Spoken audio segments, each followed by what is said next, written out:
It's your boy Yink. Welcome to our show. Hope you guys are doing well, having a wonderful day. As you can see, it is 1:40 in the morning. We're about to be playing some drumroll, por favor. We're about to be playing some The Tower.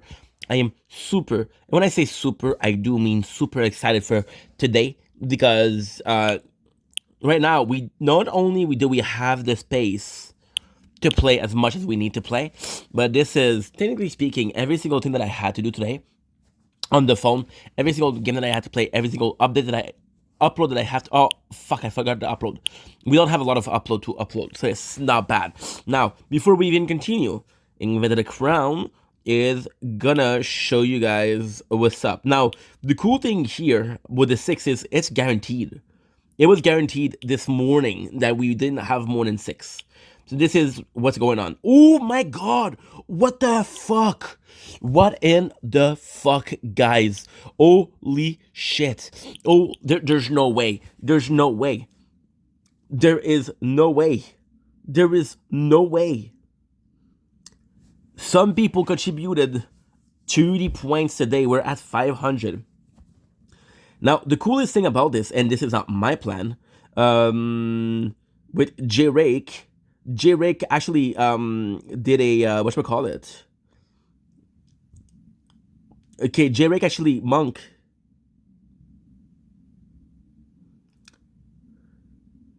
Okay, so J-Rake ended the guild day 2. That was yesterday at 7 p.m., okay? 225 points. Today we have 590. You guys are absolute beast. The fuck happened? We all did so good. Them bits and token be raining. I have to be a good leader. So yeah, so they did amazing. Plus we have some reward. Plus the best thing about it,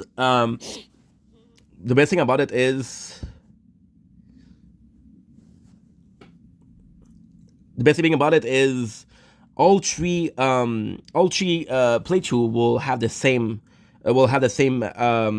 participation or the same reward. Holy, the guild is doing so well. Thanks for being a great officer. I was also wondering about Monk, because Monk is the only one that didn't put in amount of the amount, right? So I wonder how we choose how many. Okay, that's it. So it's easy. Shield. Maybe wait to use anything until someone opens the garden. Someone on Discord must be here to try it. I'll probably go for the garden, and just because it's new and I'm excited. I guess we'll get a few more upgrades too as well. So looking forward. Quitting to happen. Updating. Give me 6 new mission right away. What's everyone logging count? Free gem count for even mission. Mine are at 3. I don't know what that means. Mine are at 2 for some fucked up reason. Mine were at 2 3 just now, and after closing app it's saying for event. So I also missed 1 day. Mine did that too. I went from latest patch change the time. Okay, Monk, is there any issue? Guardian seemed like a bot. And wave info all the way bottom is list has bot. Oh, nice. The one in the store. Because mine's bought our addition option from store. Yes, it's sort of an initiative to add more customization difference between runs. And the only thing change based on whether farming or joining a tourney is card and module. So Guardian, third thing to change. Cool. That's actually true. So with the with the Guardian, you would be able to have different chips, right? Save for Guardian or start buying relics. Sorry, Guardian chip. Personal preference. Guardian is like the ultimate weapon, so they could increase a lot with investment. And for the Guardian right now, yeah. Did I write what? Also small note currency. Okay, cool. Yeah, nice. We should be able to unlock everything because of 750. You said weekly. It looks like the season is 50 something days. Okay, cool. Oh, he's right. Okay, cool. Yes, that makes sense. Okay, so there's a lot of good information in the guild. So for example, what he's saying is, doesn't matter how much we're making this week or next week. The season is 50 days. It's gonna be the same Guardians for 50 days. It's gonna be the same exact thing for 50 days. That's super good. I'll get 25 contribution, but I messed up at the beginning and I had to claim the $2 before the update. No problem. You're good. We just learned about the contribute work. If 20 of us Get 30, we get the... Ooh, nice. We should be able to unlock everything because the 750 reset weekly, okay? I want to know guide that I can follow. Okay, a guide, nice. Right now my goal is to make Quain like crazy. I found Quain kill, bonus and cash kill, focus on maxing lab speed, attack. You can ultra with or other econ. I also get all the card slot slots. Or card slot and max card. Maxing card first though, then maxing slots. Finally saved enough for the second black hole. Now the waiting game. Cool, Dar's at the same place as us. Congratulations. Just put in some tips. Do not max kill. It will start to become more and more less as you max everything in the beginning of the run. It's true. 937, and I'm happy with that. Okay. Now, but I mean, and the workshop with cash kill, it feels really important early on. Then you notice it's just a waste of the lab. I absolutely love reading your chats because we seem like a positive, helpful bunch, plus tons of great subjects. Didn't even think how long the event guild was. So it's gonna take some time to buy all option. But so far, we're actually doing so good. Also grateful for the advice that was giving on here. Feel like the guild is where it should be, and I wanted to say thanks to all of you. Big positive, and we freaking got this, peeps. They're super nice.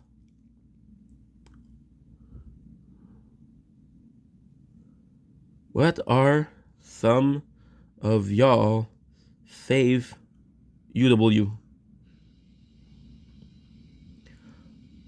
Also, for the cash upgrade, the latest module in the banner made them relevant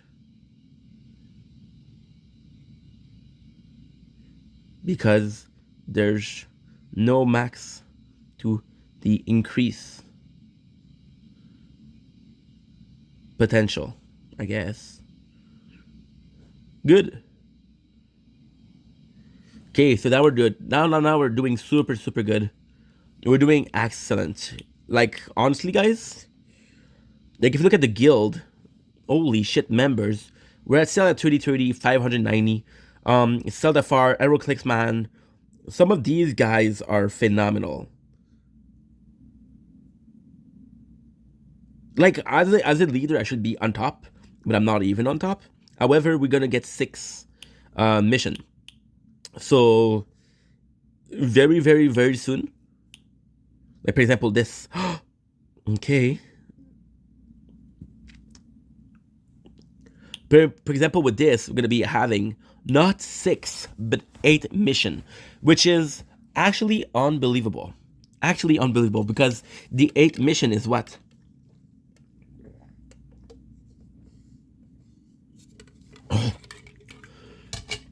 The 8th mission is at 4 o'clock in the morning.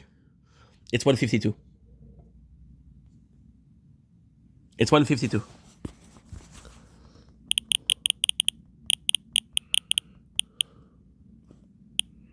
See, it lags a little bit.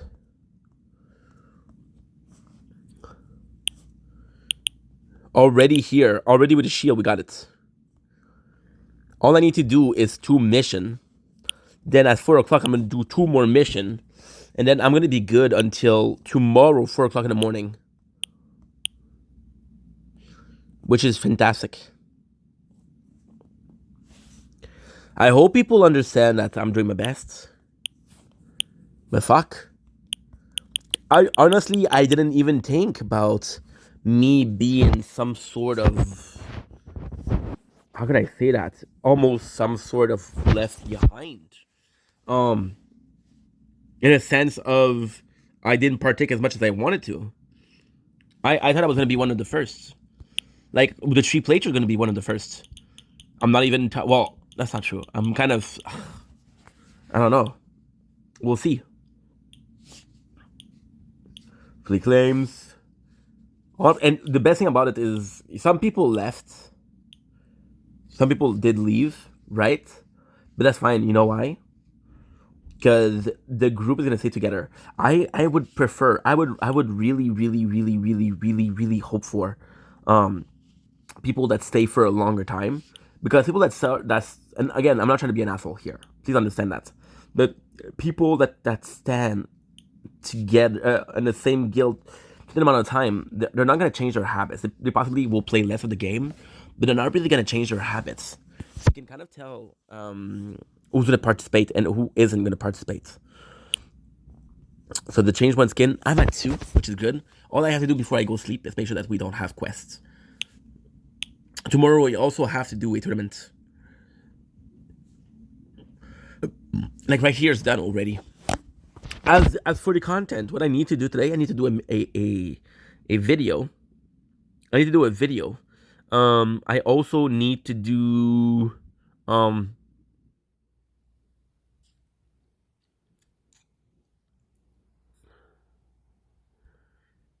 I also need to do a, whatchamacallit? I need to do a video. I also need to do, well, just finish the notes for Shameless. That's it. That's as simple as that, which is super simple instead. So we're gonna be watching some My Thoughts. My Thoughts. Yesterday when I was playing the tower, we were watching Greg Guillotin, and then we started watching Wet Sucks. Right now we're gonna be watching My Thoughts. So My Thoughts is also a 9 Day Fiance commentator. The problem with My Sucks is, although he does some really good content, he doesn't do it enough. He doesn't do it a lot, and he's gonna be doing some. Well, for example, with 16 Leo. 16 Leo is also really good. I love 16 Leo, but the problem with 16 Leo is he's gonna take content that is already commented on. So, for example, it'll take something about Ed and Liz, and they haven't been on the TV for years. Now we just finished. I'm gonna show you. Got nothing to hide. Look at this. All of these.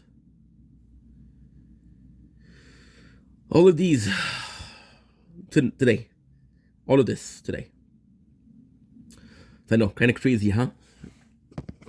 I'm gonna take out the. Should I leave the cinematic or no?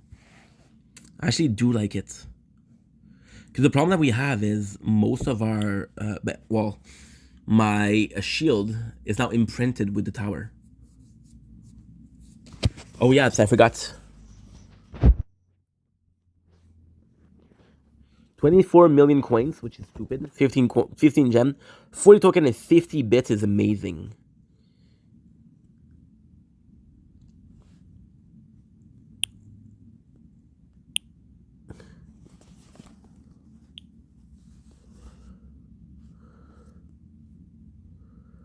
Just to put in some tips, do not max cash kill. Ultra weapon coin bonus when they start.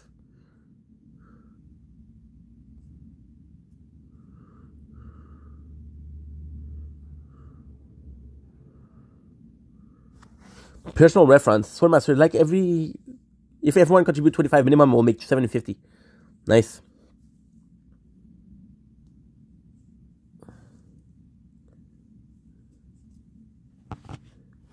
But now, my question is,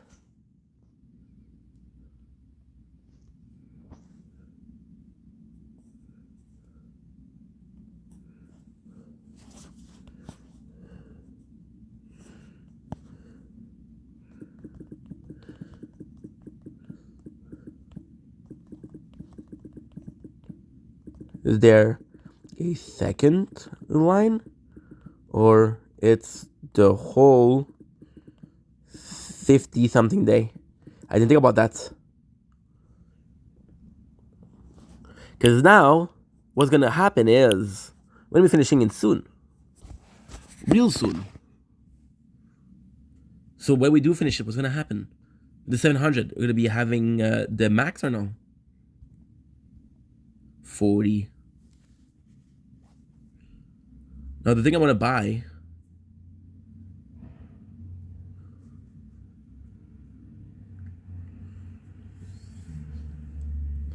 $600. BBNOENY. That's me. I also need to take a shower. I'm not taking a shower now. Everything is done. It's my kind of click to say, hey, we can relax. You know what I mean? Every single video of the day is uploaded. Holy shit! It took me 4 hours. We woke up at 4. Well, 3:50, 3:54, 3:50, 4 hours. Okay. Okay. Good. It's 1:50, right? 1:59. It's 2 o'clock. So we've been working for the last 10 hours. Is that right? So let's just say 4 o'clock. That's 8. 10 hours. Which leaves us with 6. 6 minutes an hour? Are you kidding me? That's perfect. That's me. That's why. Then T-A-A-Y. Dollar sign.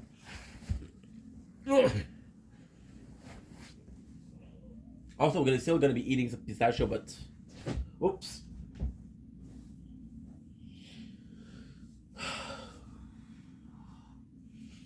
I don't know what their controller is.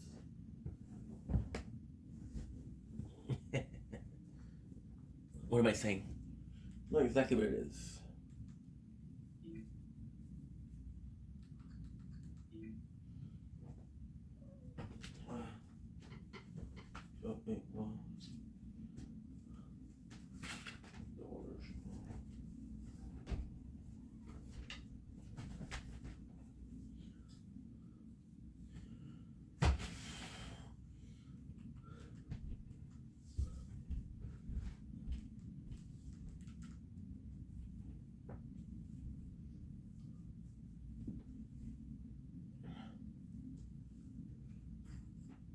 And the Oscar goes to. And the Oscar goes to. And the Oscar goes to. What next? Action! One more movie.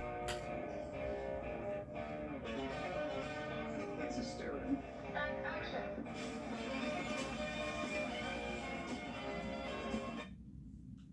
I'm not even sure what I'm watching. I'm watching freaking.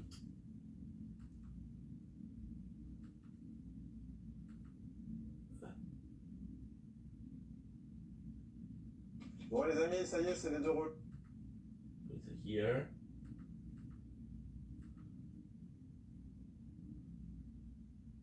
Whoa, more did something good. What's it down with that?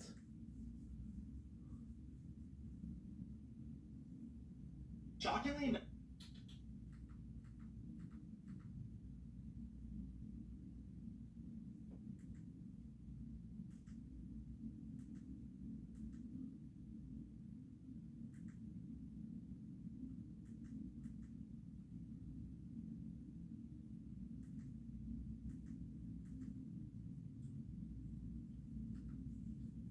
I want to try the Mr. Beast burger.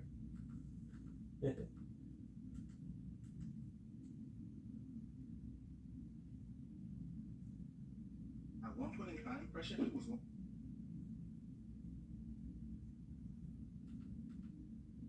My thoughts, yes. Yes, queen.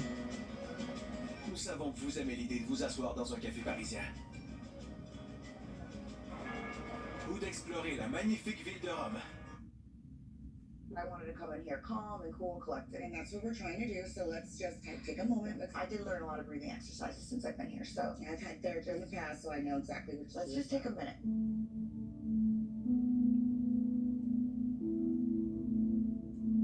A few moments Later. You sit up drinking late at night with my husband. I don't drink with your husband. Where's the water bill? Oh, you never drink? Yeah, I do. Oh, yeah, I get. I'm thinking, put to bed, you low life. Whoa. You low life. Yeah, get out. Yeah. Whoa. The wife her husband died. Whoa. Whoa. I'll come back to. I love my thoughts. Whoa. A few moments Later. You sit up drinking late at night with my husband. I don't drink with your husband. Where's the water bill? Oh, you never drink? Yeah, I do. Oh, yeah, I get. I'm thinking, put to bed, you low life. Get low life. Yeah, get out. Yeah. Why did the wife her husband died? Whoa. Welcome back to another 90 Day Fiancé recap. You guys, I got sick again. I just can't believe it. Just kidding. Welcome back to another 90 Day Fiancé recap. Let's talk about The Last Resort Season 2, Episode 13. It's a beautiful morning. Darcy and Rob are starting their day by working out on their bikes. And Darcy's like, ow, ow, ow, my coochie hurts. I just got it rejuvenated. These seats are not comfortable at all. My nana hurts. I just had a vagina rejuvenation. Giggity. What Giggity. is even that? Let's look it up. It's a cosmetic procedure on the female genitalia to restore a more youthful appearance or to help tighten the cookie. What? Hell no. That just sounds painful and unnecessary. Facts. When he looked at Darcy, he didn't even know it was her. He thought it was Stacy because he missed out on the dinner last night, so he didn't even know that Darcy arrived. So he's looking at her thinking, she looks a little different. Darcy's like, so, who are you? And why weren't you at dinner last night? And he starts talking about how he's been so wronged by Sophie and how much she sucks, and he just needed some time to cry to himself. So then Darcy fills him in on what happened at dinner. She said, what do you want? My husband? I said, are you kidding me? Are you crazy? Absolutely not. Never in a million years. And Rob's like, well, maybe you guys need to spend a little bit of time apart before things really blow up. And Darcy's like, yeah, maybe. Surprise! It's Josh. He joined them on the bikes because he's so over fighting with Natalie. He wanted to get the hell away from her. Yeah, And fuck then he Natalie. asked She's Darcy baby. about his situation and about how Natalie wants to see his house, meet his kids, go to his job, hang out with his employees. She basically wants to live inside of him. So he's talking all this shit about her, and dun dun dun. She's right here. Natalie comes lurking around the corner. She's slithering like a snake. Hello, Josh. I was looking for you. And she hops on a bike, but not next to Josh because she's kind of still mad at him, even though she was looking for him. She hops on a bike next to Darcy, but her bike is having problems, and she's like, I don't know how to fix these. And so Josh is trying to do a nice thing for her and just try to be helpful. And she goes, why do you hate me so much, Josh? Why do you Bum, bum, bum, bum. And he just kind of ignores it and then fixes the bike for her and then walks back to his own bike. So then Natalie starts taking out all her frustration on that bike. She starts cycling, and Darcy's like, wow, you're so athletic. And she goes, yes, I know I'm very, very good. She does not even give it a second before she starts bitching at Josh. He body shamed me. He body shamed me. Rob tries to cover for his homeboy, so he's like, how did he body shame you, Natalie? He refuses to sleep with me. That's not body shaming. That's not body shaming, Natalie. No. If he would have said, Natalie, you're fat, then clearly that's body shaming, right? Facts. Goes around and says a lot of bad things about me. He's a liar and a cheater. Take me to Vegas. Josh is like, oh, hell no. I am not dealing with this right now. I just wanted to get a good workout in. I wanted to get the hell away from her. He just dips. Now, in Stacy and Florian, Can you fucking blame the guy? finally wakes up, but with a major hangover. Oh, isn't that the worst feeling? A hangover? She gets up, her eyeliner is smeared, her hair looks like a bird's nest. She's like, I need hangover food. I need an empanada. Get me an empanada, Florian. Like, empanadas. Can you get me empanadas? Oh, it's not empanada. No, it's special. I felt kind of bad because when you Two. have over over and you're just craving some kind of food to fill up your stomach, a croissant isn't gonna do it. It would have been great if the resort had Factor meals in stock. I have an announcement. I started cooking. You guys already know how much I hate cooking, right? But I finally started, and guess what? I still hate it. There's no way in hell I'm doing this every single day. Oh, hell no. Nope. No, thank you. And that's why Factor meals have been a lifesaver. Factor meals are fresh, never frozen, dietitian-approved meals that get delivered right to your door, and they can be ready to eat in just 2 Pay days. promotion. They have so many options to choose from, and their menu changes every week. They also offer bite-sized snacks, smoothies, juices, and breakfast. Factor is an absolute must for me. I need to always have it in my fridge, and now my sister too. She takes one to work every single day, and she's always texting me her favorite meals, and she's like, oh my god, this one was so good, you have to reorder, and then I'll make a list of all the favorite meals that we have. And honestly, it's just saved us so much money from getting takeout all the time, and we feel so much better eating it because we know what's going in our bodies, and it's not only delicious, but nutritious as well. If you guys want to give it a try, head over to Factor75.com or click the link below and use code 50MyThoughts to get 50% off plus free shipping on your first Factor box. And thank you, Factor, for sponsoring this video. We love you. What's your hangover go-to? I don't drink or party anymore, but when I used to back in the day, I would love a nice big fat bowl of pho or ramen. So damn good. And that broth would hit when you're hungover. I had a friend who would drink milk. Well, like I literally got nauseous just watching her eat cookies and guzzle down milk. Anyway, after Stacy gets some carbs in her system, she's like, by the way, Florian, what did I say last night? And then he fills her in. She's like, whatever. I'm gonna take a dump and take a shower. Well, get a shower. Go get the shower. Cool off. Oh, a dump in a shower. Dump in the shower. Now, Jasmine meets with the Schmetz therapist, Reba. She needs to know how to navigate her relationship with Gino because he's refusing not only Schmetz, but any kind of affection, and Jasmine needs Schmetz. She hasn't had it in 9 months, and she's been begging him. He doesn't want it, and now she wants to open up a marriage, but he's refusing. Now, I learned a new term. Oh, she's a bitch for him. Ethical non-monogamy, which is a fancy word for an open marriage. And basically, there are multiple partners that everybody knows about and everyone agrees to. Reba actually opens up and tells us that she and her husband of 9 years have been in an open marriage and they're still together. Jasmine's elated. She's like, oh my god, exactly. That's exactly what I want. But Reba warns her, it's not easy. Not everyone can do it. It takes a lot of good open communication, vulnerability, and confidence. Everybody needs to be secure in themselves.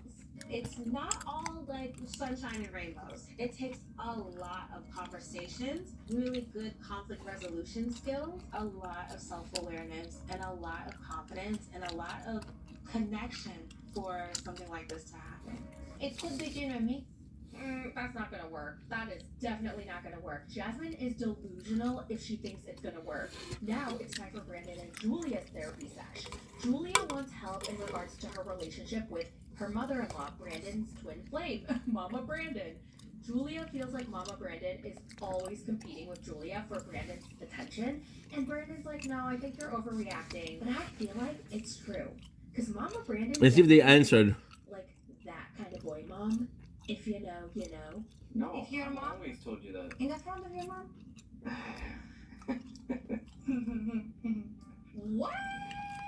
He can't even tell his mom that his wife is his priority? Well, I hurt mom's feelings, you know? I understand that. Okay, but the thing is, it shouldn't hurt her feelings. Isn't that a given? Once you're married, your husband and your wife becomes your priority. Therapist James is like, all right, we're gonna have to FaceTime Mom and Dad. And then we learn that every time Julia and Brandon get into a fight, Brandon goes to his parents and tells them everything and then shit talks Julia.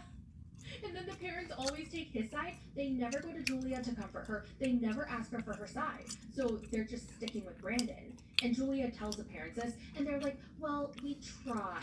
Jerick won't answer me. Fuck him. She really misses her parents. She's like, when Brandon runs to you guys, I really wish I had my parents with me. And remember, Julia's been asking Brandon to do the paperwork so that her parents could come, and he kept saying, no, it's not a good idea. So what did Julia do? She took matters into her own hands, and she Shield this one, the application without telling anybody. So she's like, guess what? I have some news to share with you. And they're like, what? And she's like, so I filed the application like a month and a half ago, and they got approved for an interview. and they all look disappointed. They are not happy about this, especially Brandon. He looks hella concerned. He's like, what? And then the parents are like, when? When are they coming? When is this gonna happen? Why didn't you tell us? I applied documents for my parents without telling anybody. And I have a date for interview for my parents to come here for visit. What? Wow, really? Wow. Now Brandon is very upset with her because he feels like she went behind his back and did something that they. Oh, she asked you and you didn't do it. It's normal. It was just him. He said that he didn't want this, and then she went ahead and did it anyway, and she's telling him after the fact. And he's like, you always lie. You always do whatever you want to do. And Julia's like, I tried to tell you. And he's like, no, you didn't. You're such a liar. And she's like, no, I'm not. And then he gets up and tells his parents, you want to know what she did? She cheated on me. And then he walks away. What? And you keep coming with things. And Johnny, you didn't share this with him? This is another lie. It's another lie. She cheated on me. You know that? What? What? What? What the hell? Why did he just do that? That's crazy. It is, because that's the parents. Yeah, you read that out. Yeah, she cheated on me. It's just this one whole thing of lies. What is going Why are you on? walking away? I don't know if his parents were panicking and concerned that they actually might break up and get a divorce, and they're like, oh my god, Brandon, stop walking away. You don't solve anything by walking away. Get back over here. Why you got a tiger towel? I like my tots. I like Faux. She's funny.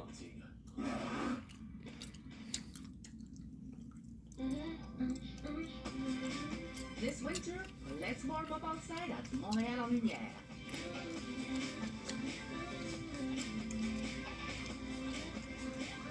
MontréalEnLumière.com for all the details. Mm.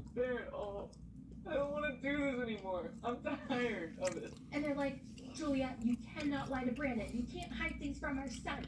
Don't hurt him like that. This is like so tearing us apart because there was something special between you two. By the way, would you guys tell your parents if you found out, like if you were in Brandon's shoes, okay, you found out that your partner, your husband, your wife cheated on you. It's hard. Earlier, years ago, she so regrets it. He or she would never do it again.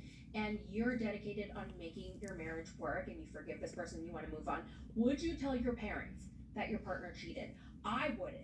If my partner cheated and we made amends and we decided to move on from it, I would never tell my parents. No, this is something they don't need to know. They would permanently have a bad image of my husband. If And maybe you should too. He's cheating on you. broken up or breaking up, then I would tell them. Let me know what you guys would do. Ari and Benny meet with a therapist for a session because Ari just feels like Benny's not taking any accountability and they're not progressing. That was a big reason why I wanted to come here, because I wanted him to be held accountable for the things that he's done that are not okay. Benny doesn't give a fuck because he only came for one and one reason only, his social media passwords. And he got it, so he doesn't care. They decided that they're done and they're gonna get a divorce, so they both pack up and leave. I asked myself a lot, like, was it worth it? Would I do it all over again? I guess it's a question we all ask ourselves about our life. Like, was it worth it? Let me work it. I put my things out, flip it and reverse it. It's your yummy, yummy, yummy, yum. It's your yummy, yummy, yummy, yum. Ari left the resort without saying goodbye to everyone, but Benny went around to tell everyone what happened, and then he said his goodbyes, and they're all shocked that they're getting a divorce. Why are y'all shocked? This is the least shocking news. And that's pretty much This word I'm gonna take out the death now, Ray. we're gonna move on to a podcast With the shield. that Brandon and Josh were on. So, Josh created 90 Day Bad Boys, as you guys know, and guess what? Gino is joining. Not as a permanent member, but he is going to make a cameo. And I can't wait to see that video. I just want to cringe and cringe and cringe. I mean, 90 Day Bad Boys is already freaking cringe. But with Gino, that's another level of cringe. And because they're going to shoot it in Michigan, they might do an Eminem song. Which really sucks because Eminem is one of my favorite artists. Rob the So knob. To use that song and just like ruin it. Ugh. Josh created 90 Day Bad Boy. So it's the three of us are the 90 Day Bad Boys. Me, Rob, Jamal. We started working together, and I was bringing Rob on the road and Jamal. And Jamal didn't want to come. He was like, I don't know about that Rob guy, because they didn't at first. They didn't like each other because Jamal was talking a lot of shit online about Rob in Pillow Talk, and so they were kind of beefing. So Gino wants to do a song, so we're planning to go to Detroit. Gino Yeah, wants to do a song. Gino. Like, he's gonna star? Yeah. He also said that Jasmine is a master manipulator and a puppeteer. She Ooh. only came on The Last Resort to propose this open marriage because she was already sleeping with Matt. Now, No show me way. the proof. Show me the proof that Jasmine cheated, and then I'll believe it. But if there's no proof, I'm not gonna believe it. She took Gino for a ride, and she took us all for a ride. But Jasmine was so brilliant that, like, I mean, she pulled the wool over everybody's eyes until the end. What about the we were code, all the card mastery? Shit. Really? Oh, Okay, so yeah. that's gonna be one of the biggest. I'm Team Gino all the way. Oh. I think that Jasmine is a phenomenal actress. She's a mastermind. And she's a mastermind. I just don't like how Josh keeps saying that Gino is a complete victim. He did nothing wrong. He is a saint. He is an angel. And that's just not true. Oh, this is really juicy, you guys. Josh said he is dating someone in the 90-day universe. Anybody else in the TLC world you would date? Well, that's yeah. I think you might see something happen. You are gonna have a surprise. The one I missed is Tiffany Matas. Surprise at the tell-all. About somebody 90-day related. Yes. Matthias? Seeing each other. Oh, okay. Who the hell could it be? Who? I want to know who. He said we're going to find out soon. So what does that mean? Does that mean that he's going to be on a season of something? Like, no, thank you. We don't want any more of you, Josh. No offense. The podcast host asked him if he'd ever been on TV before. How does he like filming for 90 Day? And Do you guys enjoy overall filming for the 90 Day? I absolutely do. Yeah, it's been a lot of fun. It's been, you know, life changing. It's so very interesting. I mean, at least he's thankful, but this is just another reason why that we all believe that he is completely using Natalie, and I think he's done using her now. I think he learned at The Last Resort that he just cannot deal with her anymore, even if it's for clout, and he moved on to someone else in the 90 Day franchise. Who do you guys think it is? Well, that's it for the video. Thank you guys so much for watching. I hope it's Tiffany Mata. Love you guys. Let me know all your thoughts in the comments, and I'll talk to you in the next one. Bye! It's text. Encyclopedia. Defense utility.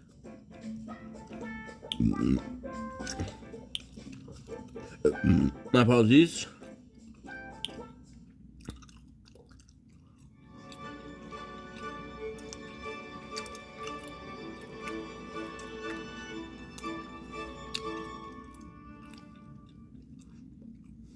However you book, first check Kayak to find great deals and filter out flights you maybe don't want, like layovers. Then do what people do. Recheck sites Kayak already checked. Think about makeovers, leftovers, pullovers, hangovers, two-overs.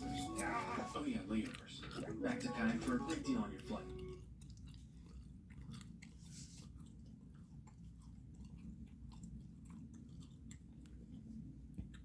The Last Resort is finally here. I know this recap is late. I'm sorry. I had a very hectic, busy week, but I'm here. Your Queen Potato is here. And now it's finally time to sit down and talk about Season 2, Episode 1 of The Last Resort. First, let's go over which couples are here. It's Rob and Sophie, Jasmine and Gino, Brandon and Julia, Ari and Vinny, and Natalie and Josh.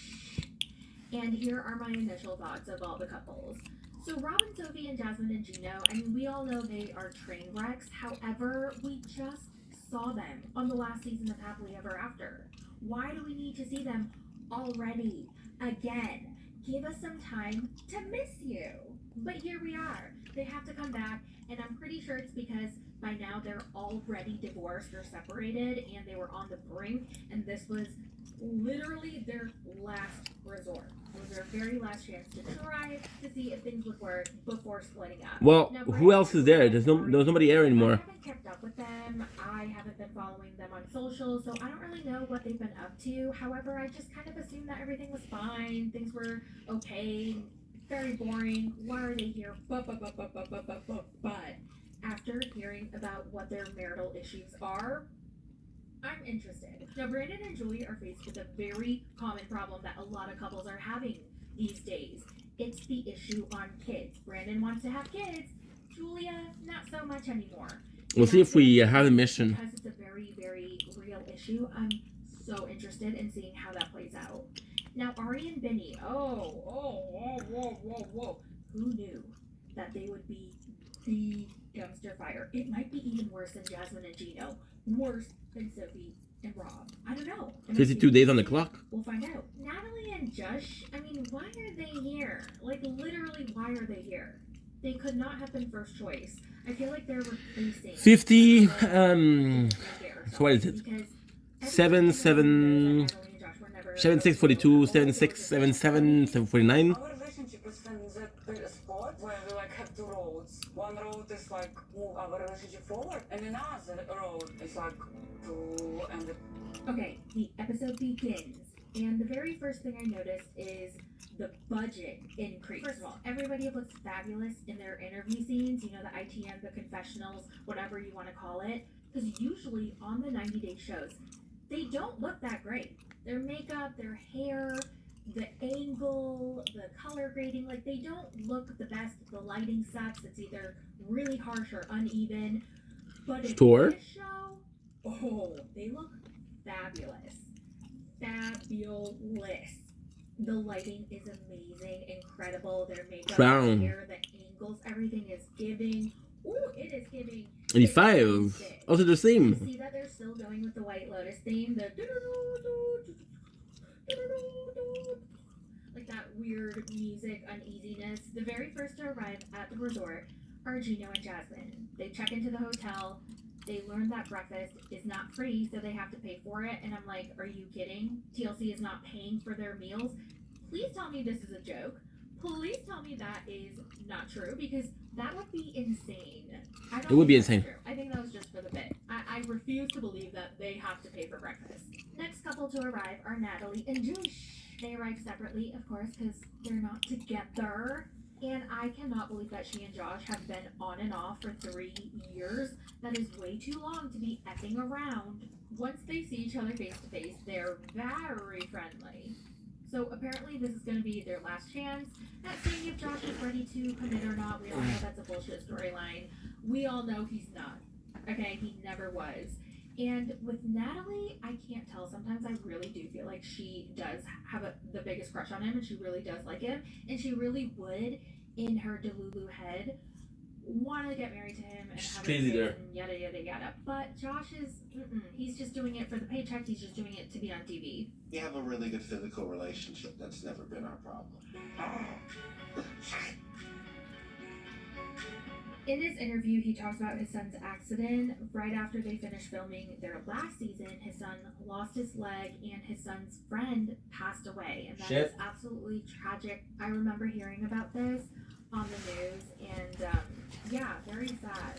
And so apparently that's insane. How they reconnected. She reached out and she really was there for him during his time of need. And apparently they got back in touch for a month now, which is giving, again, fake. Natalie and I have been on for roughly about a month. I feel like they were invited to be on the show like a month ago, and then they got back in touch and they started talking because they were going to be on the new season of The Last Resort.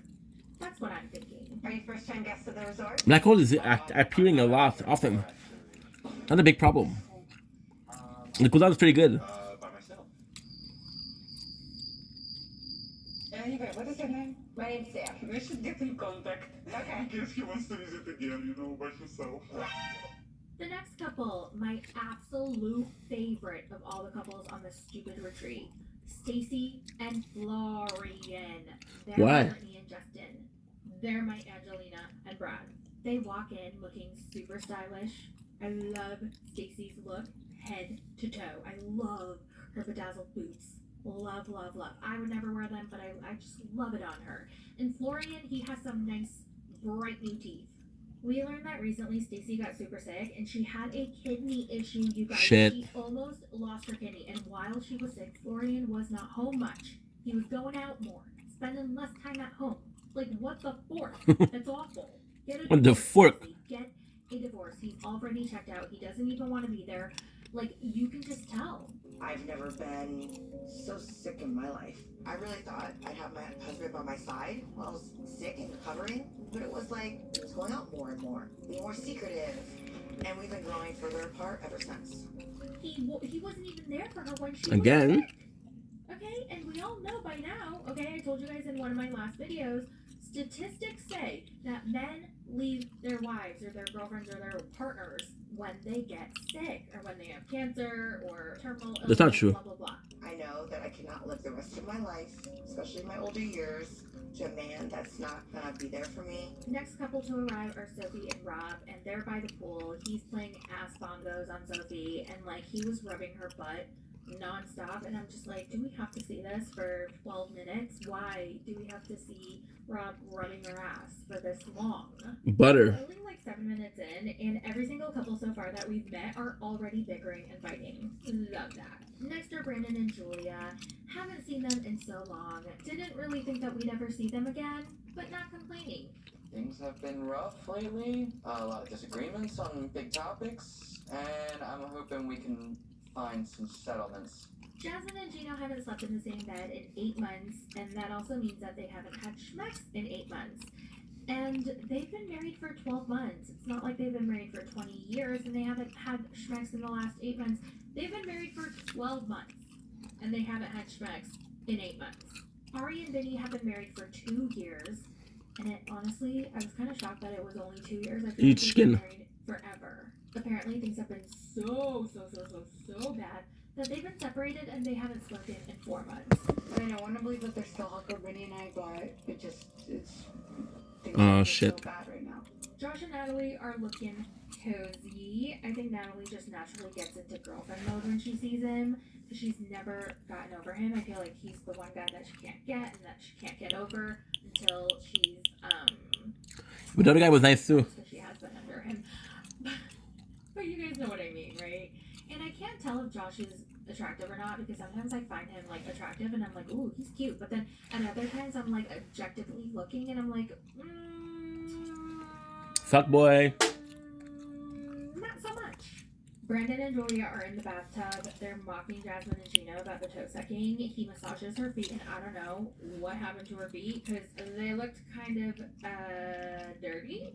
That's I like don't know 10. what was going on, but then I realized, oh, it could be tan lines because I get them during the summer because of my Crocs, and my feet be looking real Weird. funky. Like they actually look so dirty because of the tan lines, and I wonder if that's what happened to her feet. But like honestly, if I knew that I was going to be on TV, I would take care of that. I would be doing sunscreen, sunblock, wearing socks so that my feet don't look like that.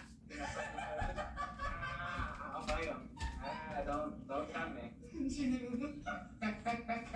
Stacy and Florian arrive at the bar, and oh my god, I loved her dress. It was very pilgrim chic. She's worried that Florian's gonna come off rude because that's how he always comes off, and he's like, no, I'm just blunt. Brandon and Julia join Stacy and Florian at the bar, and she's like, I know you. Oh my god, Stacy.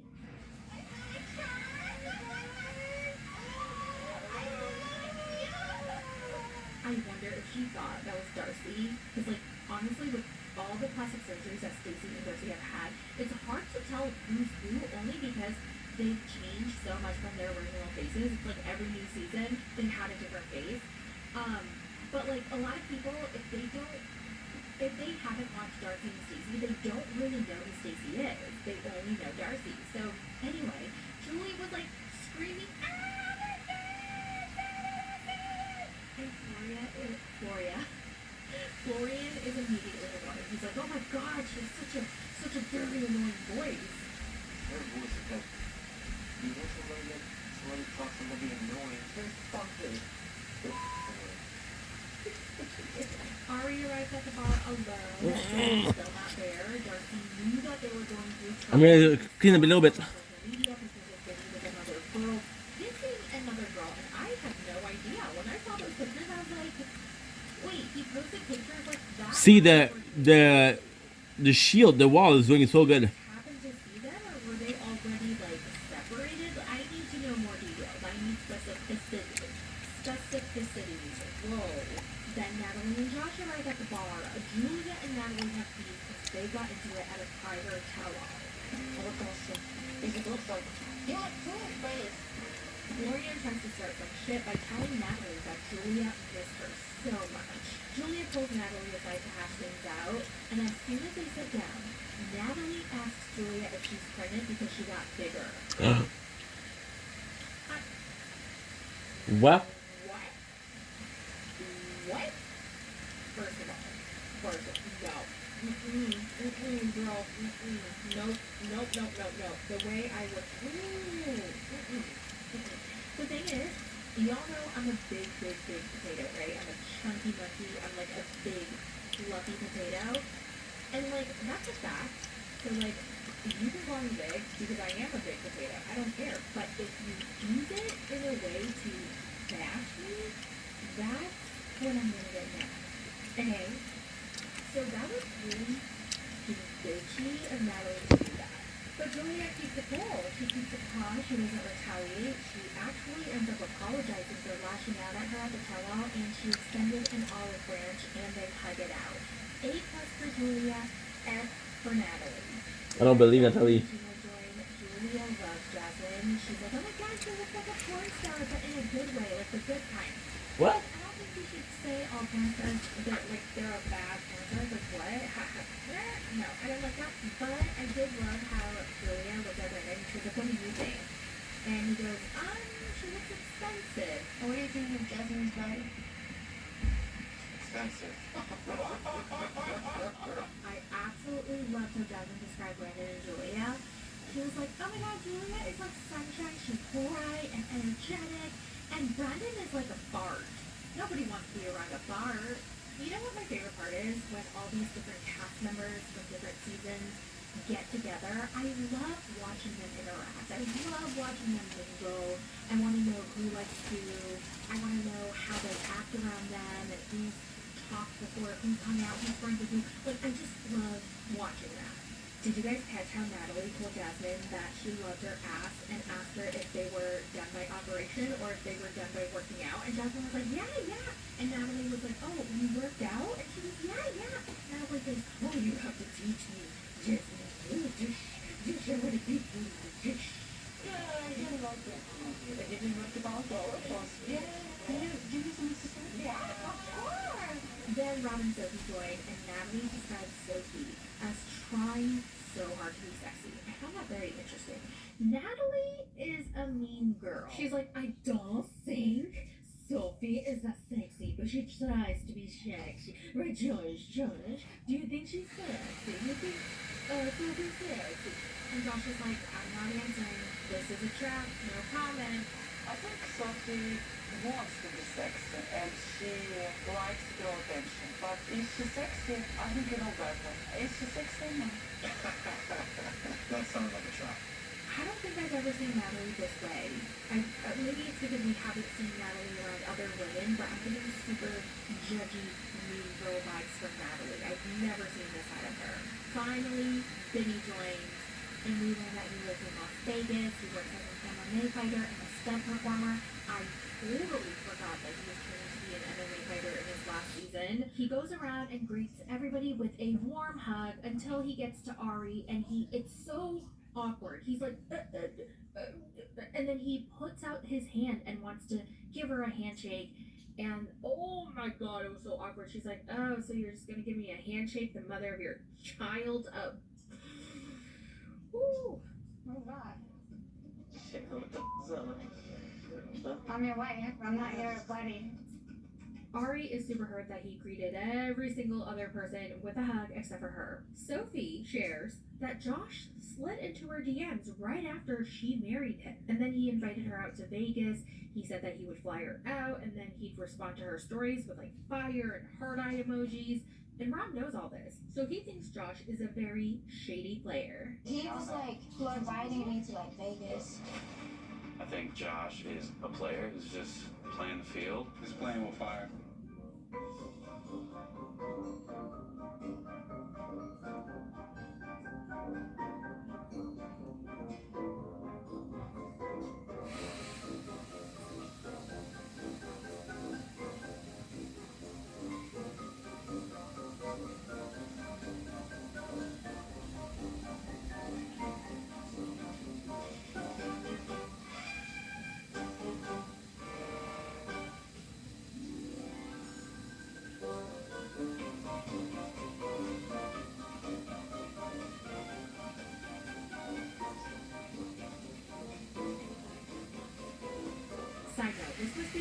Josh and Rob met for the first time, and then they became bros and friends, and then they started that boy band group 90 Day Bad Boys. Oh my god, this story is so whack. So Ari was managing Benny's social media while he was doing MMA fighting training and doing stunt work to help him get jobs and manage his social media. But then she found out that he was messaging other women, so she got mad and then changed all his passwords and locked him out of all his social media accounts, and he never got it back. So the first thing he says when he gets to the retreat, he's like, hey, so give me my social media passwords. And she's like, oh my god, all you care about is social media passwords.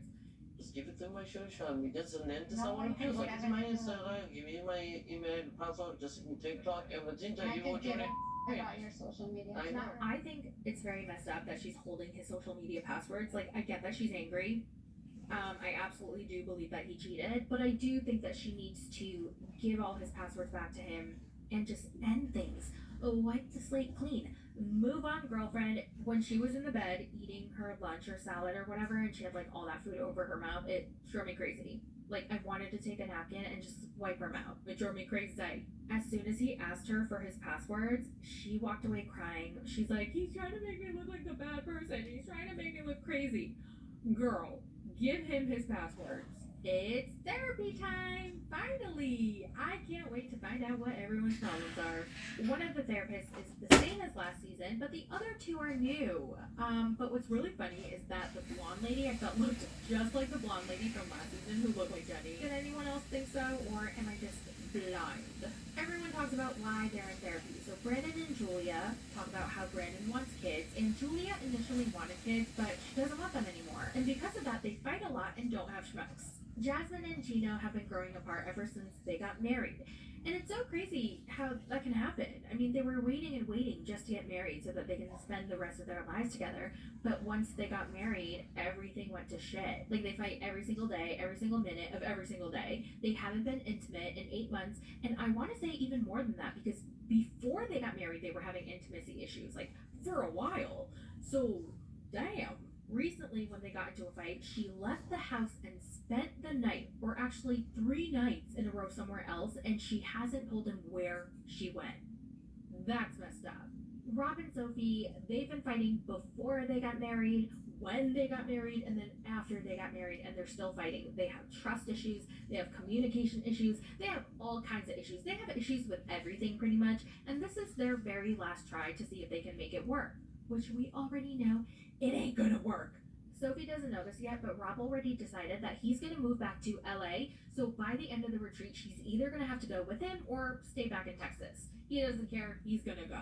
Natalie's been waiting around for Josh to commit for 3 years. And Josh is just having fun. He's playing the field, he has an excuse for everything, he's not ready, blah blah blah. He's hanging out with Natalie while she's thinking there's hope for something in the future because she's delusional. So apparently this is their last shot again. Stacy and Florian. Florian parties a lot.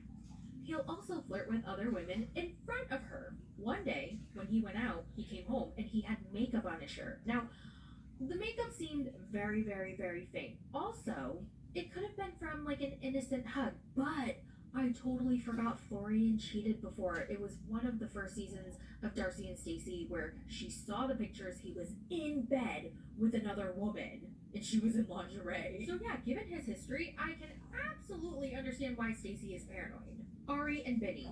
According to Ari, she has concrete evidence that he cheated, but he keeps denying it. He's like, no, I never cheated, you're lying, you're crazy, da da da.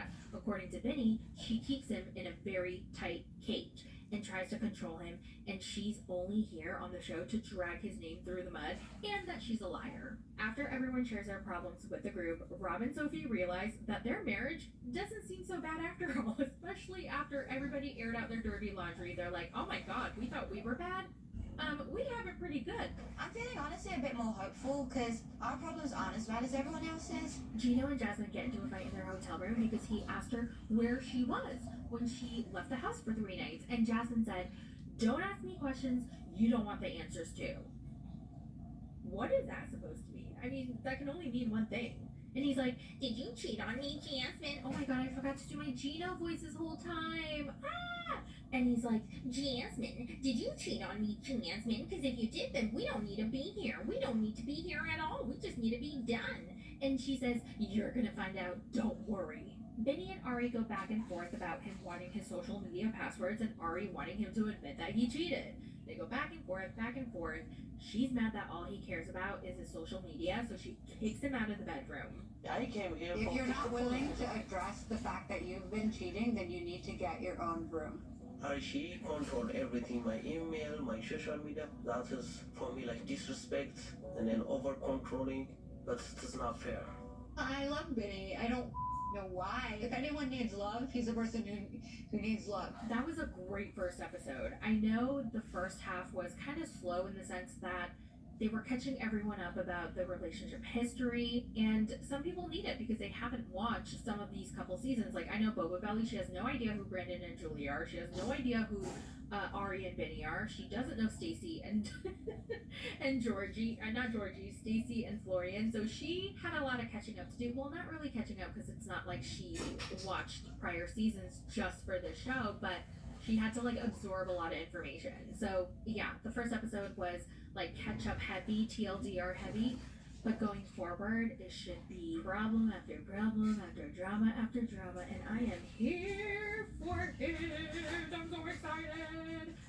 So yeah, that's it for The Last Resort Season 2, Episode 1. What did you guys think? Let me know all your thoughts in the comments, and I will talk to you in the next one. Bye! It's a recap. It's a recap. It's a recap.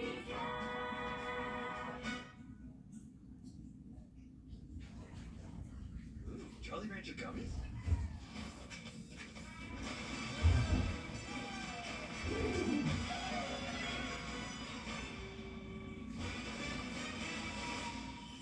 A world of unhinged flavor in every bite.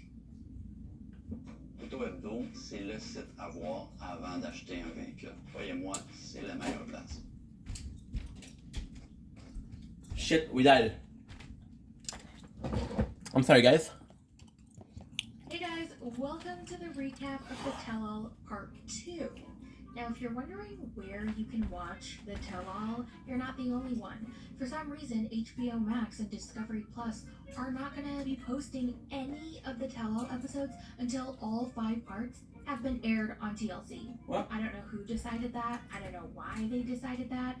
It's kind of like, what the hell is the point of having subscriptions when you're not going to post 5 of the episodes? Also, why would you upload the first 19 and then not do the rest? It doesn't make sense. Well, I have Hulu Live, so that's how I saw it, and I believe Boba Belly has YouTube TV, and that's how she watched it. Basically, you need some sort of live television in order to watch The Tell-All. But don't you worry, because I have your back. I am here with a summary and a recap, so let's get into it. Okay, towards the end of the last episode, everybody found out that Gino watches spicy videos, aka corn, of his ex-girlfriend, or one of his exes. And that is disturbing. I don't know why more people aren't talking about it. Like, You missed part 1?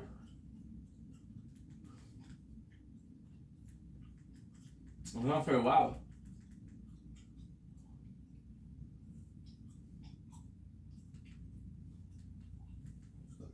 Okay.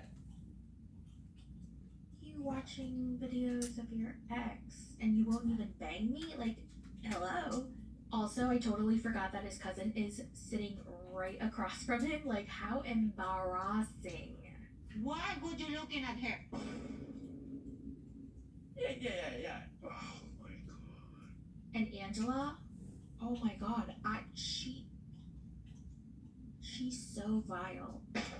So Angela's like, you better love your woman. Oh my god, my dogs don't like when I do that Angela voice. They're trying to run out of the room. Alright, so the filming for The Tell-All ends and everybody goes back to the mansion. Ed thinks Liz and Jason will last about 6 months and he'll be at a bar with Jason talking about how they both dodged a bullet. That's Angela fucked up. throws a snowball at Michael right before walking into the mansion, but it was a playful throw. Because they're both laughing, so now I'm confused. I thought she hated him. I don't know what's going on. I don't know.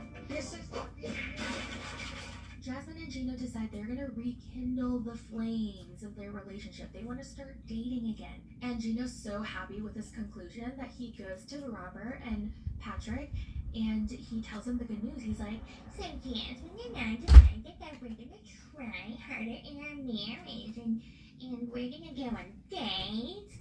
and they're like, okay. Lauren goes to Michael because she feels bad for him because he's a literal battered spouse. And she's like, let me give you some advice, Michael. Angela just wants romance. She wants affection, okay? I think you should go fix her a drink and bring it to her and just like whisper in her ear, give her a hug, give her a kiss, and just romance her. And she's gonna melt, I promise you. And he walks on over to Angela, and then Lauren's watching from the back, you know, because she's a relationship guru. Where is Michael? You see how he ignores me? He's in the kitchen. It doesn't matter. Do you understand? Yeah, I get it. Do you understand? This is what he does. I did. Why are you in there? I'll be in conversation about. And I am in here, and I've been nice because I don't want to run these people's mother party. You take an inch and goddamn run with it. Oh. And Kobe, God bless Kobe, he tells Angela, like, he gets in the God middle of bless it, Kobe. basically, and he's like, oh, Angela, like, it's okay, it's gonna be okay. And she keeps screaming louder and louder. I mean, she is screaming so hard that her dentures are about to fly out of her mouth. We have a problem! There's a problem here! And you're walking around like nothing's wrong, Michael. There is a problem here. Come on, just Louise.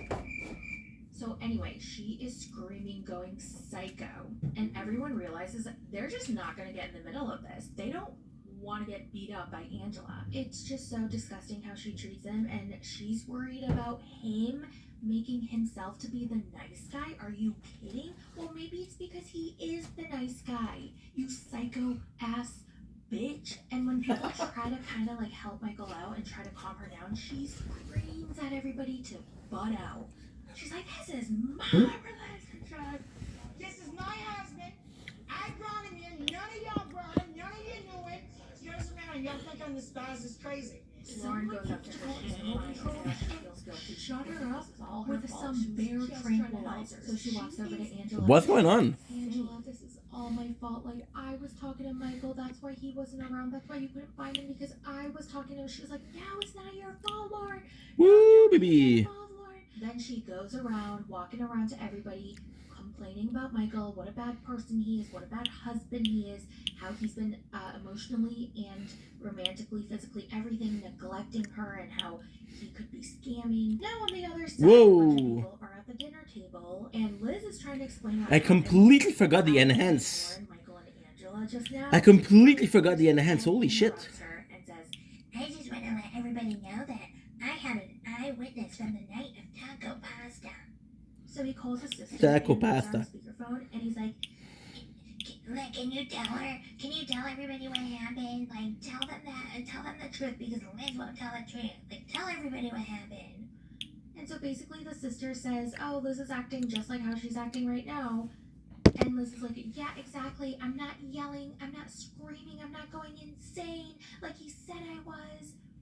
And then Jason's like, you know what? You're a pussy, Ed. You're a big, fat, juicy pussy. Okay? At one point, Ed and Jason are arguing, and then Jason walks up to him, and he's like towering over Ed. No, you need to shut the up. You need to watch your mouth. You don't talk. You're not gonna do anything. You're not gonna do anything. You don't disrespect her like that. Ashley walks over to Ed, and she's like, listen, I don't agree with how you ended things with Liz, but like, I can understand it. But you still did it the wrong way. You could have handled it better. And she's like, I don't really care anymore. She's not my problem. I caught her in a lie, though. And then Liz walks over because she hears her name. And she's like, what? You caught me in what kind of lie? And Ashley was like, yeah, what kind of lie? And he was like, I don't want that about her right now. Liz is pissed, right? So she wants to... I wonder why. Ed. So she's like, you know what? I'm so happy that I can finally look up at a guy instead of looking down all the time. And then Ed goes, oh, Liz, you have sloppy sex. And she's like, whoa. Sloppy? Ed, I know what kind of corn you like. You like stepbrother and stepsister corn, Ed. You watch porn that is stepbrother, stepsister. You guys don't be happy, go. Brother, you. So she's like, you know what? I'm so happy that I can finally look up at a guy instead of looking down all the time. And then Ed goes, and Lindsay, you have Rob the sloppy knob. sex. And she's like, sloppy? Ed, I know what kind of corn you like. You like stepbrother and stepsister corn, Ed. You watch porn that is stepbrother, stepsister. You guys don't be happy, go. Ew. You guys, stepbrother and stepsister. Ew. You know what I want. Gino watching videos of his ex-girlfriend was bad. No, it's better. You like stepbrother and stepsister corn, Ed. She. Porn that is stepbrother, stepsister. You guys don't be happy, go. Brother, you. You guys, stepbrother and stepsister. Ew.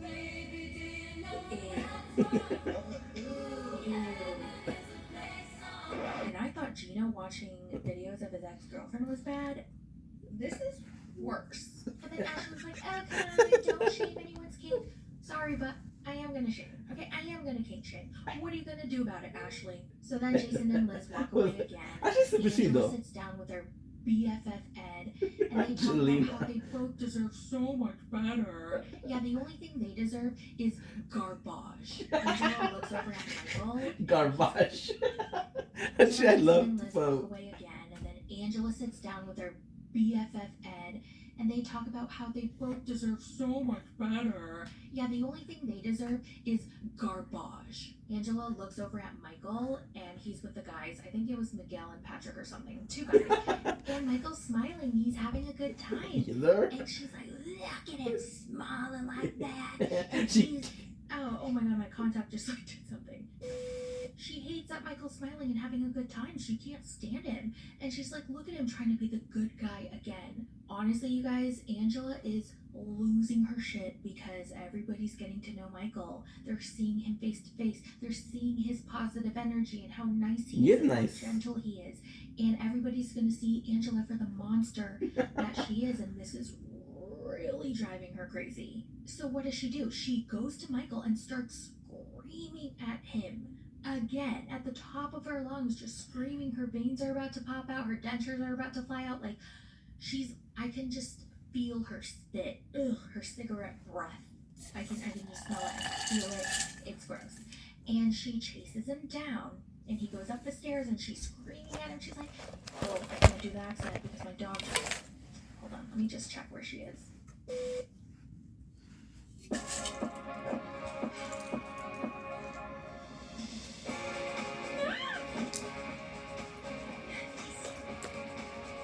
serais peut-être posé t'offrir ceci.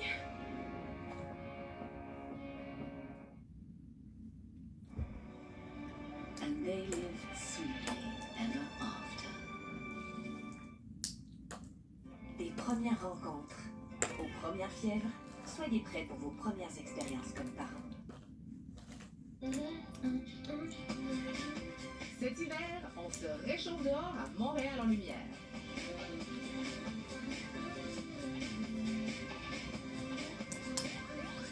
Montréalenlumière.com pour tous les détails. Avec la nouvelle version XRT de Hyundai, vous pouvez faire ça. Ou peut-être ça. Affronter l'hiver en tout. Tell you something, you better get your ass and get your. You want to get fun? Duck up. Duck it. Duck it. You got to run, duck it. Oh. Run, brother. Run, brother. Security, animal control, get the bear tranquilizer. She did the exact same thing that she did to Liz at the last resort. She got all up in his face. This is not okay. It's not fun. It's not entertaining. And you know what really bothered me? Is that everybody just kind of stood by and laughed and giggled and watched as she was. What are we supposed to do? Fucking Spady. Face. It just bothered me. Like, no one stepped in, and I know nobody wants to step in because Angela is batshit crazy and violent and disgusting and vile and trash. But I wish there was someone. Ugh. Well, Jasmine, Sophie, and Thais are having a great time. I really love that little group. Plus Ashley and Liz. Like, I love that group. Ed is in the kitchen with Patrick and I don't know who else, but he says, Gino. Fugly little troll says, Foreign women are great. Okay, they appreciate America more than a girl you meet at the bar. Foreign women, they understand and appreciate America more They're the than, best. Trust me. than girls in I America. learned that. oh my god, what a fucking joke. Appreciate what? You ding dong. What do you do for a woman in a relationship, Ed? Besides drive them crazy. But then somewhere else, Liz and Jasmine are talking, and Liz tells Jasmine that she admits that she thought Jasmine was batshit crazy, but now she's realizing that they're a lot more alike. I mean, I don't know. No, she's fucking hot. Bob doesn't like to shower because he said The only penises day I in the feel water bad don't work. Oh, I don't. Okay, I just made my boyfriend have period sex for the first time. Okay. Oh my god, I died when Jasmine asked Liz, how is it possible to have schmecks? Like, how do you guys do it? Like, I want to know the physicality, how is it anatomically possible? And Liz goes, well, I had to be on top all the time, and, you know, he got tired. You on top? Yeah, obviously. So it was the only position. And I don't know how he got tired with that. Then Jason comes on over, and they're giggling and hugging, and then he picks her up, and she's like, ah. And they say that they're gonna bang each other's brains out, and they go off to their bedroom. Good for and then you. Ed is over from the kitchen watching. And then everybody walks on over to Ed, Good for and you they're like, too. oh, I'm sorry you have to see that. That must be tough. Like, I know you hate her guts, but that's still tough. Like, I would be struggling if I had to see an ex with their new man. And he says, oh, I don't care. She's not my problem anymore. Plus, she's old. And everyone's What? like, old? What are you saying? You're like 20 years older than her. Yeah. And then Patrick immediately knows what he was trying to say. Not to be mean, but she's like old.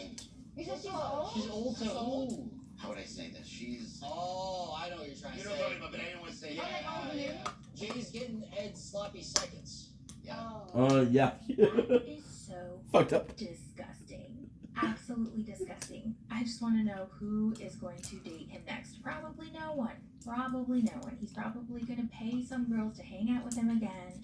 Post it all over social media. He's just a sad little troll. Yeah, that's all I'm going to say about that. And, you know, it is kind of a red flag that Patrick knew exactly what he was trying to say right away. Because Ed was like, oh, she's old. How do you get sloppy seconds from old unless you have that same mindset? And then Jasmine's like, oh, okay, I'm tired. My back hurts. I wish somebody would give me a massage. And then she walks away, and Gino's absolutely clueless. He's like, hey. And everyone's like, Gino, that's Bro. your cue to go. And he's like, What? Oh, okay. Guess I'm going to have to massage her feet. Yeah. then outside you see Angela and Alexi talking. No. What? Wait, See what? what he was trying to say right away?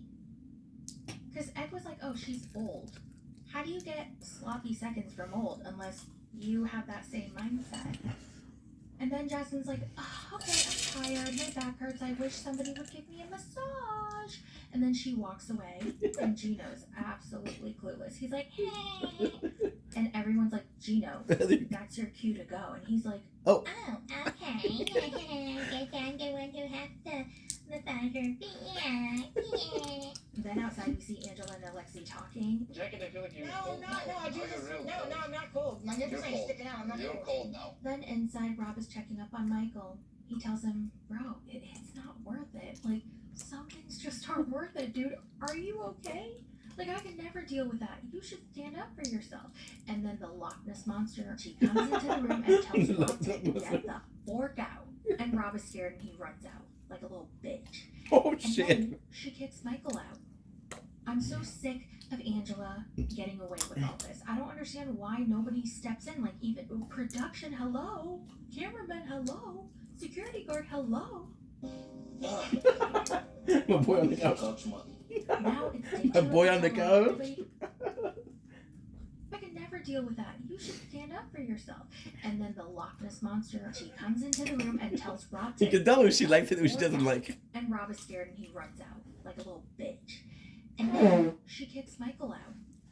I'm so sick of Angela getting away with all this. I don't understand why nobody steps in, like even Well, production. don't say put on Hello? egg. Cameraman, hello. Security guard, hello. I'm always the couch man. Now it's day 2 of the tell-all. Everybody arrives to the studio. Lauren confronts Ed for calling her a bottom feeder in one of his interviews, and he says, "You clapped at me, so I clapped back." And she goes, "All I said was I don't like you, I hate you, I loathe you because you treat women like shit." And he's like, "You can't even look at me." And she goes, "I'm looking at your ugly ass face right now, and I'm telling you I don't like you." Oh, finally someone said it. Thank you. Bravo, I Lauren. don't even like her, but I wish I could give her a hug. You don't even own what you said to me. You I'm looking at you, telling you I don't like you. Let's see what Angela and Michael are up to. Oh, she's Michael. screaming at him Ma- again. And they sort of like Make the I'm price. crazy because their wives and their situations ain't never been as bad as ours. Oh my god. And again and again and again. Wait, wait, wait. Scream. That's fucked You up. don't own what you said to me. You I'm looking at you, telling you I don't like you. I'm sorry, this is Let's see gold. What Angela and Michael are up to. Oh, she's Michael, screaming at him Michael. again. And they sort of like I'm crazy because their wives and their situation ain't never been as bad as ours. Oh my god. And again and My again. boy and spent the again, night on the couch. Give him a break. screaming. And he goes, "Why do you keep screaming at me?" And she goes, "Oh my god, she said the most vile shit. I mean, I can't, like, every time she opens her mouth, it just gets worse and worse." Why you shouting? Alright, because I pay taxes, mother. So you're paid, bitch. Wow. Whoa. I cannot believe she said. I guess I was just expecting her to say it, like, behind the scenes and not in front of the cameras. She has no respect for this man. None. She views him as property. Her property. And, you know, I can guarantee you that Big Ed has the same exact mentality. You know, I really don't condone violence, but some people just need to get punched in the face. Mm-hmm. So after Angela is screaming at Michael, she walks away, then he walks away, and then everybody's just left like, oh my god, we don't know what to do. And then Alexei opens his dumb fucking mouth and says, "But what if he is scamming her?" Shut the fuck up, dude. We all know and we're all here for it. We all support Michael. Hashtag Team Michael. In another room, Liz, Michael. Gino, and Manuel are talking about corn and what kind of corn they like. And they're Of all course. surprised to hear that Liz and Ashley enjoy girl-on-girl corn. And Ooh. honestly, I feel like a lot of women can agree. But with girl-on-girl, it's just like soft, it's sensual, it's more passionate, and it's just a lot prettier. But with straight stuff, it's like so That's aggressive nice. and it's kind of gross. Like, no thanks. Oh, some of you guys wanted me to rate the outfits because I usually do that, but I didn't in the last recap. But everybody looked like pretty normal, fine. There was nothing to talk about, but I want to talk about 3: Gino, Jasmine, and Liz. Okay. So Gino looks like a sketchy magician that someone hired from Craigslist. Jasmine looks like she's dressed up as Cinderella for a very bougie Disney-themed costume party. Nice. And Liz looks like she's wearing a titty towel. And like I said, everybody else just looked normal, average, whatever. Ed tells Lauren, "You're a chauvinist. You hate men and you only like women." You're You're sure. a chauvinist. You critique men. Whoa. And then you always have nice things to say about women. Oh my god, shut up, you turd. Then it's Emily and Kobe's segment, and they reveal that they bought a house. They're ready for a I like Kobe. kid. Kobe's nice. I don't know He her, has a but I know very sweet Kobe. moment where he's expressing his gratitude for Emily's parents, and it's very sweet Aw. and touching.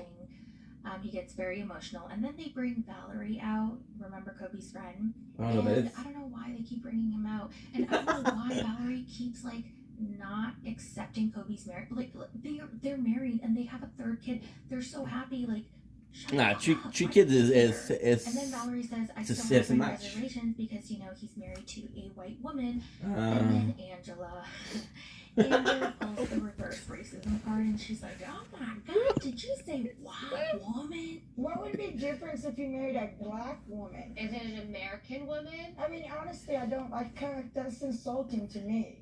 And all the people, stuff shit. She's gonna go there. Really? She's gonna go there. The biggest racist and Yep. bigot on that stage is gonna go there. Yep. Oh, okay. Ashley knows what Angela's trying to do, and she's not having it. And then Angela gives Valerie some advice on women's rights. What the fuck do you I know? think if y'all would give your women over there, just my opinion, a little bit of speech, maybe y'all would have a better marriage. Are you kidding me? Boom. I can't. I just can't. She's gonna go on about women's rights. Okay, I'm done. Okay, bye. Bye. By the way, I have a new crush. And it's not Kobe anymore. It's Emily's dad. Yeah, I have a big fat crush on him. First of all, you guys know I like She put her face on the wife. daddy issues. And Yep. number two, Wait, what? Daddy issues? Daddy issues? Wait, Maybe y'all what? would have a better marriage. Are you kidding me? I can't. I just can't. She's gonna go on about women's rights. Okay, I'm done. Okay, bye. Bye. by the way, I have a new crush. And it's not Kobe anymore. It's Emily's dad. Yeah, I have a big fat crush on him. So you guys know I like older men, okay? Hashtag daddy issues. And number two, he's just so cute. He's just so adorable. Like, look at his little smile. He kind of looks like Santa Claus. He's so sweet. He's so sweet. I like him. I'm sorry. Now it's Michael's turn. We learned that his favorite food in America so far is chicken nuggets. Aw. So cute. I wonder what his favorite Good. dipping sauce is. Mine's sweet and sour sauce, and I also love sweet sriracha from Chick-fil-A. How about you guys? Let me know in the comments. Then Sean asks about their intimate time. What a sauce guy. Is it true? I like Team you guys Blends. haven't had Schmeck since Michael came to America, and they confirm it's true. And he's like, it's because she keeps accusing me of cheating, and then she screams again. Oh my God, is she not tired? Somebody give her a muzzle. Honestly, why doesn't he just leave her? Because- Like, does he have a girlfriend in Jersey? That's the rumor. Can't he Oh. marry her? I don't know how that works. If there's any immigration lawyers, let me know in the comments. But like, how could he leave Angela and like still stay? I would pretend to be an immigration lawyer. And Yep. also, You could, like, if he I ran would into pretend. Angela, how is this gonna work? I would How is he pretend. still staying? Is he safe here? Someone let me know. I'm concerned for the dude. By the way, Michael? as a public service announcement, if Michael is ever sent back or forced back to go to Nigeria, I am willing to marry him and Oh, get that's him nice. over here and give him his green card. And then once he's safe and he gets his citizenship or however the fuck that works, we can get a divorce and then he can go marry whoever he wants and live happily ever after. I'm willing to do that. Angela keeps Very screaming kind. and screaming and screaming and screaming and screaming and screaming and screaming and screaming. Michael cannot get a word out. Then they bring Skyla out. She says her mom's been miserable since Michael's Wow. been here. He Skyla. avoids her Fuck around the house. Skyla. He doesn't show her love. He doesn't talk to her. Yeah, Oh, I wonder why. shit, he's scared of her. Are you freaking kidding me? It doesn't take a genius to figure that out. So in the next episode, the PI that Angela hired comes out to say that he found a woman in Michael's life who is Michael. suspicious. And y'all, I'm just here to tell you that it's me. Just kidding. Aw. Also, review Love. check Sophie's toilet to see if she flushed, because apparently Rob told everybody in the house that Sophie doesn't like to flush the toilet. And of course Ed would want to check. Of course. Ecology I'm queen. sure Nice. There's something about poop in his porn search history. Well, that's it for the recap. Yeah, Let me okay, know all bro. your thoughts in the comments, and I will talk to you guys in the next one. Bye. Bye. It's a recap. Locked in, testing, no, we won't tap. It's a recap. Michael.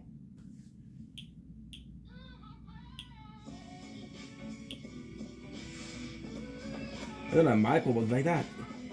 Well, should you see how laggy it is? Sheesh. Cracker Barrel. Golly, dude. I'm about to meet with Nomadic. What do I need to know? Show me accounts visited. These have 25. My dude with 20, with 30 is insane. 26 deals forecasted to close. 2 deals need your support. I'm at 2020, 40, 40, 65. 65 out of 615. You hired a private Good. investigator to do a deep, deep search on Michael.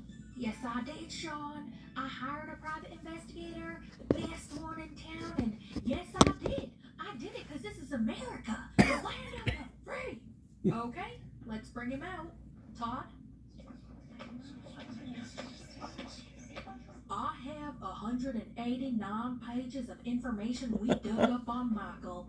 Oh my God! I'm sure you found a whole lot, Todd. We sure did. We searched the dark web, the blue web, the purple web, the bright web, the light web, the not web. Do you think Michael's on the dark web? Every web you can No, he imagine. ain't. We had 5 people on deck. We searched and we found 189 pages. Oh my God, give it to me, Todd. I'm ready for the whole truth and nothing but the truth, so help me Jesus. Did you find anything that shows Michael was scamming or cheating?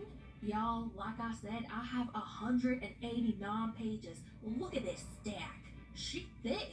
Okay, Todd, we get it. You dug up 189 pages of information. But did you find anything that shows you Michael was scamming or cheating? No. No. Oh my God. Just celebrating. That's a lie. That's a mother effing lie. Michael's a cheater and a scammer, and I'm an American. Land of the free. Michael has been vindicated, y'all. Oh my God, I'm so happy for him. I can't believe they had 5 people search everywhere and they found nothing. They found nothing. He's cute, dude. I'm shocked. I'm shocked that they literally found nothing. Oh my God. But if you think about it, what could Michael do? He could do nothing. Angela controls everything. She has access to every form of communication that he has. Probably his iPad, his iPhone, his computer, like whatever he has. Blake was a cute kid. Can you imagine? I don't think Michael can get away with anything.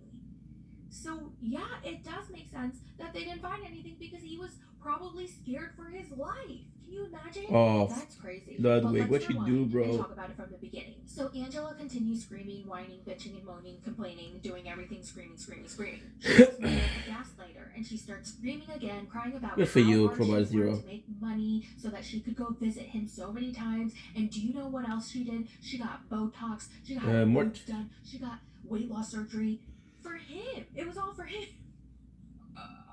Okay, that's a load of bull. But she was like, I got all that stuff, Sean, so that he don't have to walk around with some wrinkly, dinkly, groom-looking ass old bitch. That's why I got the Botox in my face. Okay, first of all, Angela, if you want to really get rid of all your wrinkles in your face, Botox won't help. You need a facelift. A facelift seems like it's an excellent investment if you get the right doctor. And I heard it's probably the most expensive plastic surgery out there. Like a celebrity facelift will cost you $100,000. Okay? Yeah, but it's risky as fuck. She's like 65, I don't know. She's in her 60s and she looks great. Anyway, back to Angela. So she talks about how she had a gut feeling not to bring him after she found out about the Paradise group chat in Abidjan. And then freaking stupid Ed over there, he's like, then why did you bring him? I had an instinct not to bring him when I found all this stuff in Abidjan. Well, then why would you bring him here? Why would you do that? Because I love him more than he loves I me. know, but you're torturing yourself. I know. You're torturing yourself. I know. Listen. No, if you're Angela not. weren't such a nasty, horrible Loch Ness monster biatch, I'm sure more people would have been on our side. Alright, so this is I don't where she think so. finally reveals that she hired a PI to look into Michael. And Ed goes, That's the smartest thing that you ever did, Angela. shut up, Ed. So then they play a scene Whoa. for everyone on stage to watch. And Michael hasn't seen this either. And he It's like as actually just fuck. found out What right happened? then and there that she hired a PI to look into him. So they're all watching the scene of Angela sitting down with Todd the PI and talking about Michael and how the PI says, I got a network of people who can dig anything up, everything, even if it's deleted. And in that moment, you could almost see Michael, like, shit his pants. I swear, he seemed nervous. And even if he were innocent, like, you gotta wonder, like, what if did I do something? Like, you never know what people can dig up, you know? And also, on top of that, Angela takes everything the wrong way. It doesn't matter if you show her the truth. Like, if you show her facts, she won't care because her version of events or whatever It's she lagging as believes fuck. is what she's gonna believe. Angela's shaking. She's scared. She's devastated. She's worried. She's panicking. She is so afraid of what Todd might have found. Todd, the PI, walks out, and I love Jasmine. Todd, we got you. I'm gonna ask for his card, just in case. The PI shakes Michael's hand, hugs Angela. He sits right next to him. My sister is calling. Hold on. All right, I'm back. So the PI sits right down next to Michael and he says, yeah, I found some stuff that Angela should worry about. Then he picks up this fat, chunky stack of papers and he looks right at Michael and says, this is all the information I dug up on you, Michael. All 189 mother effing pages. Oh my God, y'all. In that moment, I was scared for him. I was like, holy shit, he really did his job. I was about to piss my pants for him. I was scared for him. Ooh, I really was. It took a staff of about 5 investigators to dig all the information up that we have. 5? They needed 5 people? Oh my God. So they really searched high and You low. don't believe that shit. It's not true. And Todd must have gotten prepped by the producers because he really knew how to play into the cameras. He was just like, Michael, is there anything you want to tell me before I reveal what I found in these 189 pages? And then I started to side-eye him. I was like, really? You're going to ask him? Like, what kind of idiot would talk first before you reveal anything? Michael goes, no, I have nothing.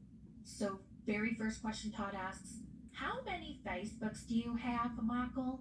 I only have one, which my wife controls. Do you participate any on Instagram? Not at all. I show that you have 3 Instagram accounts. You mother...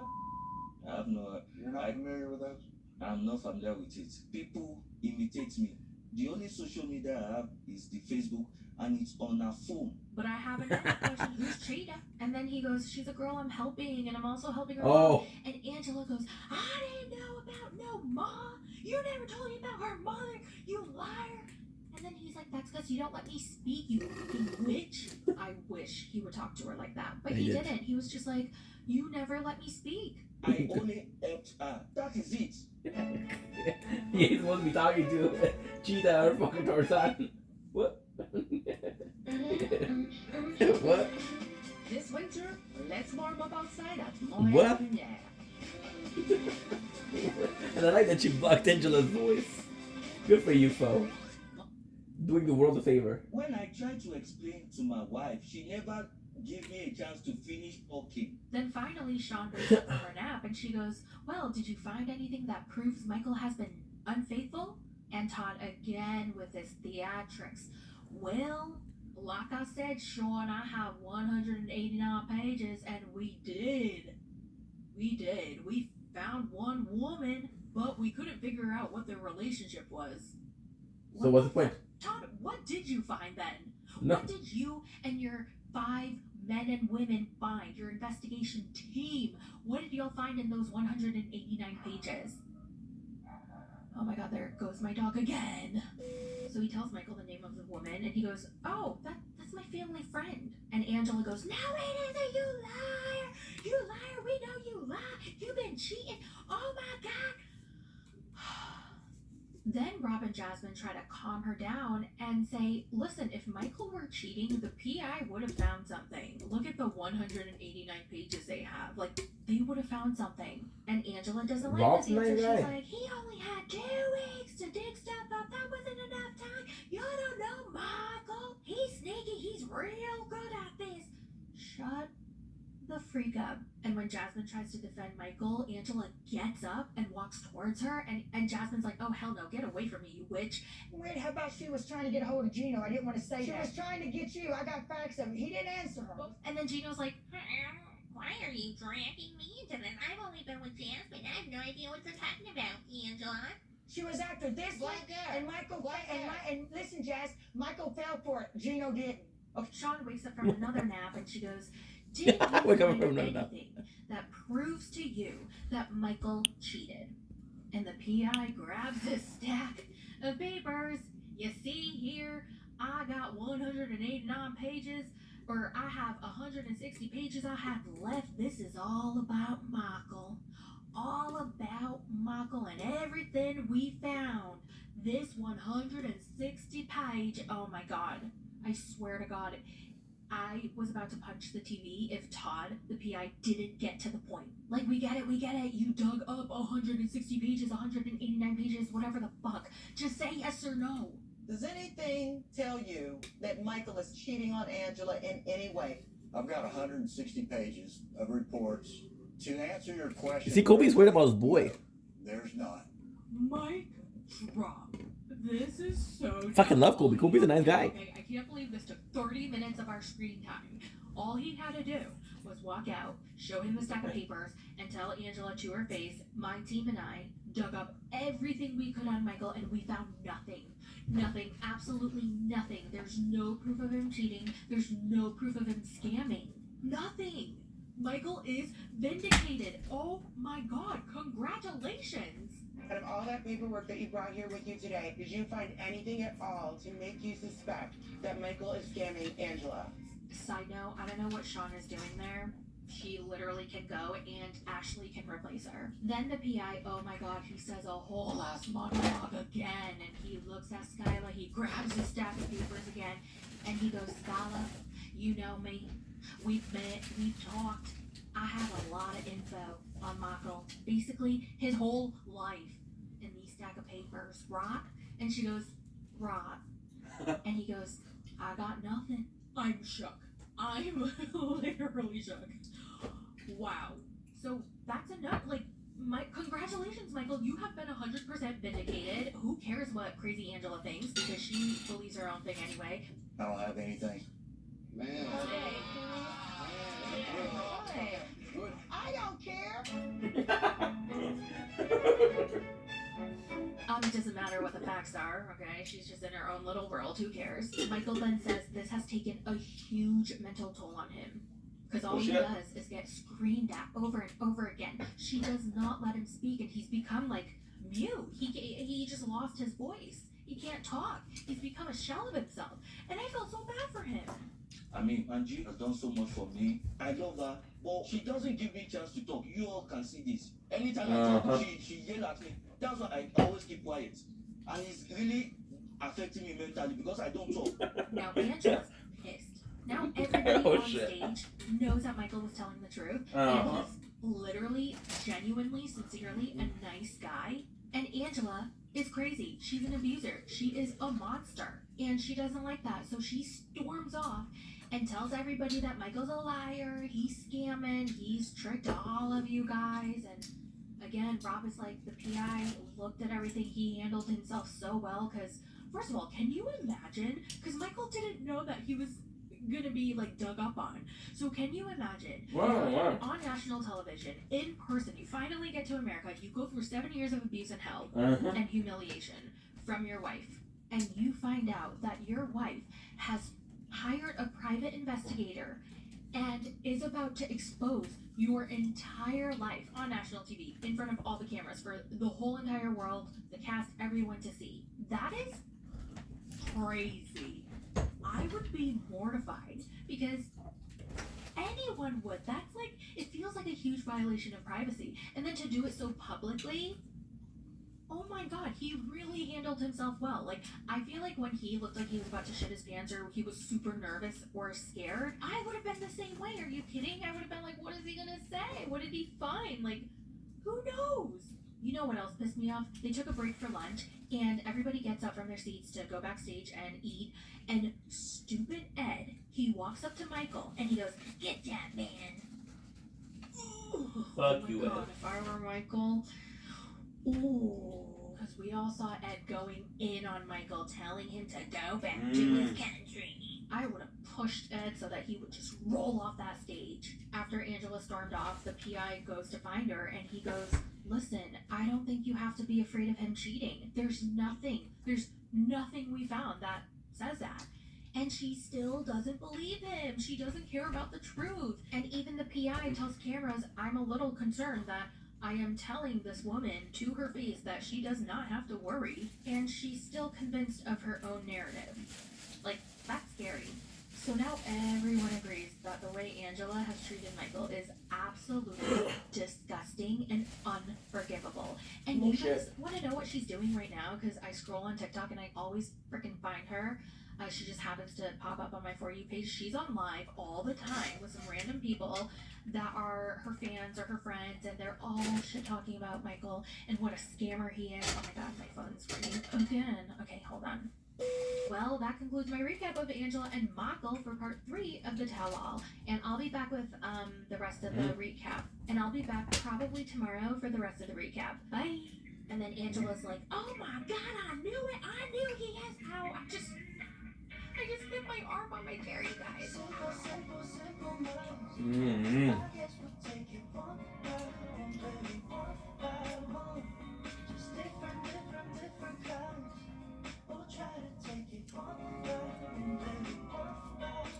What's up with the songs, dude? I don't understand. My thoughts. Spotted at Super C, an abundance of quality products. The Last Resort is I know. finally here. Hi, welcome back to another 90 Day Fiancé recap. Let's get into Happily Ever After, Season 8, Episode 17. God, how many more episodes of this season do we need? It is 8:13 a.m. in the morning. My dog just threw up. Alright, and I'm making her chicken and rice stew right now. My mind is a mother freaking mess. I feel like hot garbage. I'm tired. I didn't get good sleep. And I chose this messy hair filter because that is how I feel right now. This is literally what my hair looks like in real life right now. It is so messy. My mind is messy. I'm messy. I just don't feel good. You know, some days I wake up very happy and very positive, and I want to be a nice person because that is how I feel inside. And there are days like today where I feel like absolute freaking garbage, so I'm gonna act like a garbage person. Whoa, I got really hungry. Hold on, maybe this water will take care of it because I don't want to go downstairs and make something. I just don't. I'm so lazy right now. I got shit to do. So I'm just gonna press on my stomach right now. Oh shit. Oh, you know it's bad when you drink water and you feel it. You feel it go down and you feel it in your stomach. Does anyone know what I'm talking about? Let me know in the comments. You know what? I might have to record this later depending on how, oh god. Oh, now I feel nauseous. Okay, I'm just gonna try to push through. Like, what the hell is going on? I'm supposed to have a real productive day today, and the universe just doesn't want me to be productive. I gotta put something in my stomach, and I'll be right back.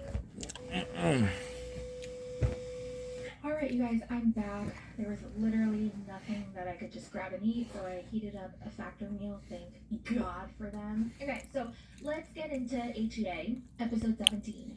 And let's start with Angela and Michael. Angela gets home to her 52 grandchildren. Okay, there were just kids everywhere. I was like, oh my god, there's a kid, here's a kid, everywhere, kid. How many kids do you have? She tricks Skyla into thinking Michael didn't get approved. And she's like, see, I told you, Mama. I knew he wasn't gonna get approved, Mama. Angela keeps telling her, well, I'm approved, you're wrong, Skyla. And she's like, all right, Mama, I just don't think it was meant to be. And all of a sudden, knock, knock, who's there? They open the door and it's Michael Mother effing Ilasami. I've been saying that a lot, Michael Mother effing Ilasami. Okay, so it's Michael, and the grandkids are so happy. They're screaming, they're hugging him. Ah, Papa Michael, Papa Michael, oh my god, Papa Michael. I mean, it was very sweet. Now Angela takes How many of them there is? and shows him everything that he needs to work on and fix. I was like, what the fork? Did you bring him here just so that you could make him work?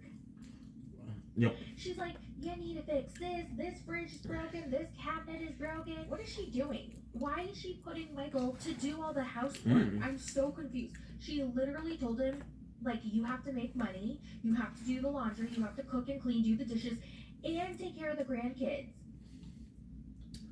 Then, you guys, she opens her bedroom door, and it is a mother effing mess. It is disgusting. There's shit everywhere. Disorganized. It's like she's a hoarder.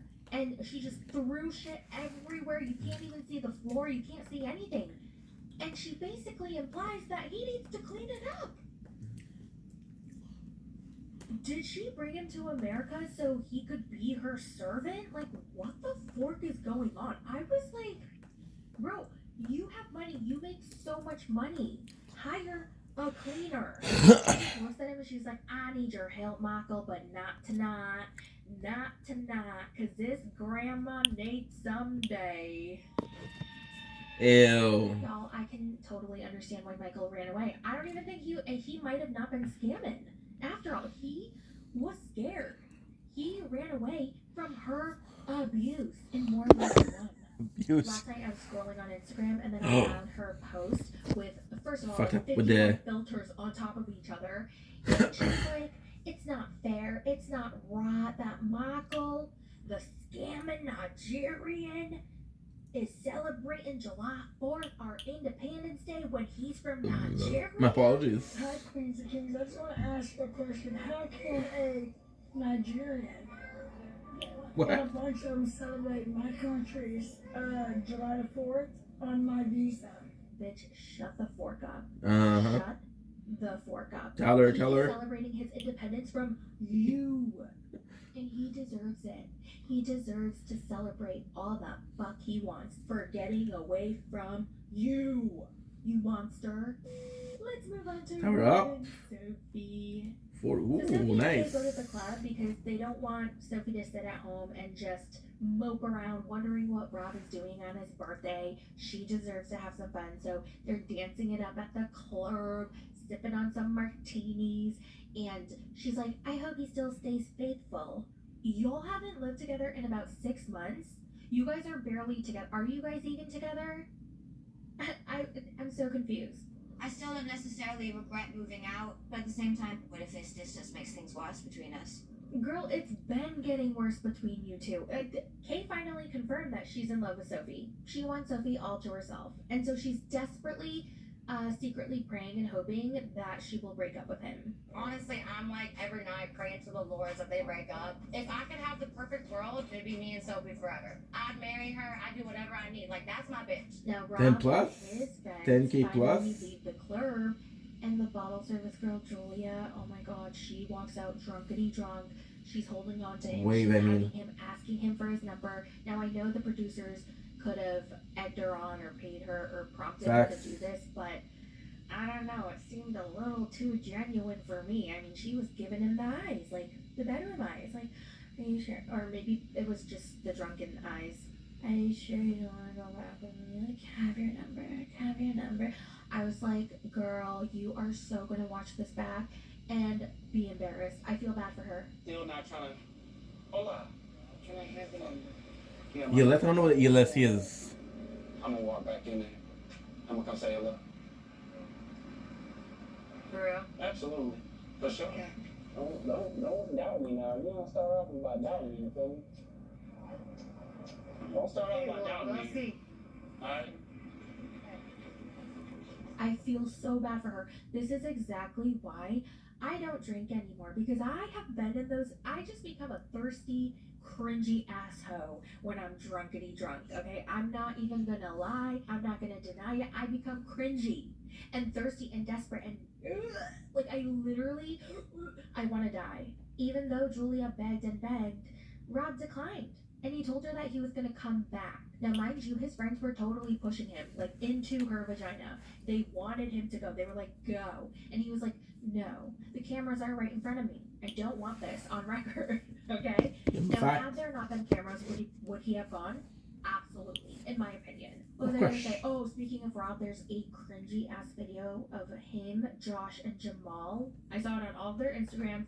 I watched 2 seconds of it, and I was cringing. So we're gonna watch it at the very end of this video, so stay tuned. Oh my god, oh my god, oh my god, I just had a random thought. I bet Sophie's gonna watch this back and see how faithful Rob was and what a great, honorable man he was when a girl was practically begging for his D and he rejected her. I feel like she's gonna watch it and be swept off her feet. Sophie calls him and tells him that she loves him, and he's very perplexed. He's like, why did she say that? Is she trying to manipulate me? No, He's very confused. She's not, Now, dude. She Rob's just back love in you. LA from Kansas City. He's been there for a couple of days, and he has not heard from Sophie ever since she drunkenly called him and told him she loved him. He looks very sad. He even sheds a Aww. tear or two. And again, I feel like Sophie's gonna watch this scene back of him crying and be all swooned. And, oh my God, Rob, you do love me. Oh my God. So I misjudged Rob. Rob's a good dude. You aren't a robot. You do have a soul, and she's gonna be all. I'm sorry, Rob. I can already tell. Rob doesn't want to do this anymore. He's tired of fighting. He doesn't know what else they can do, so he goes to Kay's apartment to break up with her. I love when he was at the front door and then he called Sophie to come outside. He was literally like, how many times did I say literally in this video? I say that way too much. Oh my God, please, somebody punch me every single time I say literally. Okay, so he gets to her door. He calls her and he's like, hey, I'm here. And she goes, why do you sound so mad, Rob? What did I do? Why are you yelling at me? And I was like, okay, this girl needs to chill. I don't know if she's so used to him yelling at her all the time that now every time he speaks, she hears yelling. I don't know, but he was actually very calm in that moment. Oh, let's move on to Chino and Jasmine. Oh my God. Okay, let's get through this. So the pageant contestants are now in costumes that show a little bit of their culture. Jasmine's wearing this bedazzled peacock outfit, and in the audience is Gino, and I thought he wasn't supposed to be there. I thought she disinvited him, so why is he there? I don't know. Maybe they explained it, but I missed it. Next is the Q&A portion. They asked Jasmine what inspired her to do this pageant, and she's like, when I moved to America, I was so lost and lonely and depressed because my husband sucks and Oh yeah, but this girl, she said something Jasmine, she lost her fucking hair. She was so stressed. And taught her how to fly, blah blah blah blah. Yeah, it was a big problem. Great. Thank you, Jasmine. And the end. After the pageant, she asks him how she did, and he's just biting his tongue. He's trying so freaking hard not to be critical, and he's like, Dude. you improved. I've not done anything bad to you. Nothing mean to you. I didn't say you were ugly or You make me feel ugly. Gina says, I That's- think you need to apologize to me. And she's like, for what? Yeah, for what? All the things you've said to me, and I was just being supportive of you, and all you do is start fights with me. And Jasmine says, do you even know why I'm doing this pageant, you little bitch? Oh. I'm doing this because I'm homesick, I'm depressed, you depress me, you hurt my feelings, you're mean to me, and... What did you do, hurt my dude? feelings by disinviting me to your rehearsal. I disinvited you because you're constantly talking shit about me, you dumbass. Then we get to the real big issue that Jasmine has been not saying, probably in front of the cameras, knowing that it would embarrass him, but like, what can she do now? Because And there's he beautiful- won't address it, he won't do anything about it, Cloudy. he won't get help for it, and it's really affecting their relationship. So she's like, Gino, you won't make love to me. You know what your problem is. You have an addiction to porn, okay? And it's not normal porn. I'm so desperate, to have your attention, to have some sort of validation from you, like you actually attracted to me. I don't feel that way. And sex is not validation, but damn, I love you. And I want to be with you, that is... Well, I understand her. But you deep inside, you know what's going on. They're still having this issue. It was never resolved. This has been an ongoing issue, I think, for years. He blames her for the lack of intimacy. He says it's her attitude. But she's like, I have an attitude because you're blaming me. You're saying that you don't have a problem when you do. And he's like, no, it's your attitude. In fact, you're getting really ugly to me every day. Like, every day you're so ugly. like she's like getting uglier to me by the day with all this fighting. Well, like that I understand that too, but that's fucked up, dude. I'm not denying it. She is a little cuckoo for Cocoa Puffs. Yeah, but break up, fuck, dude. What the fuck? What if it was because of him? What if he's just poking and The gaslighting. I mean, I don't know. until the animals just want to go home? I don't think Gino is an asshole, but I don't think the problem with Gino is I don't think he's an asshole, but I do believe that he's unaware. I love Natalie. When are we getting her back? You know what? I hope she left his ass. I saw that she posted a picture of her with Vinny from Jersey Shore, and she's going to be on his next podcast episode tomorrow. And y'all know I love listening to podcasts. I mean, I just turn them on and go about my day. I'm listening to a podcast like 8 hours of the day. Like, literally, I said literally again. I'm so excited to listen to this episode, and I will listen to it front to back. Well, I didn't like Vinny. Vinny at the beginning was a cool dude. I think he was a fucking douchebag. Alright, now that we're done with Gino and Jasmine and all the couples that I cover, let's do like a quick recap of the couples I normally don't cover in just 1 or 2 sentences. So Alexi's still pissed off because Lauren brought up wanting to go back to work and wanting to pursue a career while being a mom because he feels like she should just be home taking care of him, the kids, and the house. That's what he wants. And listen, he's entitled to want what he wants, but she's Facts. also entitled to want what she wants. So I don't Also know. facts. Yeah, I hope they find some kind of a middle ground. But he's just pissing me off because he's bitching so much about how, oh, I have to work in the last 2 months when I had to work and do all the housework. It was so hard for me. I'm upset that, she doesn't see me. She wants more out of me where I'm breaking already. How? Because you're gonna have to share some of the household chores with her? Oh my god, so sad. Oh, so sad. Oh, boo-hoo. Somebody get some tissues for Alexi here. He's so sad. Lauren's like, please be my cheerleader. And he's like, no, I'm not gonna be your effing cheerleader. No man who respects himself is gonna be an effing cheerleader. And she's like, I don't mean like with pom-poms and a skirt, you Say a dumbass. team. I mean just be supportive. Oh my god, he keeps bitching and bitching about how for 2 months he barely survived while she was recovering because he had to go to work and then come home and take care of the kids and do all the household. Why did I call him a whore? Household chores. Boo fucking who. Oh my god, cry me a river, Alexi. Do you know there are so many single parents that do the same thing all the time? And just because I'm going at Alex doesn't mean I like Lauren, okay? I don't like her either. But right now, in this moment, my anger is towards Alexi. Bro, just shut Lauren, up. she's Stop entitled. crying about it like a little bitch. Okay?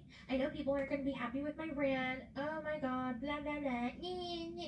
I don't fucking care. Okay? Come at me, bro. Come at me, bro. Oh, you use a potato filter. How can you talk all this shit about people? I talk shit about shitty people. Okay? Quickly about Good for you, Fo. Talk about I it. think it's absolutely hilarious Talk about it. that the hot dog... you can't talk. Hot dad is getting along with John and not his actual son-in-law Patrick. And I think it's because Patrick's very soft-spoken.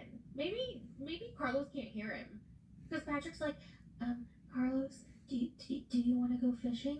And John's more like, hey, Carlos, you want to go fishing? The weather's beautiful out there. Come on, let's go. Get in the car.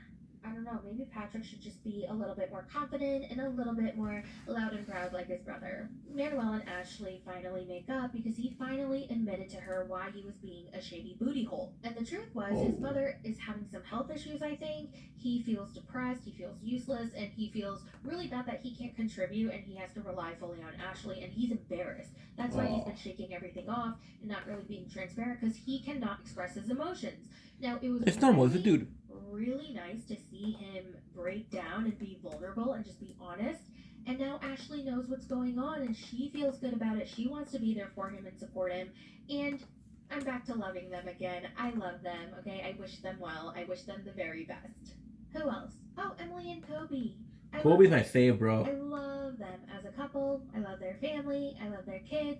You can't make me hate them. I love them. All right, y'all. Now We'll talk let's about Kobe watch fuck. this cringy ass video, okay, where they lip sync and dance to Boys to Men. Oh, so cringy. All right, let's do this. And also, like, I know I'm making fun of them for this cringy video, but I also realize that I myself am a very cringy person too. So like, cringe recognize cringe, you know.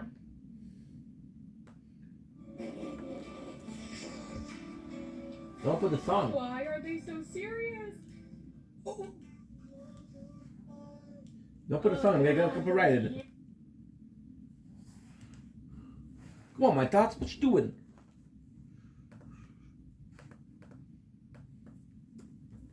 This is basically low-key a reaction for you guys. You know what I mean? You know what I mean?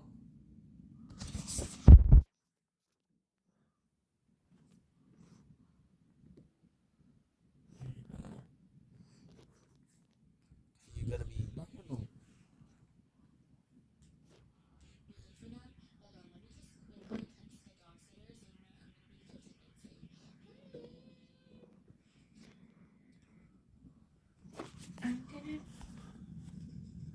I'm running 10 to 15 minutes late. I'll see you soon. Okay. because I'm almost done with this. I just want to finish this. Okay, someone said and stink. And then Boys to Men. The backdoor Boyd. Oh my god, look at this poster. Coming soon to a dive bar near you, the One Pump Chumps. Someone from Salt and Penny. No direction. Uh-oh, town. 10 degrees. Woo. So funny. They were funny as hell. Wow. Bravo to all these brilliant predators. Honestly, Let's start a little sudden. I'm sure there are a ton of thirsty, desperate ladies who will go pay for a ticket to watch them dance and lip sync like losers, and I might just be there. Yeah, I might be one of them. Someone found Kelly's dating profile. Yeah, as in Molly and Kelly. And you can tell he's pretty jaded. By the way, I love Kelly. I'm Team Kelly, but honey, sweetie, if you're watching this, you gotta take out all the negative stuff, okay? Most of his profile is about what he doesn't want in a partner rather than what he wants. It's giving negative Nathan, miserable Mikey, and David Downer. Okay, take it all out and be positive. Oh my god, you guys, if I were to ever match with him, I would go on a date and then I'd propose a plan to get us on the show of 90 Day, and then my 90-day dreams of being on the show would come true. A true dream come true. Well, that's it for the recap. Let me know all your thoughts in the comments, and I will talk to you guys in the next one. Bye! Let's try this again. Hi, welcome back to another 90 Day Fiancé recap. Fuck. I just can't. I can't pretend to be happy. How is everyone? I hope you're all well, because I'm not. Do I even want to get into it? No, I don't. So I'm not going to get into it. I want to die. Someone just slit my throat. That's probably going to get demonetized, so I'm just going to bleep everything out or cut it out entirely. I know a lot of people fake their relationship history or fake a whole ass relationship in general. I don't know why my dog threw up, but I am taking her to the vet because her eye hasn't been well. Between Getting a lot of Sword. And it normally doesn't goop that much. She's a Shih Tzu, so her eyes are naturally watery, but she normally just tears a lot. They don't smell, but lately it's been real stinky, and I don't know what is going on. I've tried washing her eye area, her face every day with doggy soap, and it just does not get rid of the smell. So I need to do something. I cannot deal with the smell. I have a very sensitive olfactory system. I am very sensitive to smells. It will drive me literally crazy, which is why I'm very careful with my perfume selection, my candle selection, and I cannot stand her smell. I have not been able to like smush her the way I normally smush her and suffocate her with love. So I need to get a handle on that today. We're taking her to the vet. So I gotta film this real fast because my other dog has a play date. I'm sending her to the her dog sitter because her bestie, her name is Paris, a little 7-pound chihuahua. They're best friends, so I take her to daycare. I can't wait for the tell-all though. I want to see Michael in America. That's just gonna be amazing. Amazing.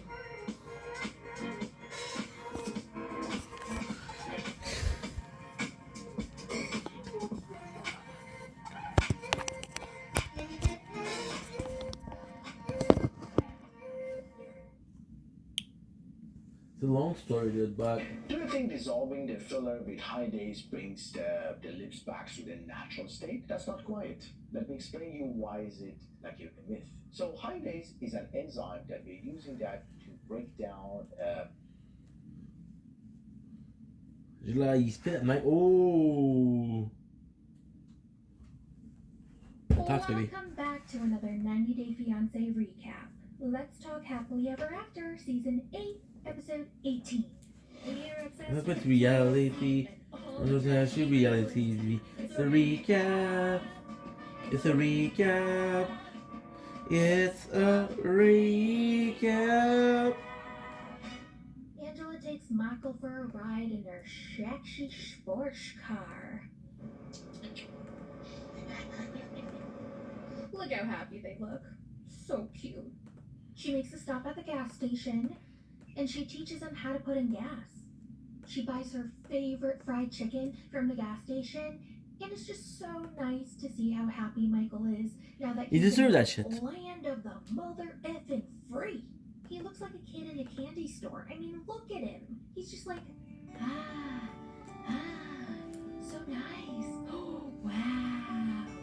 They get back home. Angel and Michael are putting up Christmas lights around the house, and these grandkids tell him straight up, Michael, your feet are dry and crusty. You need to moisturize them dogs because those dogs be screaming. Michael, you got some crusty, dirty feet. You need some lotion. Oh my god. Oh, you're right, Book. I'm getting some foot care, some lotion, some skincare. You're gonna need it. Leave the poor guy alone. Screaming. I need to know if they were fed those lines or if they came up with that on their own. Well, their grandma is fucking They Angela. What do you came up with expect? that on their own because they probably hear Angela talk about Uh-huh. it all the time, but I was dying. In the evening, Angela takes Michael to her favorite restaurant so they can have dinner with Skyla.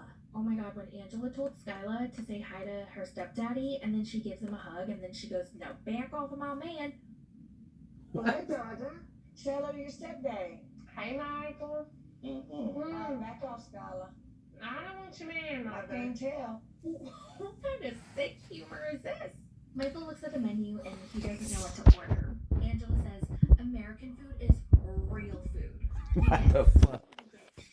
You get ribs, you get the chicken. Ribs good, bro. Burgers, not that crap y'all eat in Nigeria. That's fucked up. You're gonna love it. Listen, this is real food. It's not like back at home, the freaking hoofs, the big old snails. It's ribs. What a fucked up person. My food back home is also real, okay? The food You tell her, bro. Michael gets his shrimp and grits. You tell her. He takes a little bit and does a sniff test. And then he does a little taste test. And they're so offended. They're like, Michael, what are you doing? What do Are you you get? a kitty cat? Why are you licking the food? I just love how they're so offended. Like, bitch, please. Yep. He takes a little bite and he goes, it's okay. And then she's like, do you want a piece of my rib, Michael? And he goes, yeah, sure. And he takes a bite. And then it looks like he faces a wall. And then he kind of like spits a little, but there's nothing that comes out of his mouth. And it's kind of like when you have a hair on your lip and you're just kind of like you're trying to get it off. But she sees this and she flips out and she's like, I just saw you spit that food. Don't lie to me, Michael. I saw you do it. And she takes a big bite of her ribs and she spits out chunks at his face. Whoa, that's fucked up. Why did you do that? Let me show you what you do.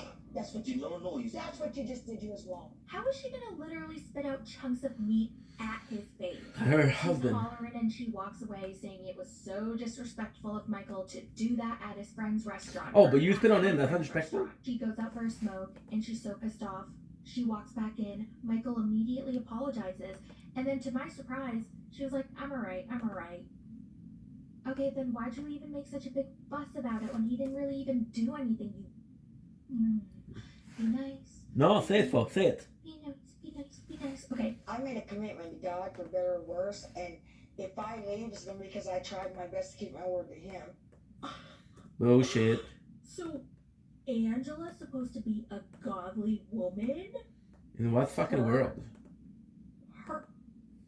She's the example? Skyla gives her stepdaddy a nice little threat. She goes, if you ever hurt my mama, I'ma show you hell. Well, Skyla, the thing is, I'm pretty sure he's already there with y'all. Moving on to Jasmine and Gino. It's still the damn pageant. Immerse yourself in luxury. So elegant. Ooh, so flowy. And only $34.99 at the Kia.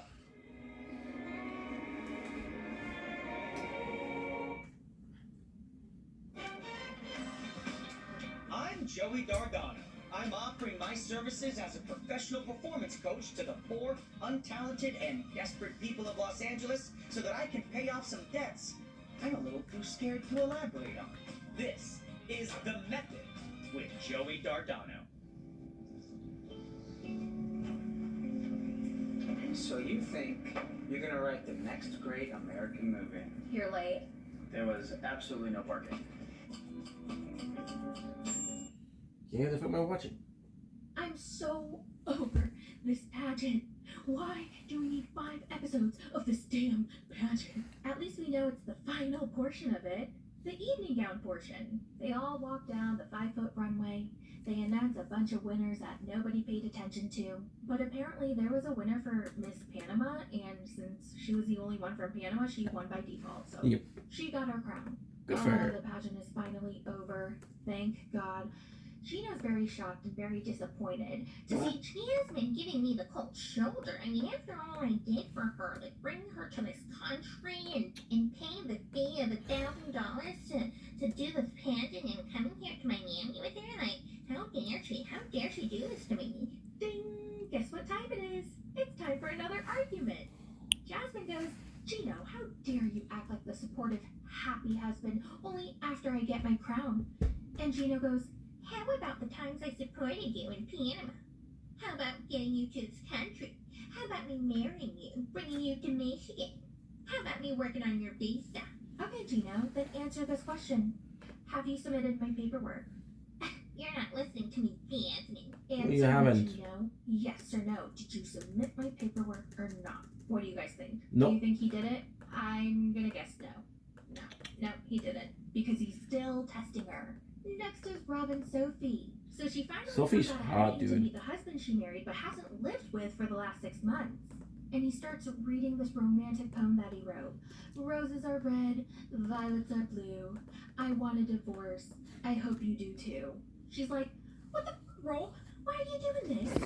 And she gets up and storms back inside and slams the door. And then Rob goes, what the bro? And he walks back to the apartment door. Knock, knock, knock, Sophie. I'm Hi, just done Soph. with my romantic poem. But instead of Sophie, she's like, I heard your Okay. stupid speech. How dare you blame her for the breakup when it was all you jerk. I'm shaking because I'm so mad. I'm so mad I could just shove my foot up your ass. You would like it though, wouldn't you? And he goes, mind your own damn business, Kate, you homewrecker. You don't know what you're talking about. And he walks away, he storms off. But then he walks back to argue some more, and then he walks away again.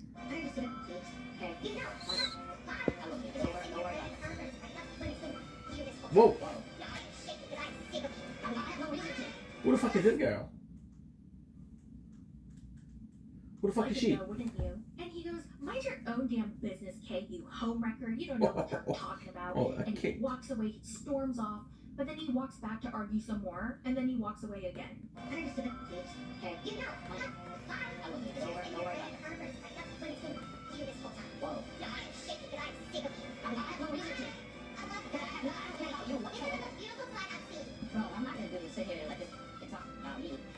You tell her, bro. You tell her. That was fun. Lauren wants Boom. more surgery, and Alex wants to die. He's thinking of all the pain and suffering he went through the last 2 months when he had to go to work and then come home to cook and clean and take care of the kids. Oh my goodness, how will he ever survive? Well, because he's not used to She's it. like, absolutely not. You're not getting your boobs done. And her mom goes, I'm right there with you, Alexi. Lauren, if God wanted you to have big, gigantic boobs, he would have given them to you. Jeez. I happen to catch the part Jeez. where Emily and Kobe tell her parents that she's pregnant again. Aww. As soon as her parents find out that she's pregnant again, oh, those poor parents. I could see their hearts just drop to their buttholes. I'm the baby and I want to me. Baby. Wait a minute, what? And the mom was like, oh my What? God, What? what more work do I have to do? I'm so tired. I thought I was supposed to have a nice retired life, but now a third grandchildren. But on a good note, Emily and Kobe did buy a house, so congratulations. Yeah, It's big all over congr- the they're- 90 Day Fiancé I don't know news. much about her, but Kobe, from everything I saw from Kobe, Recap. If you're gent, looking dude, for any gent. content, go on patreon.com/mythoughts. Otherwise, I'll Gent. We're obsessed with TLC. Are we gonna do the same mystic again? I'll say. Oh. Mashishfo. Sheeshfo. It's a recap.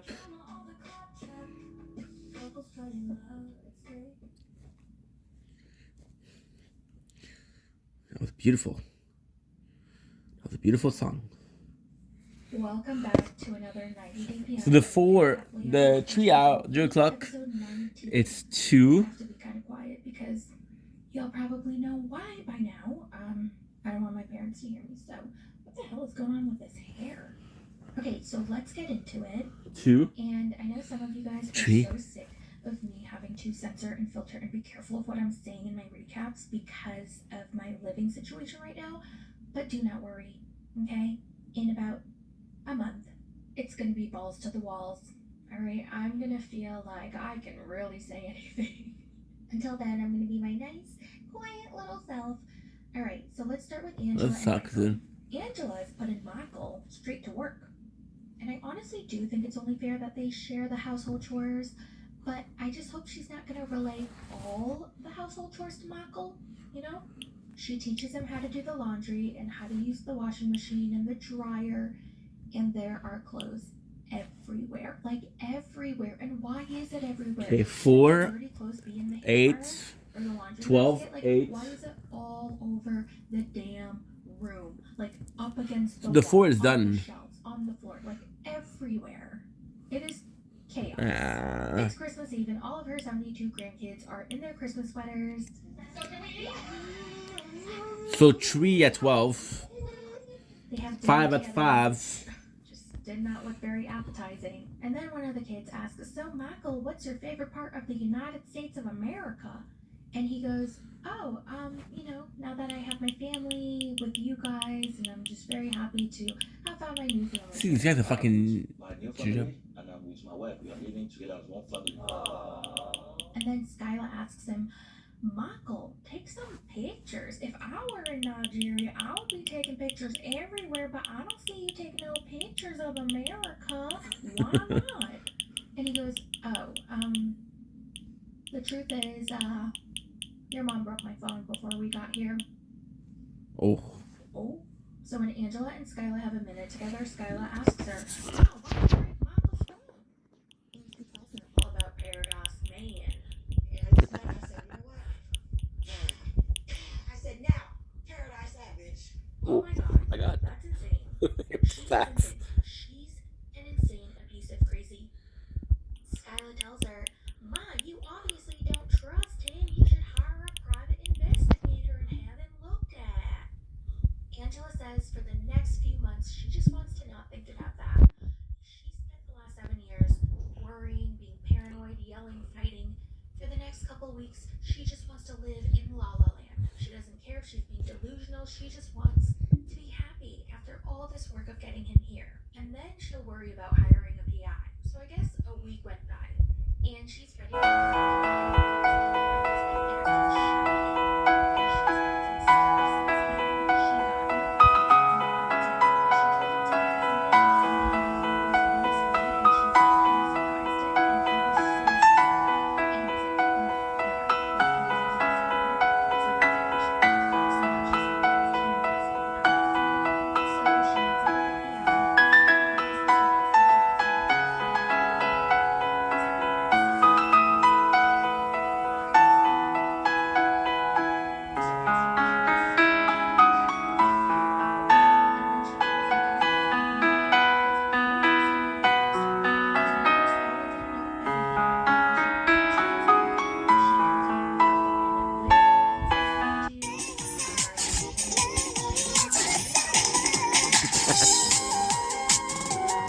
Oh, nice.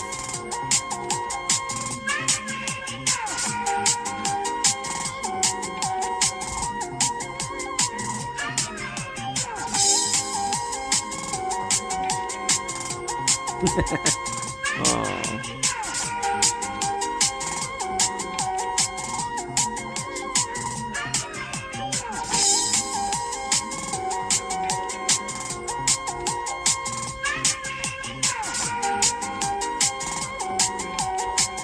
Oh God.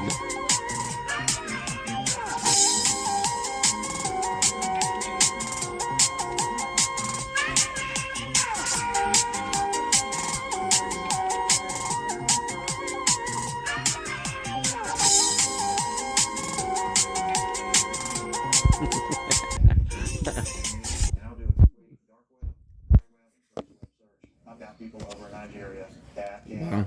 try to extract all the communication, and it doesn't matter if it's been deleted. Even if he deleted it, they can pull it up. And that is scary. How would a PI have access to that? He's not law enforcement. He's not in the FBI government or Whoa. Secret Service or CIA or Scam. whoever the people are who normally have access to that. Like, how does a private investigator have access to that information? I don't know. Someone let me know in the comments. Well, we're going to move on to Rob and Sophie. And y'all, I'm just so mad. I'm so mad. Sophie, how dare you make me feel bad for him? How dare you? She just absolutely revealed her maturity level in this episode. Yeah, but she's so not. She's young, such dude. a child. So Rob's driving back to Kay's apartment after being kicked out because Sophie called him crying, begging him to come back. She was like, I just need to talk to you, Rob. I really, really need to talk to you. And he's like, all right. So he drives All back. right. He knocks on the door. Kate opens it and then goes, all right, I guess y'all can enjoy my apartment. And she goes in her room. Jeez, who peed in her soup? Well, we know. Rob did. So Sophie comes out. She's not nice to are Rob. in the kitchen and they're not talking. It's just silent until Rob finally says, all right, Sophie, you're the one who asked me to come here. Like, are you going to say anything? And oh my God, Sophie immediately starts whining. And I was so triggered because I had just watched an entire season, almost an entire season of Love Island where Kaylor whined for 12 episodes straight. And now this. If you can't let go of anything. I should have left you. So is that what this is about? No, I'm saying I don't understand why I'm willing to try still. You're not for what? But you aren't willing to try. I am willing to try, Rob. She's basically wanting Rob to grovel and like beg her for another chance. Like, okay, we're gonna work this out. We're gonna stay together. But he's not doing it this time. He is sick of the constant fights. So Sophie's like, okay, fine then. You don't want to try, then dump me. Okay, bye, dump me. Bye, bye, bye. You can leave now. You'll never see me again once you leave this apartment. And he goes, okay. And then he leaves. And she definitely wasn't expecting that because I think she was in shock for a few minutes because she was sitting on the sofa just doom scrolling. And then tears were just falling out of her eyes. And then she started sobbing. And she's like, I want my mommy. I want my mommy. Why do you want that crazy Looney Tunes, girl? Sophie. She's hugging her Squishmallow that Rob got her. She's crying into it. All of a sudden, she walks outside and she asks one of the producers, do you know where Rob went? In which direction did he go? And then she runs to his car in the pouring rain, barefoot. She's crying so hard she can hardly breathe. She's hyperventilating. And Rob was being the totally reasonable one here, okay? Sophie's like, I'm not happy around you, Rob. And so Rob is like, okay, well then, if you're not happy around me, then I don't think we should be together. And she's like, Rob, I'm just overwhelmed with everything, Rob. He's so confused. He doesn't know what to do. He's stuck, basically. He doesn't know where to go next. This relationship isn't working out. She doesn't want them to break up. But then when he wants to walk away, she gets really upset.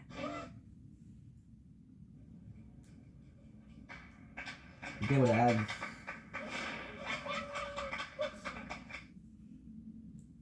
Laissez Structube faire de la maison de vos rêves une réalité avec des meubles qui reflètent This is votre not style long. unique. En magasin et en ligne, trouvez les pièces parfaites pour créer l'espace dont vous avez toujours rêvé. Structube, bas prix, beau style. I'm about to meet with Nomadic. What do I need to know? Show me accounts visited our website. Which accounts are at risk of churn draft and emails? Market is closed one. How's my team doing? 26 deals forecasted to close. 2 deals need your support. ZoomInfo, the go-to-market intelligence platform. Booking a flight? Download Kayak's app and set a price alert. We'll notify you as soon as the price changes. In the meantime, do what people do. Procrastinate. 1 day, 2 days. Alert. Time to book already? Wow. Back to Kayak for a great deal on your flight.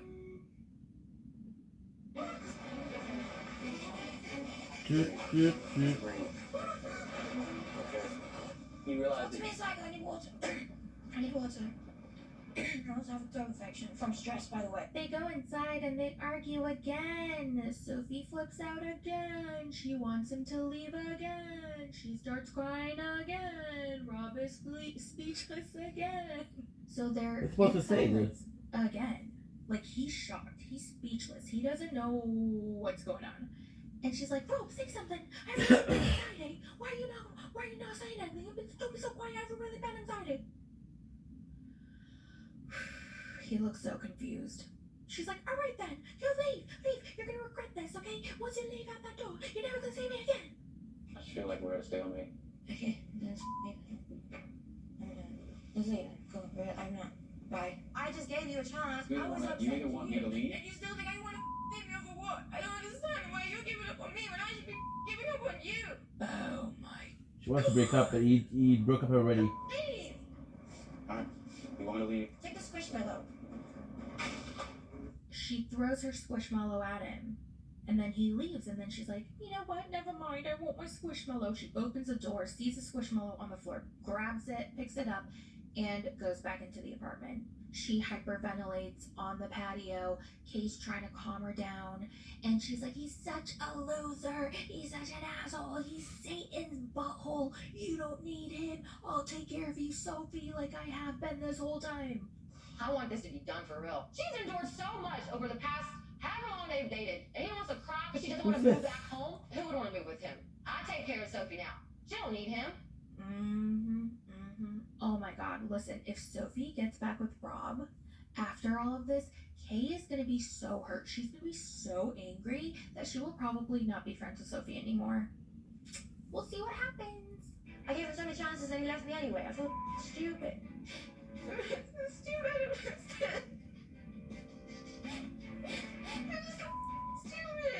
Alright, let's move on to Emily and Kobe. So Emily and Kobe just got done telling her parents about her pregnancy. And Emily's mom is like, oh god, she's gotta get the hell out, David. She promised us she wouldn't have a third kid here.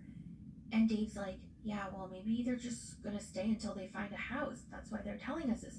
And Mom goes, she's gonna want to stay here as long as possible, David. We gotta get her the hell out of here.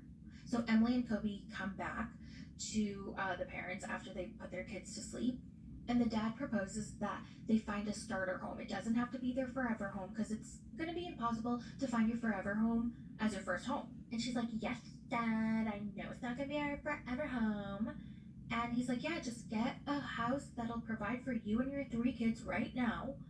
And she's like, well, Dad, I need to love my home too. Like, I want to go to my house and I need to love my house, okay? And they're like, oh, brother. Okay, Kobe, what do you think? And he says, well, I think all the houses that we've looked at so far are livable.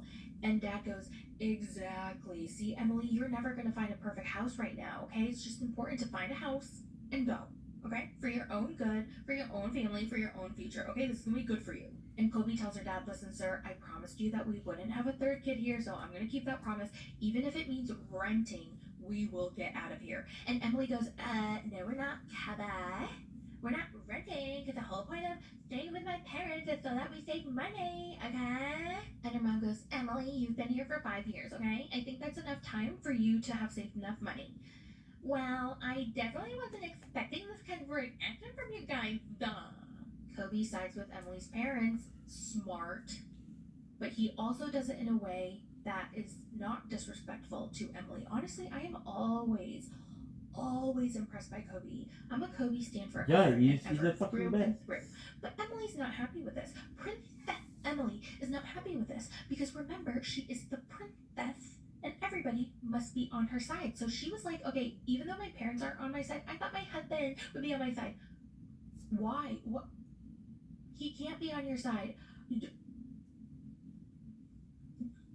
He doesn't have the same privileges as you do with your parents because you are their daughter. He is not. Do you understand? So Dad's starting to feel bad. The father seemed pretty chill. The mom focusing also. so much on like get out, and like this should be a happy time with Emily and her 3rd baby. So he tells her, please do not take this the wrong way. We're very happy that you're pregnant, but you have to get a house for your own good. Oh my god, if someone mentions I have to think about moving out, where is it not clear that I have said I want to move out and buy a home? Who went and looked at houses? I am. Who got the realtor? I did. So it's not like I'm not the one taking the steps to go buy the house. And Emily's mad at Kobe too because he didn't have her back. And like, what the fuck do you want from him? Yeah, what is he He's supposed in to a do? shit position. He literally had the best response in my opinion. So yeah, Emily is hormonal. She's pregnant. She is very emotional. She's crying. She's like, oh my god, okay, like I'm so pregnant. I'm so emotional. I'm so hormonal. So like I feel the way I do. All right, girl, I'll give you that. Okay, just blah blah whatever. But this is Princess Emily coming out. Okay, I've heard you loud and clear, and I really feel like they are attacking me, and that my husband is not standing up for me or doing anything to be on my side. And it's like We can very do much. frustrating, and I'm getting very worked up about it. last but not least, we are going to finish this recap off with Jasmine and Gino. Y'all, I was woo. Okay, all right, let's talk about it. Let me just take a deep breath. All right, so Jasmine wants to know if Gino submitted the paperwork or not. Remember a couple episodes? No, not even a couple. It's been a while. She went to the lawyer with him. She really wanted her paperwork processed. She missed her sons. She wanted to visit them. She also wanted to work on getting them to America. And that can't be done without the paperwork processed. Like, done. Did you see me fill it out? Yes or no? Who was I talking about yesterday? I've been her daughter. So you didn't submit it. No, you're not listening. Did you submit the paperwork? Yes or no? Don't tell me yes or no.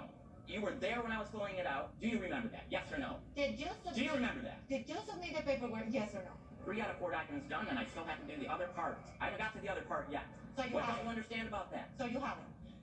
No! I knew it. I knew it. No I shit. knew it. I knew it. He's still testing her. He wants to delay this as long as possible because he wants to make sure she is going to be a quiet, perfect little Stepford wife. You know, when Jasmine was saying the things like earlier in the season, he's trying to control me, he's trying to take away my freedom or whatever, you know, along those lines, I was like, come on, Jasmine, you were just doing too much. You were exaggerating.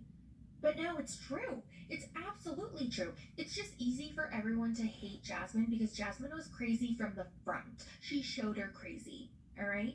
And it was easy to hate her, 1, because she's a woman, and 2, because she's batshit, okay? And 3, More about Gino shit, woman. played this perfect little innocent man who doesn't know any better. He's like weird and losery and like he doesn't know what to do. And so everyone sympathized with him, but he started slipping. Little by little, his mask started to fall. But because Jasmine is so, like, her reactions are so crazy that it's just easier to blame her and to hate her. But you guys, Gino, I think, acts a certain way on camera and off camera, and he tries really hard to control that. Well, we know there's He a knows narrative how for the confidence perceives American. their relationship. He knows, you guys. He's not dumb, and it worked for him for a really long time. And I don't know if anyone sees what I see. If you do, please let me know in the comments because I fuck with you then. I don't know why Jasmine's under the impression that I submitted the paperwork. I am working on it. I just haven't submitted it yet because it's time consuming. Bitch, you don't have a job. You don't fucking work, bitch. And bitch, you quit your job so you could help her with all the paperwork and all the immigration stuff. Like, bitch, you quit your job. Bitch, you don't work. Bitch, you said you quit your job so that you could help her process all her paperwork and do everything.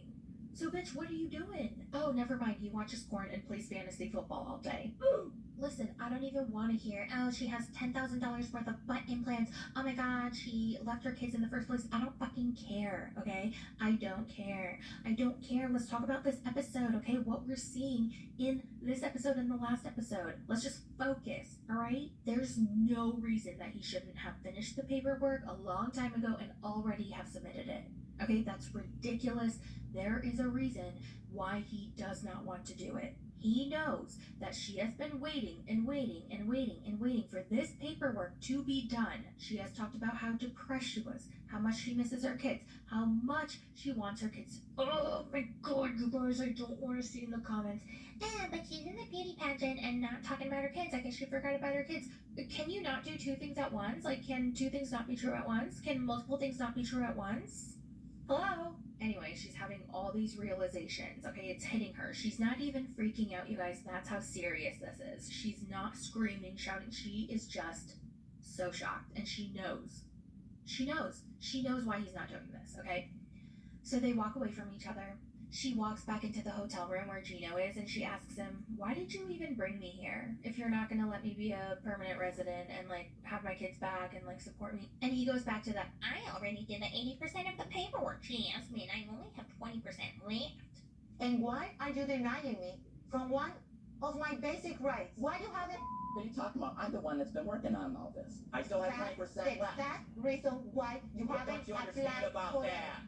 He got real mad. I was like, oh, let it show, Gino. You are trying so hard to hide it. Just let it all out, Gino. But no, he pulled it back in. You remember there's cameras, and I can't freak out. I need to keep playing the innocent, dumb man to garner sympathy. Give me my passport. Why do you have all my legal documents? Ever since I came to the United States, I haven't had access to my passport. Holy shit, I think she might have mentioned it once, but like, I didn't even think anything of it. But he has been holding on to her passport. For whatever reason, he says that she'll lose it, but she doesn't know where it is. Like, he just doesn't give her access to it. So she demands this time. She's like, give me my passport, you fucking bald ass creep. And he goes, fine, Jasmine, you can have it, but if you lose your passport, it's not my fault. And she goes, I don't freaking care, give me all my paperwork too. So he hands it all over, and he's like, why are you forcing me to do this? Like, God, Jasmine, like, you're forcing me to do your paperwork. Like, why? Like, I am getting it done. Because I want to go see my children, you fucking idiot. And then he looks at her, and he goes, fine, Jasmine, go back. Going back and seeing my You children. can't go back and see your children now. Go back Ooh. Do you guys get it? He said that because she's not a permanent resident. He didn't do the paperwork yet. Therefore, if she leaves the country, she is legally not allowed to return. That is what he was telling her to do. He was telling her to leave, then go back and don't come back. Wow. I'm not sure about that. Hairy, wrinkly, dirty butthole. So realizing what he just told her to do, she's like, get out. I don't even want to sleep with you in the room. Get the freak out. And he goes, no, I'm not leaving. You leave. And I'm sure she's just shocked again. So she throws her flowers at him, and he throws it right back. He was about to like chuck it, but then he like calmed himself down, and then he just like threw it in her direction. And you guys, Gino lied to all of us. He lied to us all, acting like the innocent, weird little clueless loser guy who doesn't know any better, who's so clueless, so dumb. Someone said this, I can't remember where, but they believe that Gino has been provoking her behind the scenes, like not in front of the camera. He acts one way in front of the cameras, and then like he just provokes her, and he's an asshole. And then he knows he's going to get this ginormous reaction out of her, and she does, because she doesn't care if she's in front of the cameras or not. So she will just react. And then he knows that everybody's going to be on his side. And he knows what he's doing, you guys. Like I said before, Jasmine showed her crazy from the very beginning. She never hid it. She never tries to hide it. She is honest. But he wanted to tell a very specific story and control the narrative that she's crazy and he's not. And I feel like he was very successful at that, because everybody hates Jasmine. Everybody blames Jasmine. I'm not saying she's not crazy. I'm not saying that she has not said some horrible shit, done some deplorable stuff, but so has he. And the season is finally over. Shit, you guys, imagine. I repeat, the season is finally over. And the tell-all is 5 parts. It is. And I would normally be complaining, but I'm not mad about it at all. You know why? I'm actually excited because they are putting all the couples, the entire cast, into one big house. And they're going to be forced to confront each other. They're all going to get drunkety drunk and get sloppy and pissed off at each other, and I cannot wait. This is going to be the last resort, but without like the therapy part. This is my 90-day dream come true. I've been saying this for a while, that I want the couples from different seasons, from different spin-offs, to all be forced to live together for a little bit and to just like hash out drama. Like how they did with the housewives. They got different housewives from different seasons, from different cities, and they put them on a girls' trip. I wanted that for 90 Day, and we're finally getting it, and I hope this continues because I am here for it. Did you guys see the previews? It looks better than the entire season of HEA. I'm so excited. I'm so excited. What is HGH? Alright, Of guys, life? thank you guys so much for listening and watching. Of Atlanta? And let me know all your thoughts in the comments. And I will talk to you guys in the next one. It's a recap. It's a recap. Tune in now, don't take a nap. It's a recap. It's a recap. All the drama, all the claptrap. Couples fighting love, it's great. Good. Okay. Oh. No, let's work. Toutes tes fringales livrées à ta porte avec Skip. 64. Est-ce que tu sais combien je t'aime? Comme ça. I did the same mistake 3 times.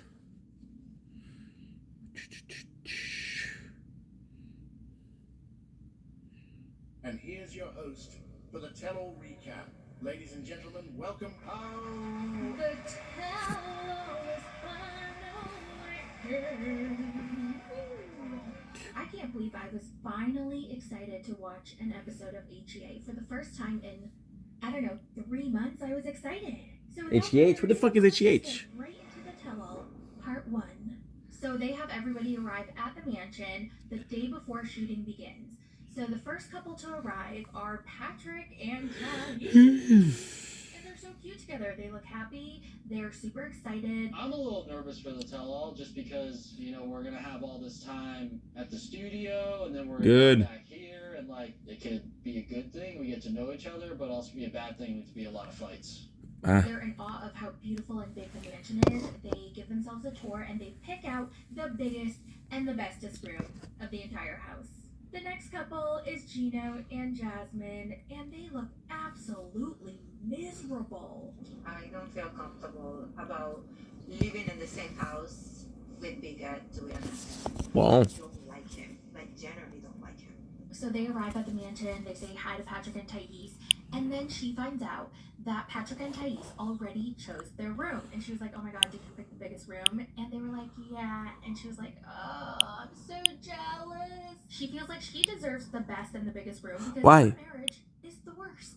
Give it to the rest of us who have a miserable marriage and live in a miserable place, a miserable life. Look at the bathroom. It's so beautiful. Oh my god. Oh my god, remember when Jasmine was so looking forward to taking a bath in Gino's bathtub? And she expected this really nice, pretty, clean bathroom when she arrived to Gino's house for the very first time ever. And when she saw his bathroom, it was so disgusting, it wasn't clean, and he left a dookie in the toilet. We don't really even sleep together right now in our house.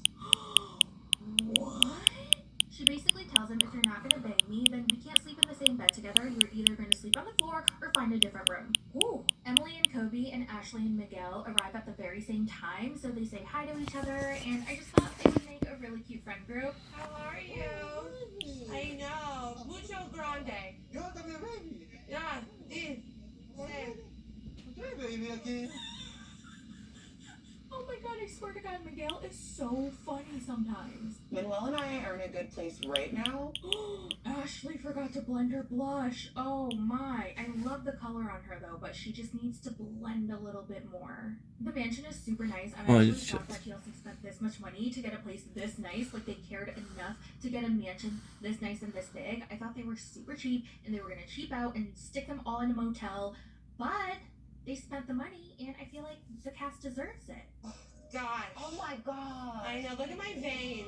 Look at them. You want a massage? Yeah. When you have gone through this, you know. Thank you. You know how it feels. Do you want anything to drink? Do you want a snack? Oh, okay. And Kobe is a pregnancy machine. I know. Right. He's a baby maker. Now the guys are together at the bar. They're talking about how much they love having schmecks with their ladies. That's what that was. Just awkwardly standing there. And the guys are all shocked. They're like, oh my god, you don't have schmecks with Jasmine? Like, how long has it been? 8 months. And then he goes, but I never had this problem with any other relationship. It's just Jasmine. Yikes. She's gonna be so mad when she hears this. Next to arrive in the mansion is Liz. And she looks great. She's never felt better after dropping 230 pounds of dead weight. Then the dead weight arrives. And he oh, that's fucked up. like, hi everybody. Hi everybody. You can tell when she likes it, when she dislikes. And he goes to the bar, and everybody's like, all right, let's take a shot. And they all take a shot together.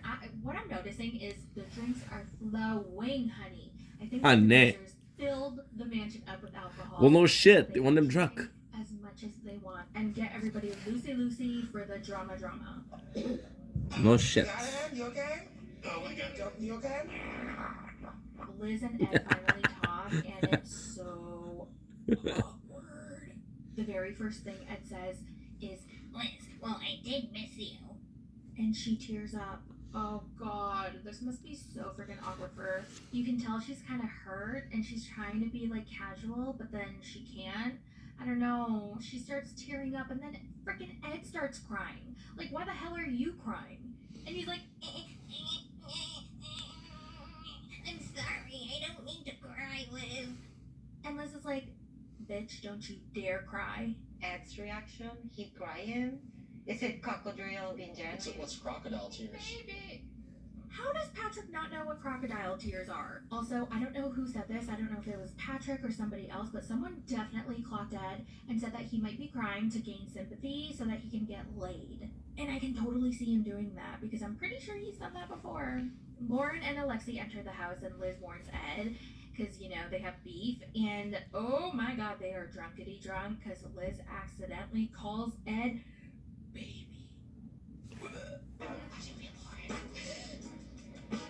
Oh, okay, are you ready? Oh, sorry, I didn't mean to call you that. Oh my God, I can't believe that actually happened. Well, yeah, but... It just slipped right out so naturally, but he didn't even hear it because he's so drunkity drunk. He's like, Well, what did that mean? Did you call me? Ask why I called you baby. now it's Rob and Sophie. And He's drunk still. What? Sophie has a lot of anxiety because she understands that everybody in the house is going to wonder why they arrived together, like, did they get back together? But the truth is, he did break up with her at the end of the season, like we saw, and then they didn't talk for months, but then recently they started hanging out again, so they're kind of just chilling, because they're not having schmecks either, but they're chilling and hanging out, and they're kind of, like, seeing each other a lot, but they don't have labels, and there's no strings attached. Okay. Everybody in the mansion is having a bunch of fun. They're getting to know each other. They're catching each other up. They're drinking and they're just vibing. It looks a lot of fun. I wish I were there. Are you guys having sex? Whoa. Yes. Don't look at me, you answer it. Okay, so that's a big fat no. Nah, things are not what I would like for them to be. Then why the freak are they even hanging out? Like, if they're not even gonna get a good bang sesh out of it, why be around each other and bicker and fight all the time? Like, it literally doesn't make any sense. Like, what the, are they masochists? Wait, No problem. I thought all the couples were there. But no, there's one couple missing. Michael and Angela. Oh, The shit. producers tell them that they're not coming tonight, and they'll actually be Oh, at shit. tomorrow. And everybody's like, oh, that's weird. Why aren't they coming? Angela always comes to these things. Why isn't she here? And then Emily brings up a really good point as to why she didn't come. If it were just Angela, like it has always been, she'd absolutely be there. But now that Michael's physically here in the flesh, he can share his side of the story. Oof. He has a voice, and Angela probably doesn't like that.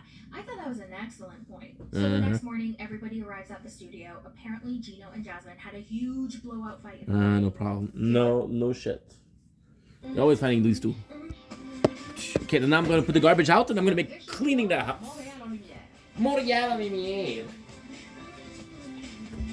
Montréal en lumière. En lumière. pour tous les détails. Whoa. Bon.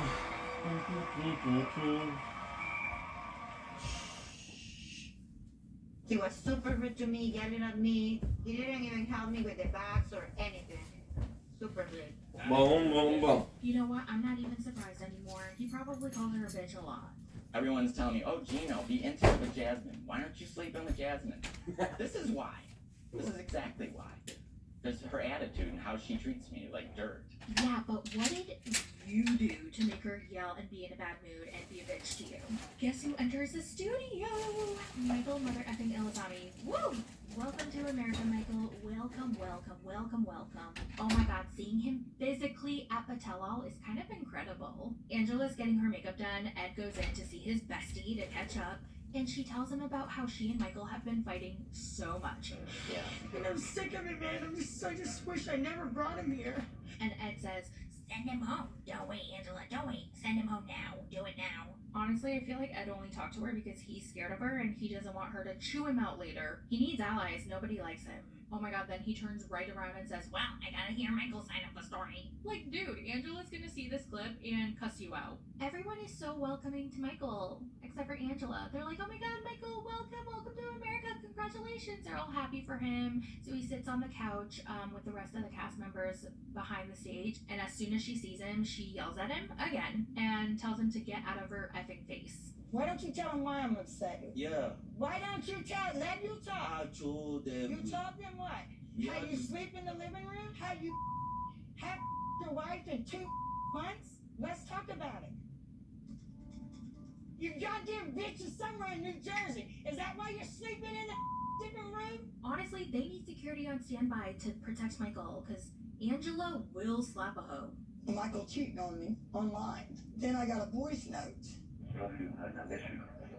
Can you believe he said that to this girl? Oh shit, I totally forgot about that. Oh, okay. Listen, I believe Angela when she says Michael just used her for a green card and that he's cheated on her and is still cheating on her, but if she knows that he's being the good guy and everybody loves him, then maybe she should use her brain and stop verbally abusing him and probably like physically threatening him. All right, all the couples are on stage. Sean walks out and they officially start rolling. Sean starts with Ed and Liz, and he talks about how he is not focused on dating right now because he's walking with the Lord. I'm actually back at church.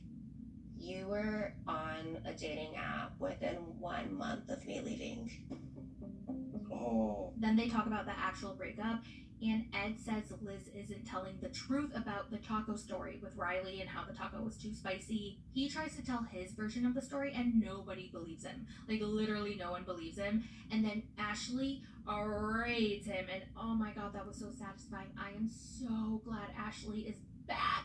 I totally forgot that she sets everybody straight, and I fucking love it. Like, I'm the type of person who can't get their words out articulate. Like, I just can't articulate. I stumble like I'm doing right now. I stumble on my words, and sometimes it just takes me so long to figure out what I want to say, and she just says it so easily, and it's just so satisfying. I freaking love her.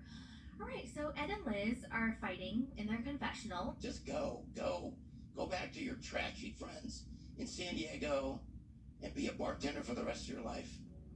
He's got a small penis. There we go. Oh my god. I mean, I can't even blame her for saying that because, like, he always takes the first jab. He's always going in there first. And then when she says something back or fights back, he's like, see, look what I got her now. They bring Liz's mom on stage, and Sean asks her, so, how do you feel about Ed? I still want to kill him. Oh my god. Y'all, if Ed is dead, we all know who did it. Liz talks about her new boyfriend, Jason, and she gets really emotional and how supportive and gentle he is and how patient and understanding he is of her.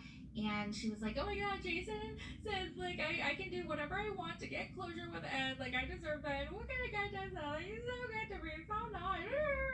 And then Jason walks out, and everybody's like, woo, Jason. I hate to ask you this, but we heard you remark about Ed. How's the love life with you and Jason?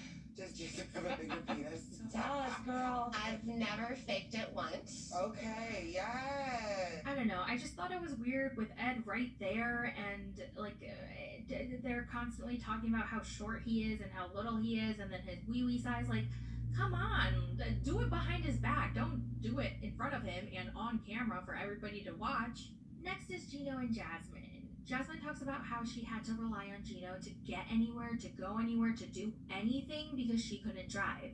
But she finally got her driver's license recently. So everyone's like, oh my god, congratulations. But it took a lot of begging and pleading to Gino to finally get it. Sean asks the most important question, did he finish that 20% of her paperwork and finally submit it?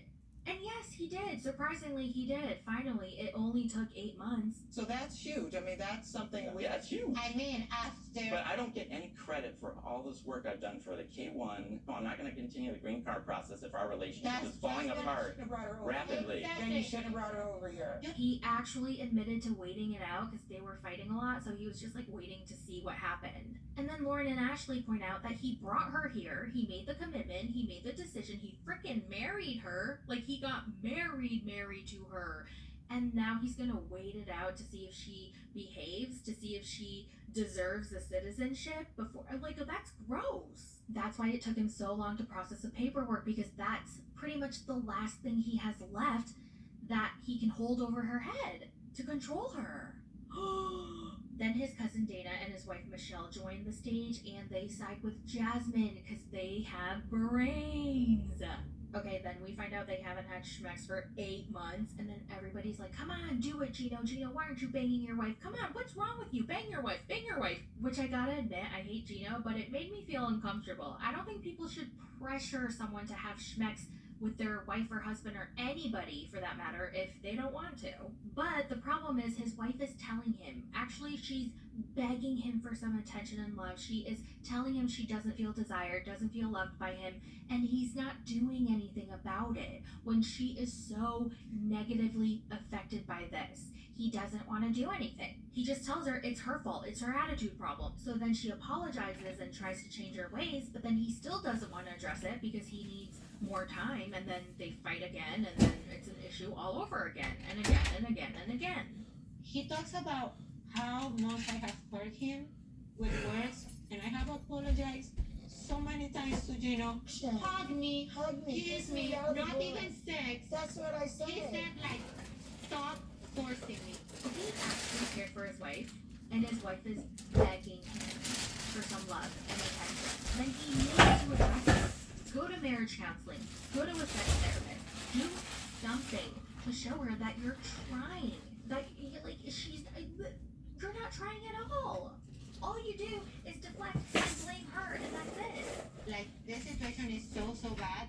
He doesn't even want me to see him naked. Now this is where Jasmine loses me a little bit because she goes a little too far by saying something or exposing him too much to kind of embarrass him. For example, she tells everybody that Gino won't let her see him naked. And she's like, yeah, I don't know what's wrong with him. He just won't let me see. I don't know, maybe he's just insecure. Did you think about that? Then they have the discussion of his porn consumption. Anytime she leaves the house, apparently she comes back to him consuming porn. Like she's literally walked in on him. And then she exposes what kind of porn Gino likes. I don't know if he watched them, but at least in the search bar, the history, they were there. Before me, he had like sugar baby. Side chick. He was paying her, okay, to put it that way. And he was looking at her videos. That's a problem. Can you imagine finding out your partner's been watching intimate videos of their ex? Hell no. Well, that's it for the Tell-All Part 1 recap. What did you guys think? Are you looking forward to Part 2? Let me know all your thoughts in the comments, and I will talk to you in the next one. Bye!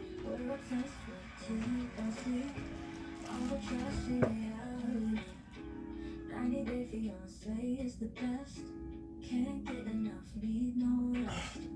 It's a recap, it's a recap. Tune in now, don't take a nap. It's a recap, it's a recap. All the Time to clean the apartment.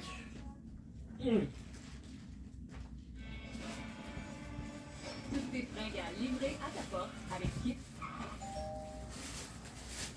However you work your hotel, first check Kayak to see what lots of people say about where you're planning to stay. Then do what people do. Read the size Kayak already checked. Beach bike rentals. Sounds cool. If only you learned how to ride a bike. Mom, Dad, this is your fault. Back to Kayak for a great deal on your hotel.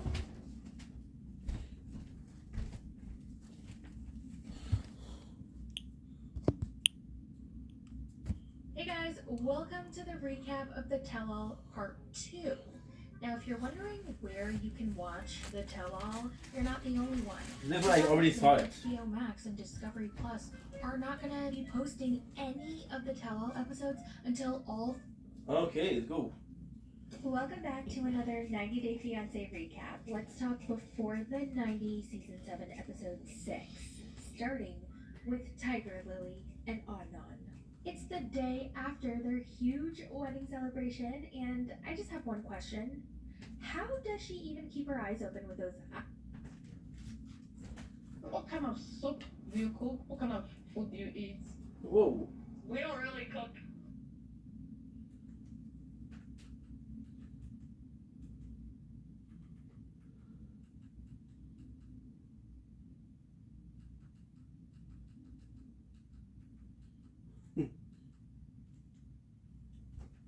Hi, welcome back to another 90 Day Fiancé recap. Let's talk before the 90 Days, Season 7, Episode 9.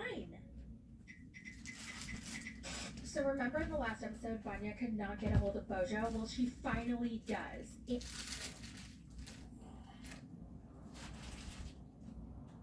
Care for safety. Okay. Oh, yo, let's go. Pretty single. Hello, welcome back to another 90 Day Fiancé recap. We're gonna talk about The Single Life, Season 4, Episode 1. Chantel is living her best life, and I am here for it. Damn, I don't understand why she's getting so much hate. She was tied down for 10 years. She hasn't been single since she was 22. Let the girl hoe it up. I want a man who's super successful. I want them to be compassionate, value commitment, generous, and hung like a horse. Whoa. Whoa. If I can have as much fun as she's having, then I want to get a divorce, and then I want to have a post-divorce party with a post-divorce squad. I'm not gonna lie, though. Post-divorce squad. I was shocked when I heard Chantel was going to be on The Single Life. Because I Chantel? assumed she'd think she was too good for the show, especially after getting her very own show. I believe she was the first cast member to get her very own spin-off. So, a lot of people don't like to go back to where they started. Well, it's clear production really wanted her on because they pulled out all the stuff. I feel like they were going to do whatever they could to get her on this season. Like, for example, take her and her friends on a free luxury vacation to Greece. No one else on this cast got a free vacation except for Chantel. So now I understand how they got her on. Ouch. I must say she does seem a little bit more laid back. She looks happier. She's expressing herself. She has more than one facial expression. So her and her squad get to Greece, and I love that they have this post-divorce merch. They have swag. They're wearing t-shirts that says, I called the lawyer and I never liked him, hashtag post-divorce squad or post-divorce party. I don't know. I can't remember, but it was really funny. Chantel gets to her hotel room, and then she calls her mom, Karen, and she's like, Mom, look at my shirt. And then Karen goes, divorced and looking for that D. You better not bring anyone else back here who needs a K1 visa. And I need it. Oh my God, Karen, this is something that you might not want to say on TV. Okay, you're literally acting at 13. So it's her first night out in Greece, and her dress is super sexy. The entire left side is open for business. Her friend is taping that entire side of her dress down to her body so that she doesn't flash everybody in 30 different ways. I She cannot hot, think of dude. anybody else who could have pulled off that My dress the way she precious. did. She looked hot. I could never. Not in my wildest dreams. Nope. There's Don't no put yourself amount of down, tape or Gorilla Glue that can pull up my tits from my knees and my fupa up. Like, it's not happening. Chantel looked hot. So, the girlies are out. Her friends challenge her to get 5 phone numbers from 5 different guys. The first guy she approaches, his name is Adonis. He could not care less to talk to her. He barely makes any eye contact. He's not giving any type of energy. And it's super obvious that Chantel's out of practice. She doesn't really know how to flirt. And it's so painful to watch. It's so awkward.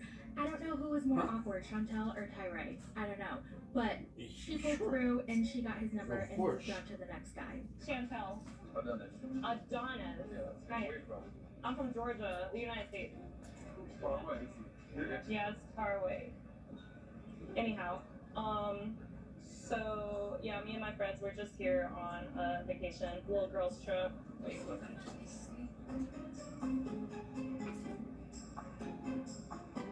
Go on, Chantel. Do you mind if I get your number? Okay. Could you write it for me? Now, Emilio was cute. Guy in the black shirt. You? Would you like to take a drink with us? This is our friend Chantel. What's your name? But then he said he was 20, and no.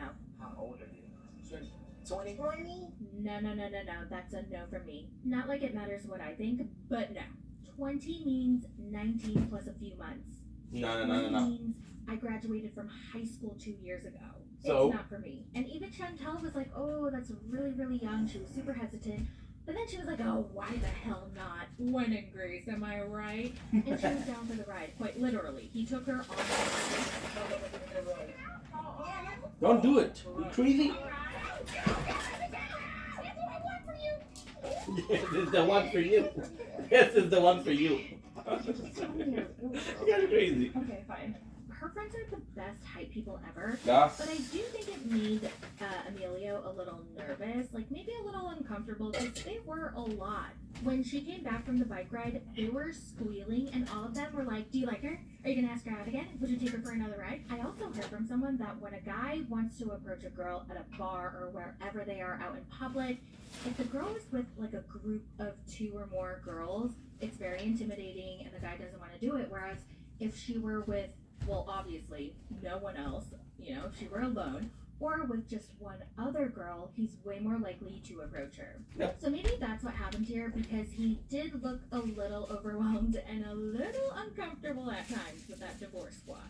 After the bike ride, Chantel gets off and she gives him a wet, sexy kiss. I mean, she goes in for that kill. She goes in tongue first. The guy's like, ooh, okay,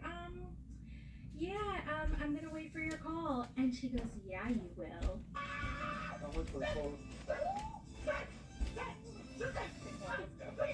And then she walks away with her divorce squad, and they go to the bar and they have some more drinks. That's good attention, though. 5 minutes later, she has a meltdown. She's crying. She's like, oh my god, the same thing happened with Pedro. He did this, he did that. I don't want to repeat the same mistakes again. And she's crying. And I was like, oh girl, you are not ready. You have not moved on. You need time to process this divorce, mourn, and then you'll be able to bury that shit. I'm excited for the next episode because, well, more specifically, I'm excited to see the guy she was in the ocean with because he looked fine.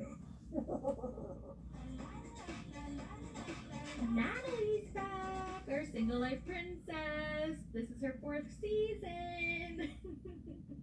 People are not too happy about her being back, which boggles my mind. I love Natalie. There's no one she's like her. crazy, dude. She's on another level. She's on another tier. She's the creme de la creme of the single life. She is so unapologetically her crazy self, and I love that about her.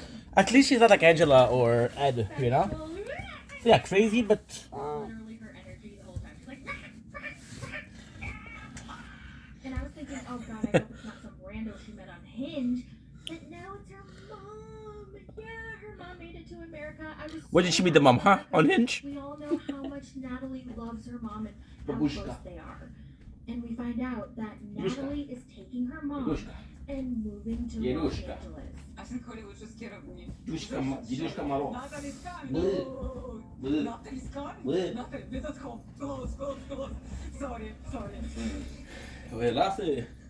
So when I first heard Natalie was moving to LA with her mom, I was a little worried. No, I was very worried because she doesn't know anybody in LA except for Josh. So that means she is completely relying on him for a life in LA.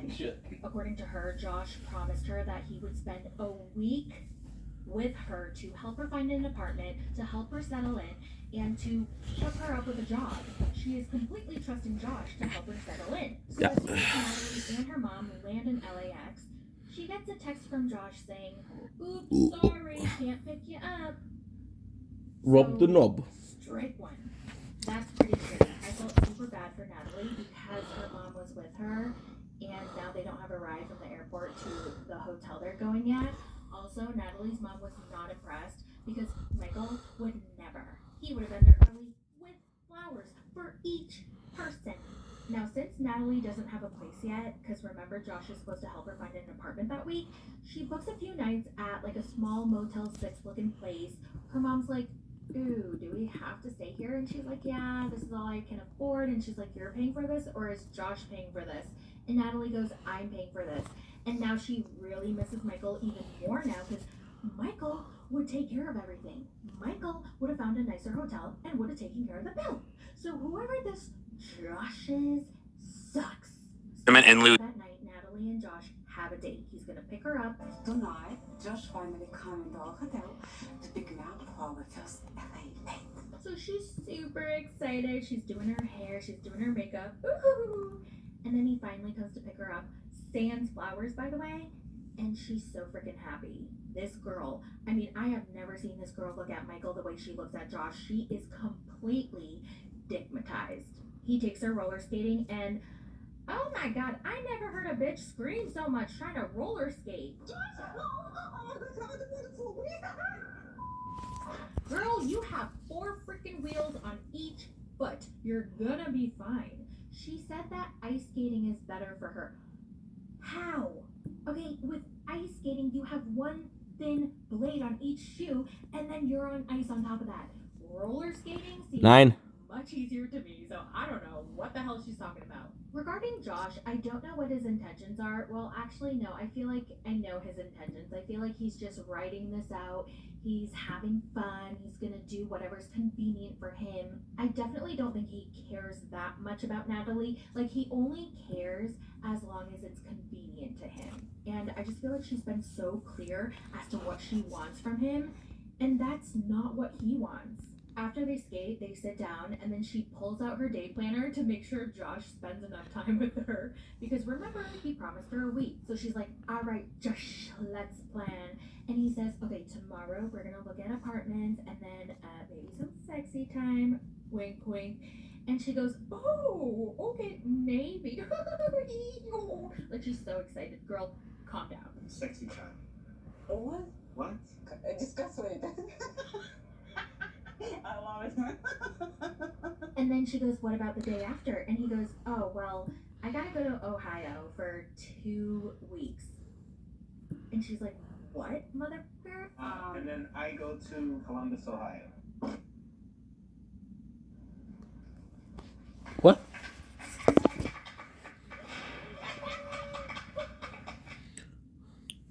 Pierre Polyev wants you to think Canada sucks. But his fix? It will leave you broke. Just take healthcare. He's pushing for American-style healthcare, the kind that's left millions bankrupt. Why? To help big corporations and his wealthy donors profit off our health.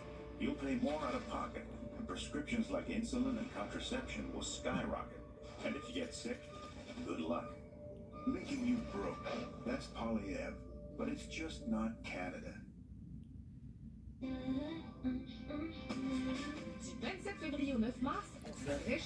Out of love, they said, who had a French name?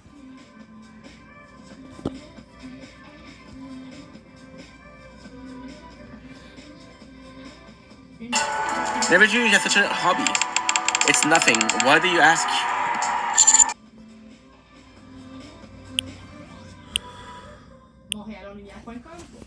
I don't care.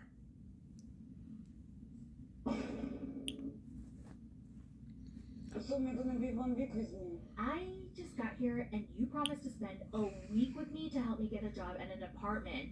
And you're leaving after tomorrow? His mom is here. What the fork am I supposed to do for 2 weeks? I don't have a place to stay. And he goes, oh, we're gonna find an apartment tomorrow. And she goes, what if we don't? That's only 1 day. I feel like we need more than 1 day to look at apartments. And he says, then I'll set you up with a short-term rental and I'll cover it. And she was like, yeah, you better cover it. And silence. Awkward silence. There's a lot of tension. She's pissed. And honestly, I'm on her side. Do I think she should have had all her ducks in a row before she flew out to LA? Yeah. Like, I personally could never move to a brand new city without having, like, an apartment contract signed, you know, set in stone for me to stay at. But she did put her trust in Josh. You know, Josh has his connections, and he said that he would take care of it. So, she's there. and he's not taking care of it. But then again, who knows what their conversations were like. I wish we heard a little bit of their conversation when they were planning for her move to LA, like Winston saying, I'll be there that week, and then she interpreted it as I'll be there for a week. I don't know. And maybe did he think that if he couldn't find her a place to stay, that production would take care of it and house her? I don't know. Who the hell knows? But to Natalie, he is not keeping his word again. He does not care about her. And now on top of that, she has her mother with her. Yeah, that's So fucked up. this has absolutely soured her mood. She wants to go back to her room. He tries to walk her up, and she's like, no. You're staying here. I don't want you. And so he walks back to the parking garage, and the production's like, okay, do you want to answer some questions? He shoots his confessional scene, and then all of a sudden, you hear Natalie's voice. Oh, he's still here? I thought he left. It's my life. It's a big show. It has nothing to do with Steve. No, you don't understand. I don't know anyone but him. The producer goes, yeah, Natalie, I understand. And she's like, no, you don't, bitch. No, you don't understand. Josh is the only person I know, and he's leaving me tomorrow. You're thinking about doing it. No, go home. Are you joking? What I'm doing in LA? Because I don't have a place to live. I sold my car. I have my mom. I don't have a door. And listen, I know she's cuckoo for Cocoa Puffs, but I would be stressed if I were in her position too. She doesn't know anybody else. She's Yeah, with but- her mom. She has nowhere to stay. She can't keep paying for the hotel. So yeah, I get her frustration. Anyway, she's freaking out. She's yelling at Josh. They're arguing. She's pissed. She storms off. And then he's pissed and he storms off. And a producer asks Josh to stay to answer a few more questions. And he's like, nope, I'm done. I'm leaving. And then he goes. Like I said, I don't think Josh is a bad guy, but he's definitely like being an F-boy. He's just there for the ride, doing whatever's convenient for him, doing whatever he wants whenever he wants. Just dude, listen, at this point, I feel like he's shown her enough. He's said enough. And if Natalie can't see this for what it is, and she can't move the F on, then it's really on her. Like, use your eyes. I said if somebody would come from another country to a state, I would at least worry about where this person gonna stay. Like I don't have place to live and he's leaving after tomorrow. What will I do? No. What? Yeah? No. Sorry, good night. No. Next we have Tyree, our favorite cuddly teddy bear. Now he's in the gym. He's working out for his future Hillary Clinton. Who's your dream woman? Hillary Clinton. For real? I mean, of all the women he could have named, he said Okay. Hillary Clinton. I mean, I don't know. He reminds us that he's a 33-year-old virgin, and actually he hasn't even had a first kiss yet. Now, if you haven't watched his season, Tyree is genuinely nice. He's sweet. And is he gullible and naive? Yeah, very much so. And honestly, I did roast him a bit when I covered his season. Because there were way too many red flags just waving in front of his face that he ignored. So I got a little frustrated, and I did roast him a little, but genuinely, from the bottom of my heart, I wish him well, and I want him to find happiness. So he meets his friend Javon, who's a girl that he's been friends with for a long time. They're only platonic, and he wants to get some dating advice from her. Now, I just need to point out the flowers that he chose because it's very important. This is the first time I've seen a guy on the show pick out some decent flowers. He got flowers for his friend, and they were beautiful. It wasn't some random ugly bouquet of carnations. This bouquet was so pretty. He had roses, lilies, and hydrangeas. And the roses were like a pale yellow with a pink tint. It was gorgeous. He gets major points from me for the flowers. He meets his friend, he asks her for some dating advice, and they role play. She's like, okay, compliment me, pretend I'm a girl that you're Oh, that's interested not too in. bad. And he goes, oh, you have really nice shoes. No. Remember Chantel when she went out on that blind date and he said, damn, your shoes are sick? No. And then he goes, okay, I think you're really beautiful. And it was so cute. I love Tyree. I really do. Can we just like run it back just a little bit? All right, let me see. You're very beautiful. Like, Hi. oh, My name is hi. Oh man. All right. He talks about how he met a woman at his cousin's grandma's funeral and he was really attracted to her. He found her really funny. And that same cousin is having a birthday party, and that girl Tiffany is gonna be there. So his goal is to go and be smooth and to ask her out on a date. He's at the party, he eyes her, and he's like, oh my god, I'm so nervous. How am I gonna say hi? How am I gonna ask her out? And so he tries to. It was so funny. It was cute because he tried his best. So he goes in casually, trying to say hi to his cousins and his family members. And then there's Tiffany, and he's like, oh, hey, Tiffany, whoa, yeah, good to see you. It was really awkward, but really cute. And I have a feeling she knew what was about to happen. Like, she knew that he had a crush on her because she was laughing a lot. She was laughing, and it was like she was expecting it and laughing because it wasn't happening, or she knew it was going to happen. I don't know if anybody else got that feeling. Oh, what's up? How you doing, Tiffany? All right, how you doing? Wow, food looks good. I'm just still a fry. No, still a fry? Yeah. Ultimately, he couldn't ask her out, so he goes off, and then she approaches him, or actually, maybe he goes back. I don't remember. It's not important. But anyway, they end up talking, and she's flirting with him super hard. So basically, she asked herself out for him. Yeah, ultimately, he did ask her out. They did decide to go on a date, and I'm so excited for him. I really hope it's not a dumpster fire disaster, but even if it is, I think it's going to be just a learning lesson for him. You want to hang out sometime? All right. Like a date or a date?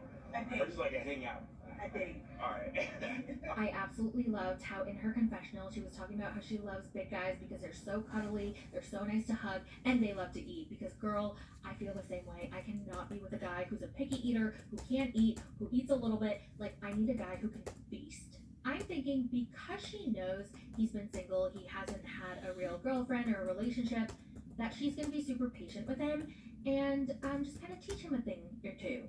Or 3 or 4. Last but not least, we have Miss Debbie and Oshama. Remember Debbie and Oshama? Yes, we have her. She's back. A lot of people are happy about Miss Debbie being back. I feel like she saw the other Debbie, like Colt Debbie, and she saw how she found love, and she's still with that man today. She's in Canada, living with him happily ever after. She wants that too. So she's on the show. She wants to open up an art studio with alpacas. And she talks about how gentle creatures they are, and we can learn from them and build trust and do.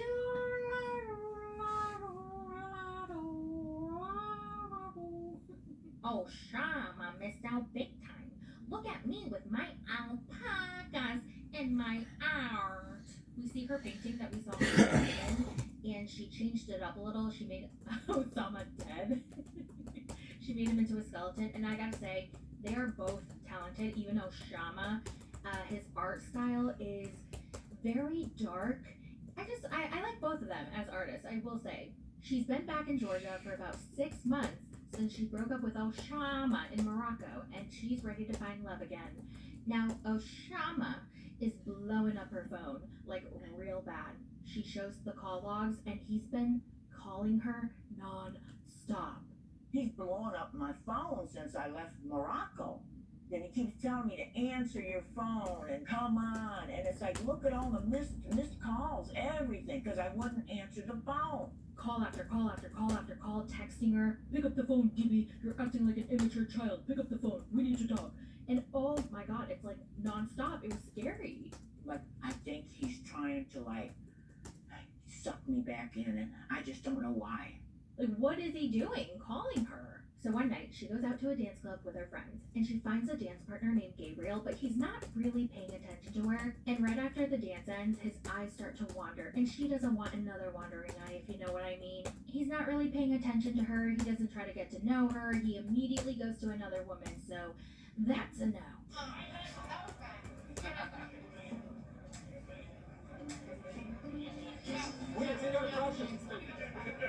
Once you're looking at another chick, you just wrote yourself off in my book. And that's pretty much the recap for The Single Life Season 4, Episode 1. I cannot wait for the next episode because we have Veronica and Jamal. Now, I roasted the shit out of Jamal. I'm sorry. I don't even remember why, honestly. Like, I talked talk so much shit and then I forget. Like, remember, you guys, I'm only commenting on what is being shown on the TV show. Like, understanding that it's highly edited. So don't take everything so seriously, okay? Anyway, I don't remember why I hated Jamal so much, but maybe he'll remind me. And I'm super excited to see Sparkles. Am I excited for Patrick and, oh god, I forgot her name. No, I'm not. I really hope we don't get too much of them. I just want to know Sparkles and his dating life. And I'm really excited for Veronica and Jamal and where that story goes. I love Veronica. I don't care what anybody says. Veronica is like the type of girl that I would be friends with in real life. I love her. She can do no wrong. So anyway, that's it for the recap. Let me know all your thoughts in the comments. Now, quickly before I go, I wanted to mention the little chit chat podcast episode that I did with my friend Boba Belly. A lot of people didn't like it. First of all, I forgot that a lot of people don't watch the show. So when we were talking about it, we were talking as if everybody already watched the episode. And I feel like that's what we're going to continue to do. So basically, I'm going to do a recap on my own for The Single Life. And then afterwards, we're going to include our discussion, and you guys can click out of the video if you don't want to hear it. Hope that makes sense. So everybody gets what they want. The people who love the recaps will get the recap, and then the people who enjoyed our conversation will get the conversation afterwards. So I hope everybody's happy, and yeah, that's all I have to say. I hope everybody had a wonderful new year, and I will talk to you guys in my next video. Bye!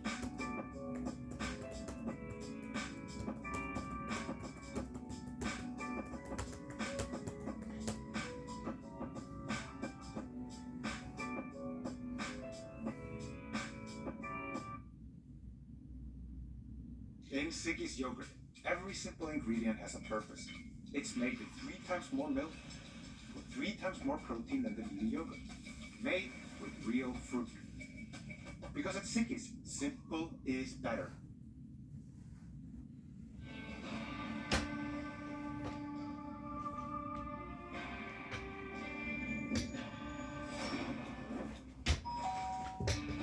Toutes tes fringales livrées à ta porte avec Skip.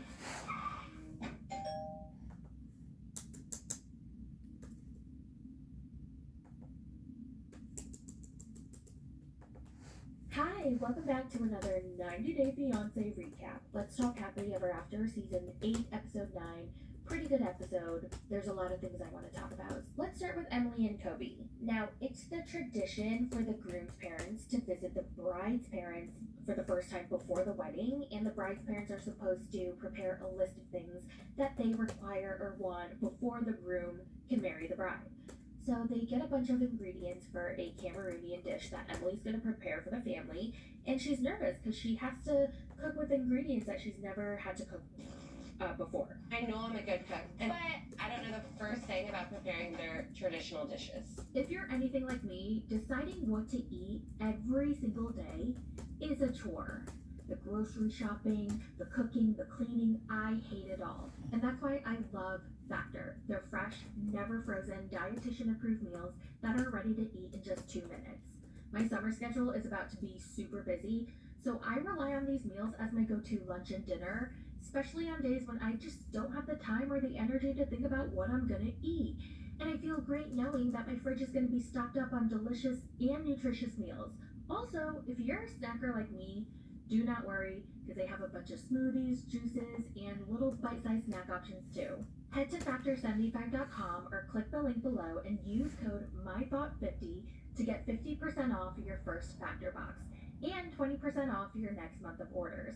That's code MYTHOUGHT50 at Factor75.com to get 50% off your first box plus 20% off your next month of orders. And thank you, Factor, for sponsoring this video. Emily's parents are like, oh, so how was grocery shopping? And Kobe was like, oh, it was fun. Let me show you what we got. And so Kobe takes out this cow skin called Conda out of a bag. And Emily's mom is so creeped out by this.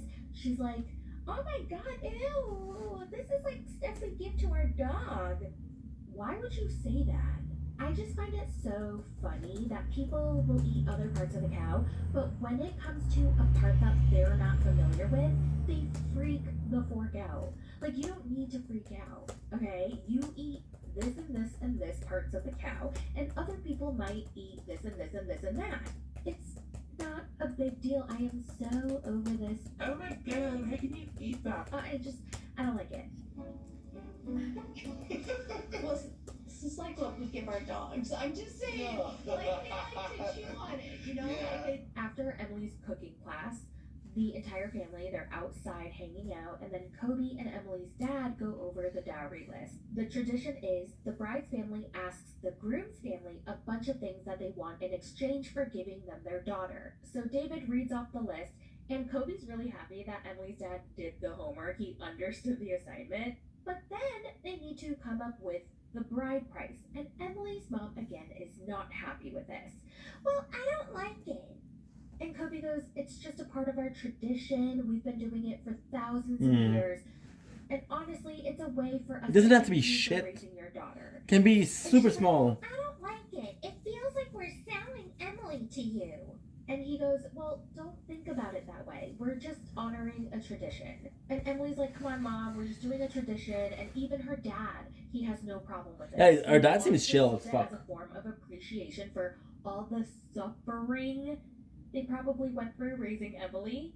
But the mom just cannot get past the money part. She's like, but it feels like I'm selling my daughter. At one point, she even said, I understand it's his tradition, but it's not my tradition. It's a sign of appreciation. This is it. We're not selling her to Well, Kobe. either way, it feels like we're taking money for a person. That's what it feels like. I get it that it's his tradition. It's not my tradition. I guess where she's coming from What too. do you want to do, lady? The wedding that y'all had in America probably wasn't Kobe's tradition, but he did it anyway. So since you're in Cameroon, can you just do his traditions? Like, just zip it. Zip it. This is just a token of appreciation for you raising Emily. Like, it, oh God.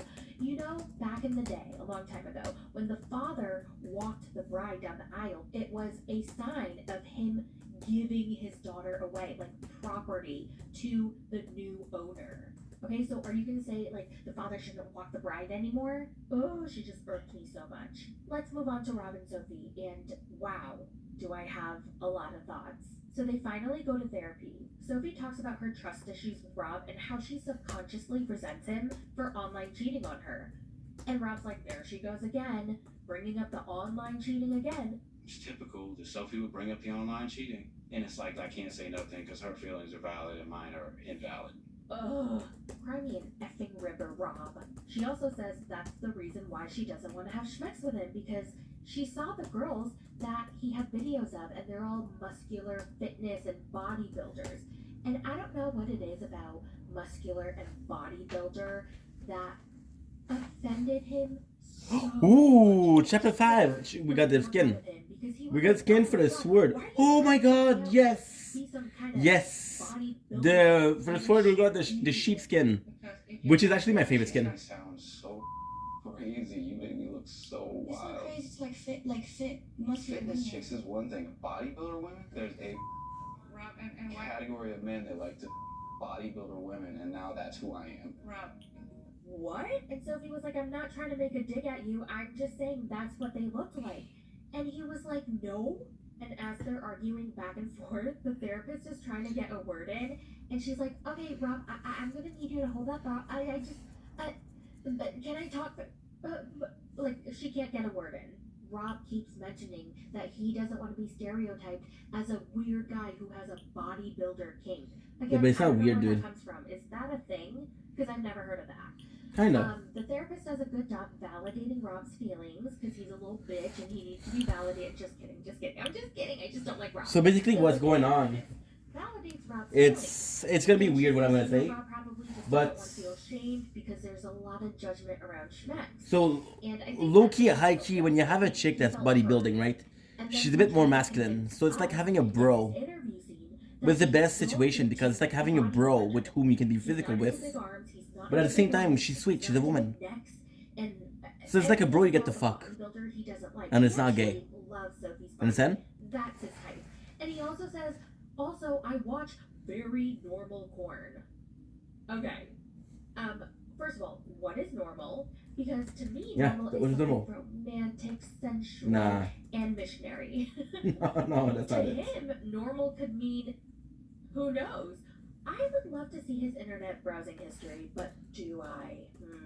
They're on the couch together, and Sophie's like, Rob, you never compliment me, so I feel like you're not even attracted to me. And Rob's like, well, I'm afraid to even try because I feel like I'm gonna get rejected or something. He said something like that. And she's like, okay, so try right now. And he's like, in the most monotonous tone, he goes, I love your eyes.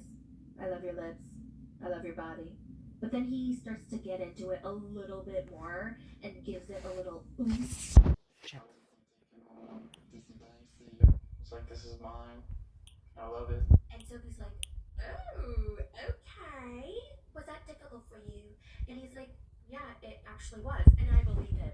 Of course, she Because forced there are him. people who think things, but they just can't say it. They can't verbally express their feelings or their thoughts. Like, I think those things, but I don't, like, say those things. Do you like to hear them? Yes. Yeah. And I feel like because he That's never normal. does, it's awkward for him. And this reminds me that I had a friend, or she's still my friend, but her ex-boyfriend never complimented her. Okay. And then one time, it was like their 3-year anniversary or something like that, and she got really dressed up. She put some makeup on. She put his favorite perfume that he loves on her, and she looked gorgeous. He didn't even tell her, oh my god, you look so nice. He didn't say anything. He was just like, are you ready? Okay, let's go. And then at dinner, it really was bothering her because she put all this effort into looking nice for him. And at dinner, she was like, why don't you ever compliment me? Like, you can tell me, like, do you think I look good today? And he was like, yeah. And she's like, well, how come you never tell me that I look beautiful? And he's like, oh my god, obviously you're beautiful or else I wouldn't be with you. And she's like, yeah, but it would just be nice to hear it. And he's like, I don't need to tell you that. Like, you're beautiful, like, obviously. Like, you should know that. Even though you feel like someone should know, you have to tell them. It feels nice to hear things. Sophie was like, oh, well, if you keep complimenting me and you keep making me feel this good, I'll dress up for you. And Rob was like, really? And she's like, yeah, you can just buy whatever outfit and I'll put it on. And also, in terms of the dressing up, I totally kind of like understood what Rob was saying. It's just a fun little thing. He wants to see her in like a maid costume or like a little nurse costume. Like, I get it. It's fun. I'm into the costumes just because I think it's hot. You throw on like that little sexy skirt and you know, little bunny ears, whatever, and I come home from work and we can get cracking. I don't think it was some weird thing. See, he's so insecure because I'm pretty sure when in their interview she was like, yeah, Rob wants me to dress up, and he was like, oh my god, why are you making it seem like I'm into some weird dress up fetish thing? Like, bro, relax. He's so insecure. I'm not insecure, he's private. How he might come off to other people. Moving on to Ashley and Manuel. So they're still in that fight, and it kind of seems like Ashley's a little overbearing and maybe a little bit too clingy, but I don't really know because Manuel was like, whenever I want to go out, Ashley is all up in his face saying, with who, where are you going, when are you going to What get the back? fuck? But aren't those completely normal questions? Like, those are the questions I would ask my partner. Oh, you're going somewhere? Where are you going? Oh, who are you going to be with? And what time are you going to come back? Like, aren't those normal questions? Do you guys not ask your partner these types of questions? And then he says when he wants to go out with Jonathan, since she knows him too, she wants to join in. And he gets so annoyed when she asks so many questions. But, like, can't he just tell her, yeah, I'm hanging out with Jonathan, but it's just a guy's night. I hope you understand, but you can definitely come with us next time. like, can't he just say that? Why does it have to escalate? With these two, everything escalates. I was sad for Ashley when she was crying after Manuel walked away, and she was telling Jonathan, like, I feel so bad that I brought him here, and we're in Rochester, there's no Spanish speakers, and there's, like, nothing reminds him of home, and, like, I feel bad that we're stuck here. Si sigue así, nuestro matrimonio muy pronto, finish. Yo quiero que ellos tienen amigos. Yo quiero que ellos tienen su país. Yo no sé por qué él está actuando que yo no quiero eso por él, porque no es verdad. Yo siento muy mal que él está en Rochester y no hay mucho español. I don't know, I just, like, felt bad for Ashley that she felt so bad, and she wants to make him happy, clearly. Let's move on to Big Ed and Liz. So Ed meets up with Liz at a cafe to dump her, and she's super nervous. she does not want the relationship to end because she's a masochist, right? Like only a masochist could stay with Ed. Being in a committed relationship, you stick through it. Hard times. 100%. I don't want to give up. I want to be with Ed. And Ed is like, I'm sorry, Liz. I don't think I want to go through with this wedding. And Liz starts crying. You should have told me first, Ed. I had to find out through your friend that you called off the wedding. So he told other people that he wasn't gonna marry her before his bride to be. That's crazy. That's so crazy that she found out through other people that she's not getting married anymore. Like, how messed up is that? I think Liz could really tell that he was actually breaking up with her for real this time, because the other 25 times before, he was angry, he was bitter, they were in this huge fight, and that's when he would break up with her. But this was different. He was calm. He was collected. He was gentle in his breakup.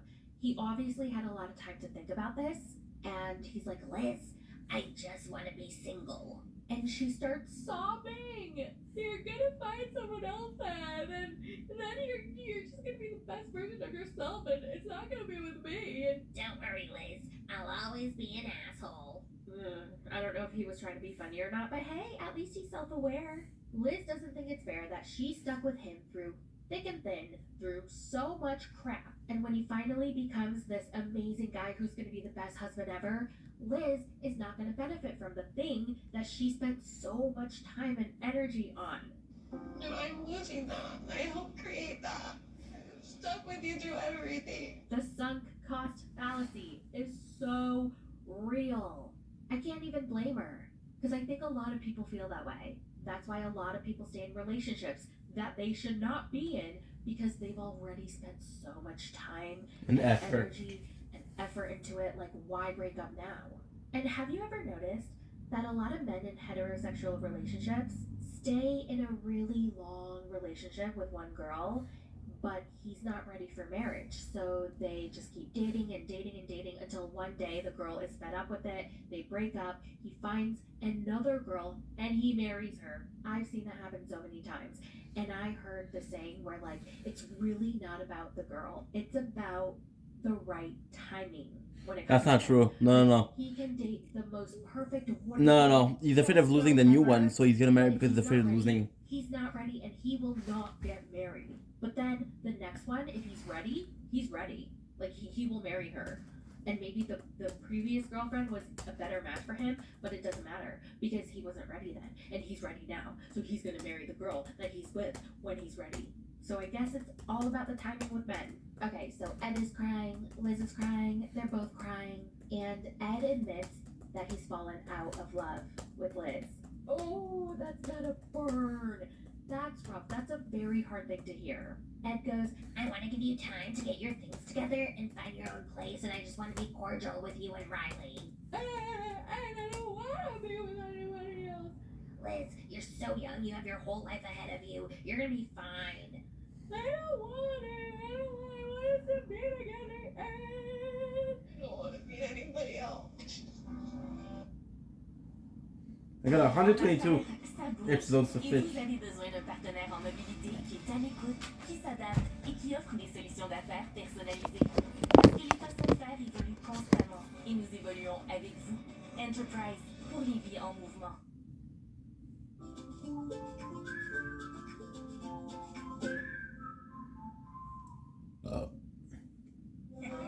Amuse-toi, oui, je t'aime. Ouais.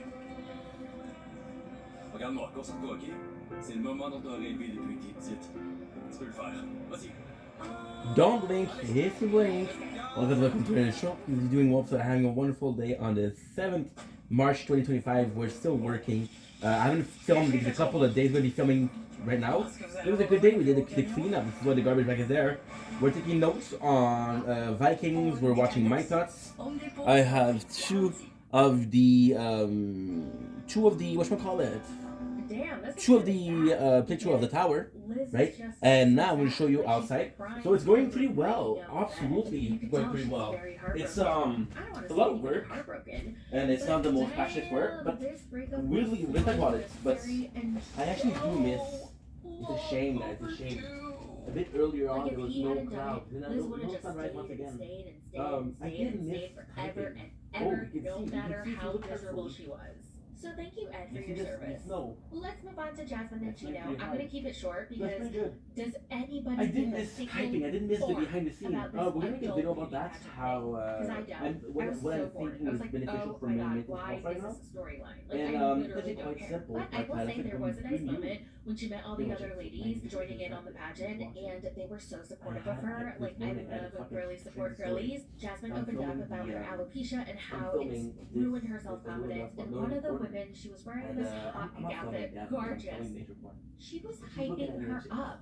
And she was like, girl, you are stunning, you are beautiful. Don't let your alopecia define you because you are a slay. Your alopecia is something that you should not worry about, not own it. Do you know how But many I- of us I that get are that, I possibly get that. You don't wearing want your wigs, fingers to clip-ins? These are That's all not things right. that we do to That's why I'm enhance up the at night beautifulness and that we come already at night. have. Don't But let it there's define people you, that and bother don't let me, it and stop I you still from get to peek in. anything. Anyway, I Oh, can't you were get at to the say show. that. That was so Addicted to her And Jasmine paraphernalia, I was had so to tell touched by her. her kindness. She Your was ex crying, did and good. I I don't know, can I do just thought better. this scene That was bitch so from the sweet. hood. I After think the she's a beauty pageant Honda. workshop, they go back to Leandra's house to finish her birthday celebration, and they're all in such a good mood. And Leandro asks Jasmine how the workshop went and if she's gonna officially join the competition. And Gina goes, "But Jasmine, you can't do that because we're trying to have a baby." And Jasmine goes, "Oh, Gino, I have to talk to you about something. I don't want to have a baby right now, and I'm not ready." And Gino is super shocked. He's disappointed. He's like, "So you're telling me you don't want to have a baby at all?" "I don't know, Gino." "So you're telling me that we're just not going to have a baby, period, without talking to me about it first? Wow, Jasmine, I'm going to bed." And he walks out, or goes back inside, because they're in the backyard. So he goes back into the house, and Jasmine's like, I am trying to talk to you about it. I just told you right now." Then we have Lauren and Alexi, which I'm not really going to talk about because I skipped most of their segments because they showed the surgery. But at least this time we got a warning before their segment started. But in the preview from last week, they just showed her surgery scene without any warning. It really disturbed me. It really pissed me off. So I knew that they were going to show the surgery, so I just skipped. But I did see her out of surgery when she had that headband on. And she's crying and she's like, "I did it! Alexi, I did it!" And I'm like, "Yeah, you go, Glenn Coco, you did it, girl." He drives her home. She looks so funny with that face bandage. I could not stop giggling. And I did not know this, but I guess if you get, did she just get a tummy tuck? Oh, and a breast lift. So when you get those things done, you cannot wipe your own ass. So Alexi said, "I'm gonna have to wipe her own ass during her healing period."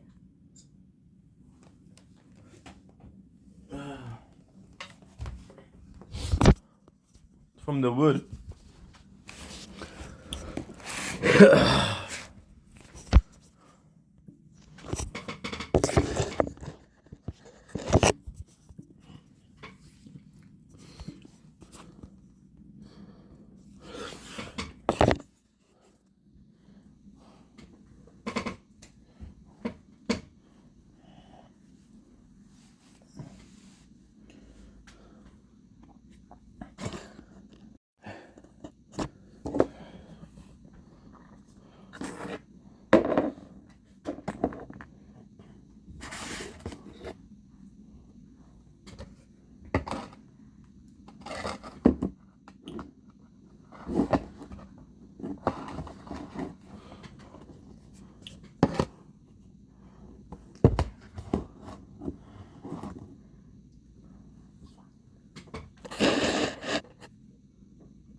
Don't blink, it's your boy Ink.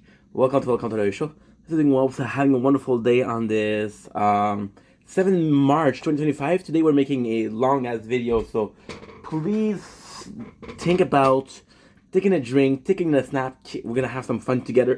I'm much more calm today, much in a much better mood. So I'm in the apartment. I'm gonna open the door. It's snowing outside. It's hard. So in a much better mood. We've been thinking a lot about. I'm a guy that feels emotion a lot, so I'm gonna feel the emotion a lot, but I never really process them. So lately I've been feeling like almost like as an imposter. In a couple of videos, and I was talking about a lot of transition. Like, I thought this year was going to be about equilibrium and balance, but it's almost about transition. And don't worry, it's not that transition as you think. However, it's about transition a little bit, you know? And it was while we're working tonight that I realized exactly what the fuck was going on, you know?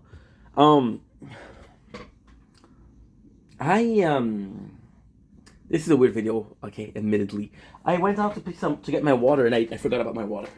Yeah, I'm a bit nervous because, again, it's a day where there's a lot of realization. It's a day where I'm more calm. I'm more calm, but I'm stressed. I'm more calm and I'm more thinkative than just working, you know?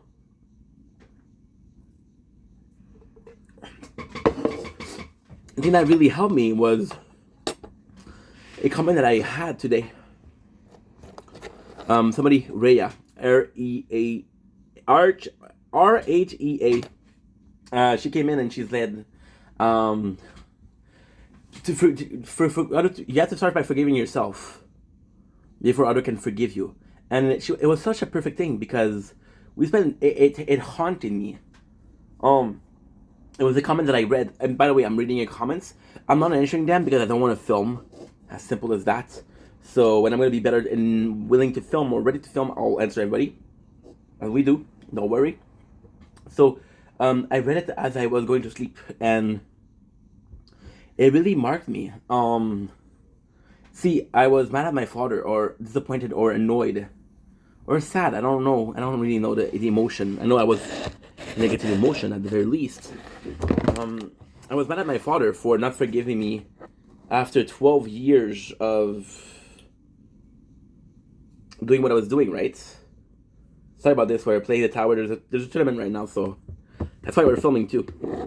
But at the same time, I still talk about a period of my life where I was lying and manipulating. And if you guys know the channel, you know that I've been talking about it a little bit. And I was talking about, I used to be a bad guy, you know? Then, you know, when I was talking about a period of life where I really hurt people, I wasn't well. This wasn't even the same period that my father was talking about.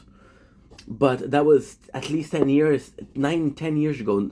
More so 9, but we're going to say 10 years for like a nice round number. And I still am angry at myself. You know? But then this other question popped in. And this other question was... So this video is going to be a long one. I'm warning you. But you signed up for it, so let's fucking go. This video I saw, this comment I saw it when I went to sleep, and the first thing I thought when I woke up was that we've been up for 13 hours, which is a nice round number. And yeah, holy shit, 14. Yeah, that's crazy. And we've been thinking about it and thinking about it and thinking about it and thinking about it. And I also, you see, with me, forgiveness. I always seek forgiveness. My first girlfriend, her main complaint about me was, you apologize too much. I was like, that's a good thing. And she says, no, it's not a good thing, because if you say too much, you don't mean it, you know? And then I did another video where people said, oh, you burp a lot when you're on camera. You burp and you don't apologize. And I get that it's respect, I get that it's politeness, but it's also me talking, like, for example, right, when you fart in your own apartment, you don't say sorry. Right? When you burp in your apartment, you don't say sorry. Is there anybody here? No, I'm alone. So I didn't feel the need to say sorry. And then some people said, and you're really thinking about it. You're thinking about the whole, not your entire life, but a lot of things comes into perspective or into the subject. And then you understand that, okay, well, some people might feel like I owe them an apology because I burped, right? But then those people, I don't know them, so fuck them. But that's not true. People, even if they're strangers, if you wrong them, you should apologize to them. You shouldn't try to wrong people that you don't know. But if you end up wronging people that you do know, be mindful of saying sorry and make sure that you don't hurt those people anymore. I was talking about the video that I made yesterday, and it was yesterday when we talked about how much my ex, well, not my ex, but it was complicated. It was toxic. But then at the same time, I I allowed it to be toxic. And again, I felt like things were better off alone. But maybe I didn't give it a closure. I didn't give her the closure that she wanted. She wanted to be friends. She was like, do we want to be friends? And I was like, no.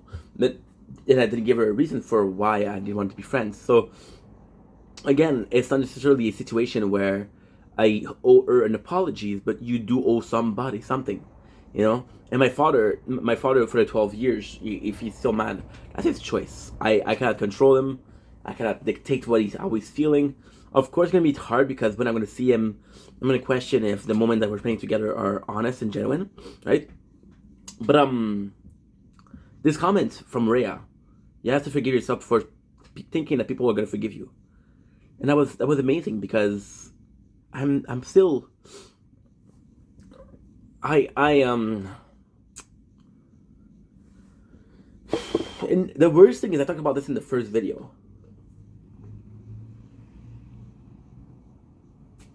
At a very young age, I almost had the system of survival. If my father was mad, I went to my mom. If my mom was mad, I went to my dad. It was about survival. They'll calm down, right? And again, with the comments of Rhea, when one of my parents was mad, I went to the others. When I was mad at myself, who did I go to, right? And I don't know the answer for that. I feel like I have a lot of repressed memory, or a lot of repressed emotion. And the worst thing is I don't even know the repressed emotion, or I just didn't allow myself to feel those emotions. Oh, now that I'm more mature than I'm older, and again, please understand that this is not an excuse. Definitely use manga, anime, video games, trading card games, my imagination, books, as an escape of reality, right? And I feel like I feel like I had a good enough memories to avoid confrontation for myself. And don't worry, this is gonna be a long video once again. I'm sorry, I'm repeating myself, but it's gonna be a lot of things to talk about. And you think you healed yourself. Now my problem with myself is and I'm not playing victim, but I spend a lot of my time alone. When I spend my time alone, I'm not confrontational. So when there's confrontation, I don't really react to it. Like right now, we're watching a 90 Day Fiancé on the TV. And I'm watching 90 Day Fiancé because I'm not a confrontational person. So when there is confrontation, I'm like, holy shit, this is so surreal, right? When I was alone, I didn't have to deal with people. Now I'm thinking about people like Carl. I talk about Carl a lot, but I'm talking about somebody like I had this girl when I was 2021, Lubio Mira Moskova. Shout out Mira Moskova. And she was a really good person, and it was always I always felt like it was a potential romance, but I was a fucking coward. Every time I had issues with myself, I would run away, and I would put her through that. I would leave and come back, you know. And I lost a friend of mine, which you guys probably know whom, because she was also doing that. But I did that myself, you know.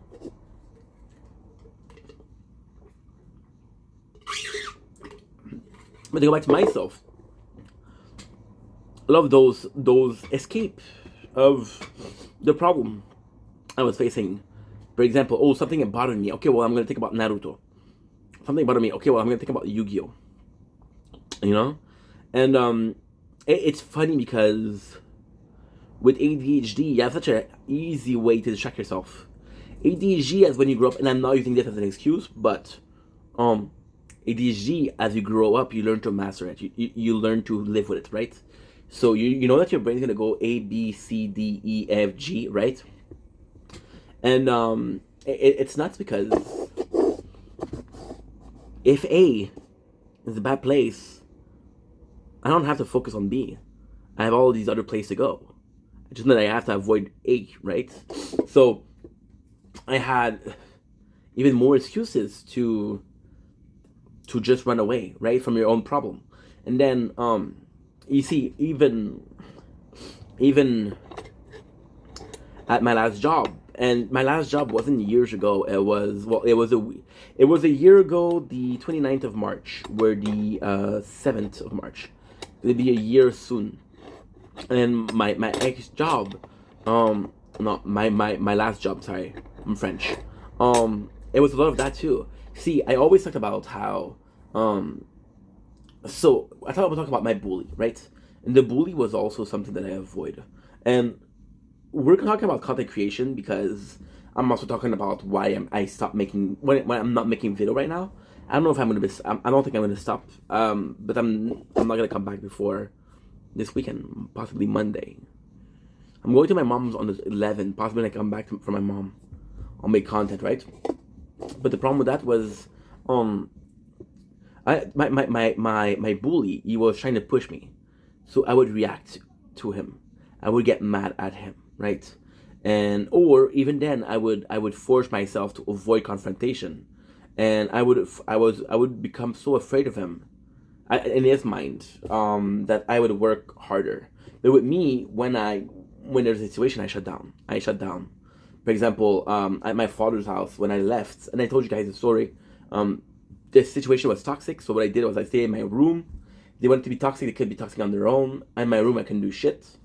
I couldn't get hurt, and my father still is hurt by the fact that I chose to stay in my room, right?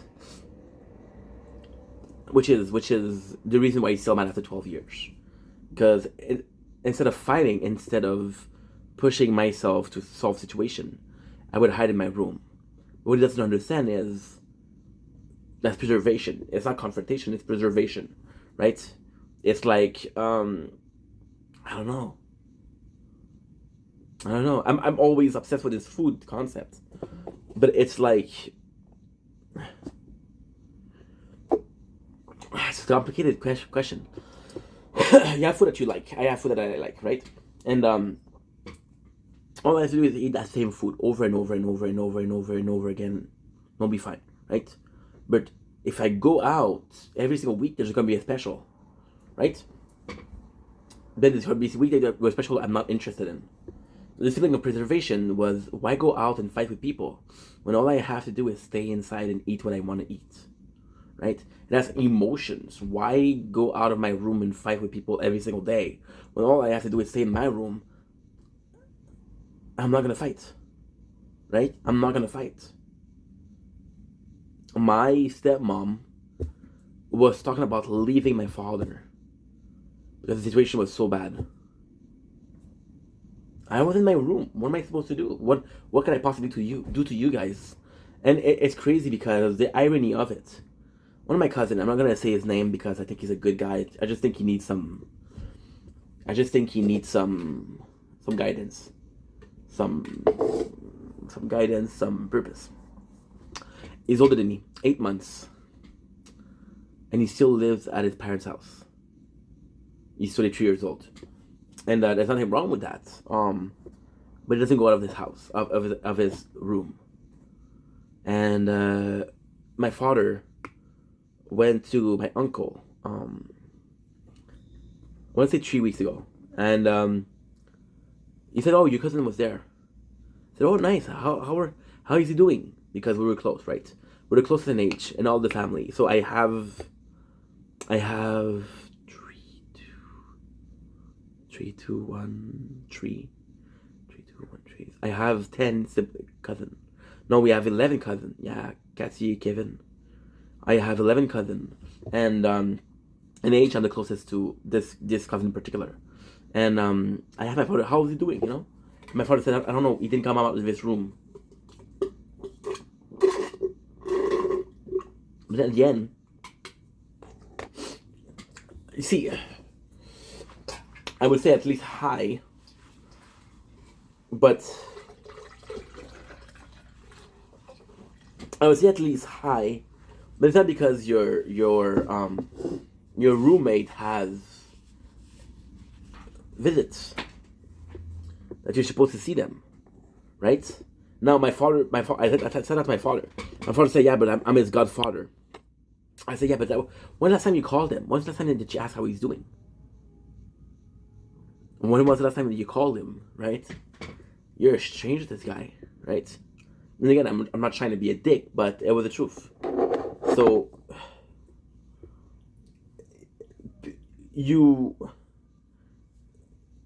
caring about people is fantastic. Caring about people is fucking phenomenal. So, caring about people is phenomenal because there's no middle. You care about somebody or you don't care about them. Right? It's as simple as that. I was watching this guy, right? This ex-mob, Rob the Knob. And the beautiful thing about this guy was he was saying, like, I'd rather somebody hate me. And the person says, why? People fake loving you. They'll never fake hating you. And to me, it was amazing because, you see, with my father, the problem was, okay, I don't know how you feel towards me. All those good moments that we passed together, did you have this in mind? And I even asked him, are you still in pain because of that? And he said, yeah. Yeah. I'm like, how many years are you guys torturing yourself, Dad? And he said, till my death. Now, fun fact. I filmed it. Now, I wasn't trying to trap him. I wasn't trying to spy on him. But my parents, and I said that before, but my parents are old. They're very old. They're going to be 70 soon. See, my father has been mad at me for the last 12 years. I don't think that he has 12 years left. You know? When something's going to happen to my parents, I'll have those videos to remember them. Right? If I was luckier, they would be okay with making videos with me, but they're not. Okay, no problem. Now, these videos, technically speaking, are not cool to do. You shouldn't film somebody without their permission, and you're absolutely right. But I'm not gonna post them. I'm not posting those videos. They're just, if something happened, I'll remember that. I'll remember you. And then, it's funny because I keep them in my computer, and I'll put a note out of 10. And I know it's crazy, but I'll put a note out of 10. So, for example, I'm seeing my mom 2 weeks ago, and it went really, really well. I'll put an 8 out of 10. So when I want to miss good memories with my mom, I'll watch those videos, right? And that's it. So coming back to that, the forgiveness, which we took a side fucking tangent. Shout out to Obscurity for teaching me that word. But you see, and it's nuts because it's absolutely it's scary. It's a different perspective, you know? Where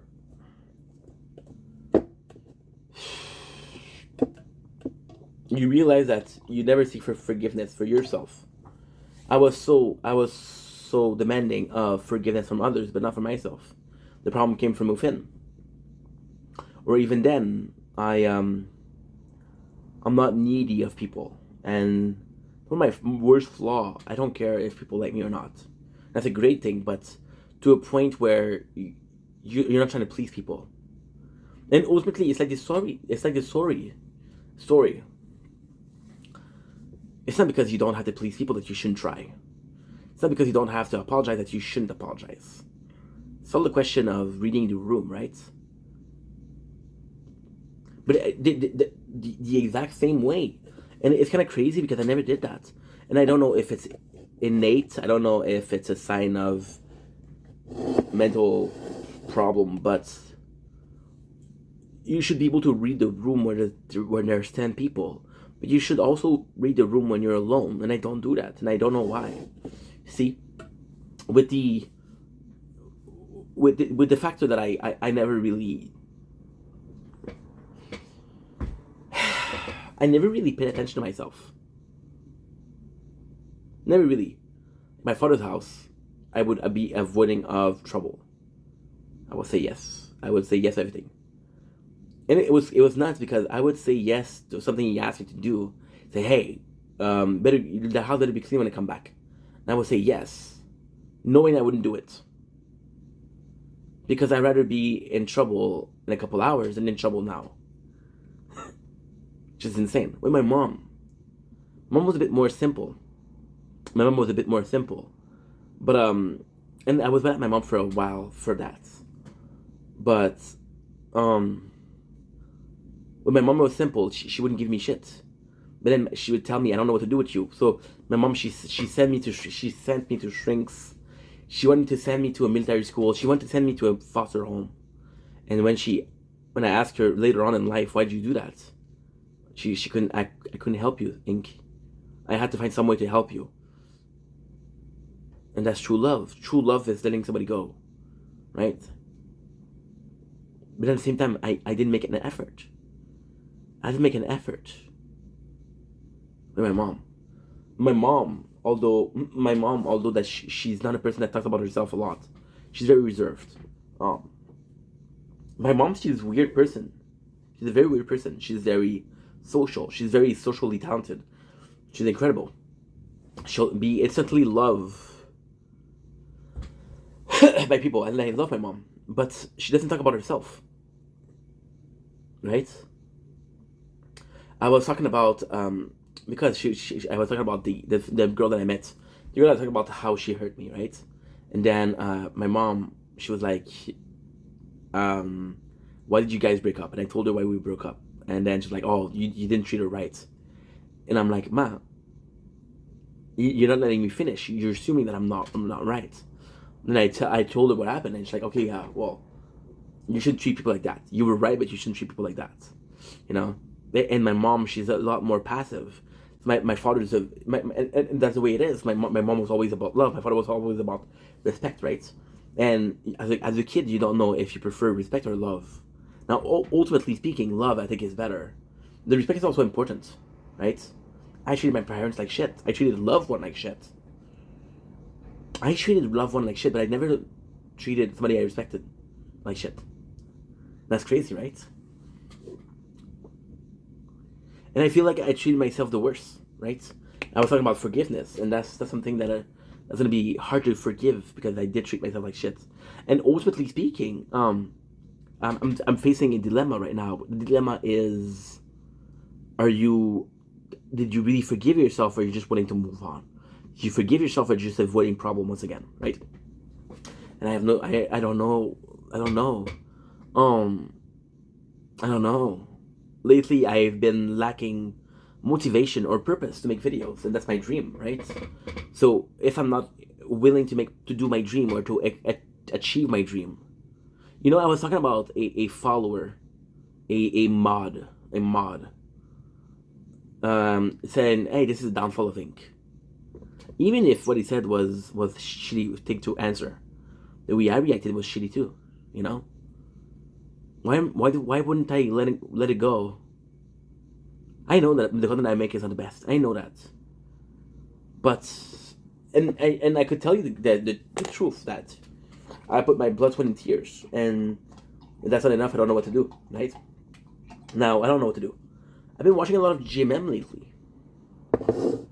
And GMM to me are the perfect content creator. They're serious but funny. They're professional, but still family. They possibly have one of the best company out there, and they did work hard, right? So, but you compare yourself to those people, and then I was watching Nick Stone, your website yesterday. Today we're watching My Thoughts, which is to me better. But the funny thing with My Thoughts, again, I know this is taking a side tangent, but fuck you, I don't care. The thing with My Thoughts was she used to watch Whetstone. My alarm. She used to watch a Wetsuck. I said Whetstone because his name is Nick Stone.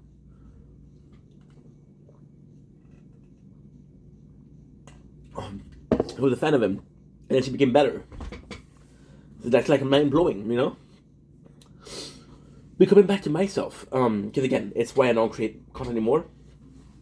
I'm having a really big crisis on, and you realize that I've been talking about this for 3 days, and I've been using different words. I've been using different way of talking about it, different example, right? But it's still the same thing. I've been having since 2025.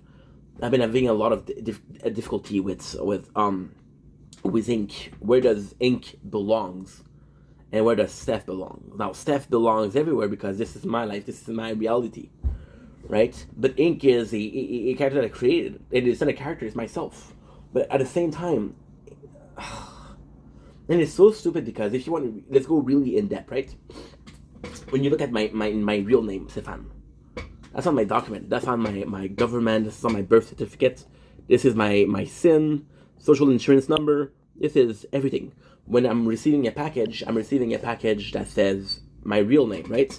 Now, funnily enough, Uber Eats will send me Ink Vendetta. But that's me that asked that. So on paper, it's super simple. Ink doesn't even exist on paper. In real life, when I walk the street, people, and I think that's something scary. People will recognize this. On the amount of I'm not on camera. They should. There's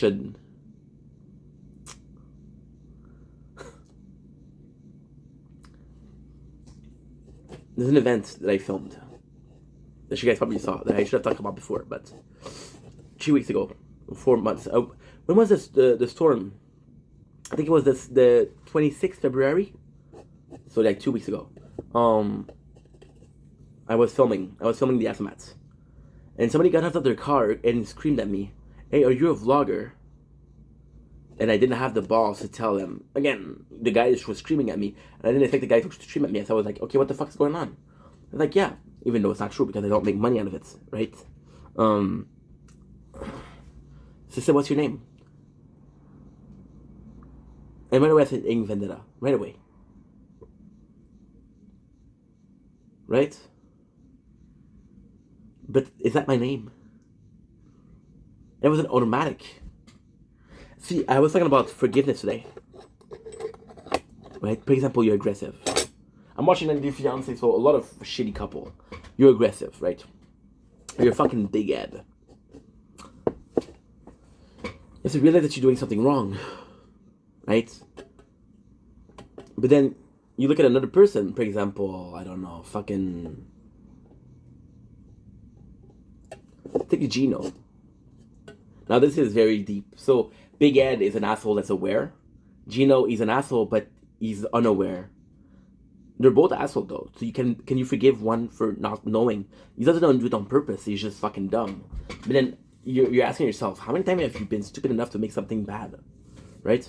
So the fact that I said Ink Vendetta, it's not a bad thing. That it was automatic was a bad thing. For 32 years, when I introduced myself, c'est Stéphane. It's not Ink. It's weird, huh?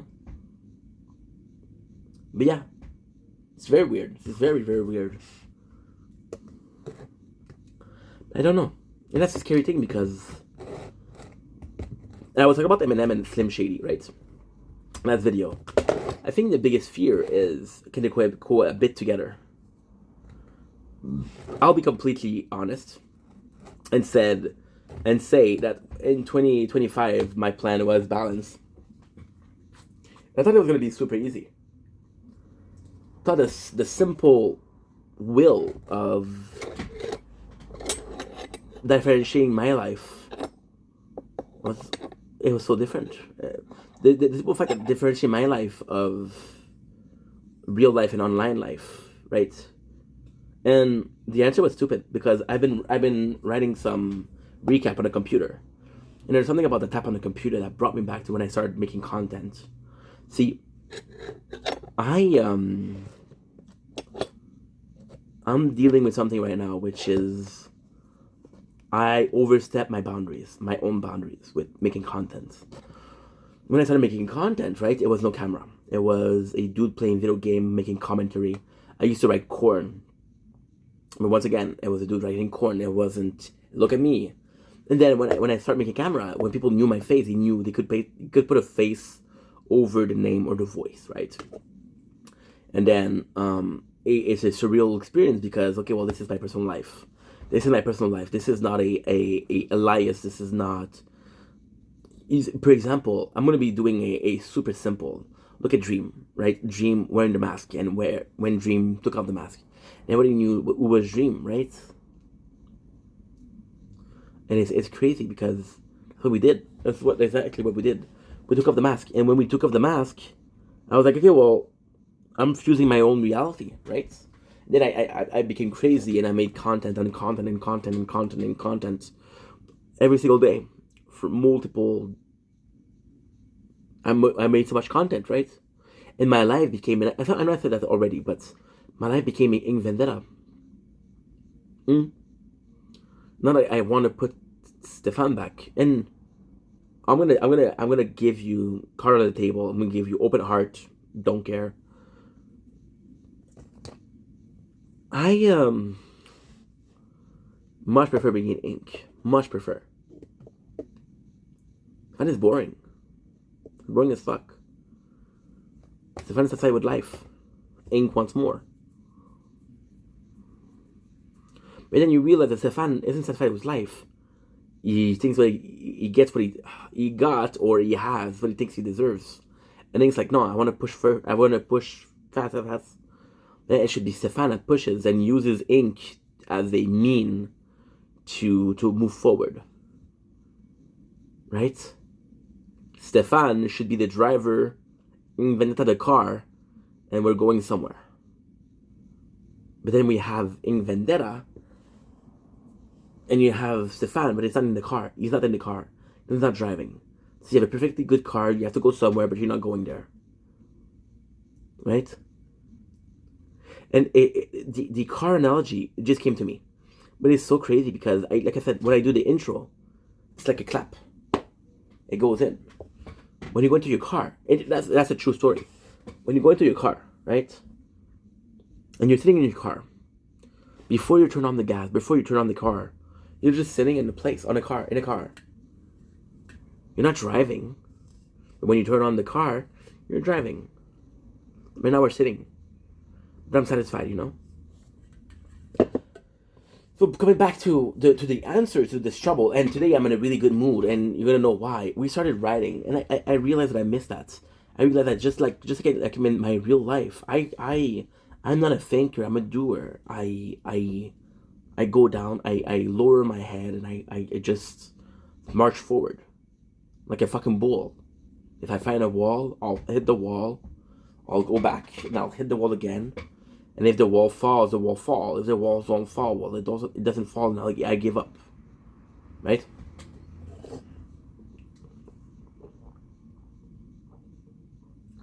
That's the way I do things.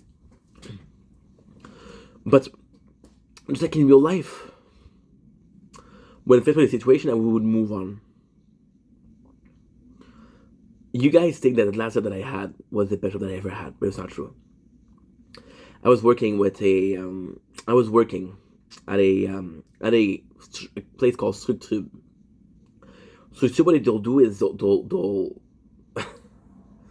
they'll sell you furniture, right? What we would do, it was transport the furniture from other countries, get them at a low price, sell them at a high price, right? So what we would do, it was we unload the car, right? Now the summer we got a lot of car because people were moving, right? In the winter, we had less a car. In the winter we had one car per day, and the boss kept me because he liked me. He liked me, but also because I spoke English and French, and they were working a lot with agency. The guy didn't speak French; he didn't speak English. Sorry, so he kept me. And then there was a non-verbal agreement where I became a assistant manager. Right?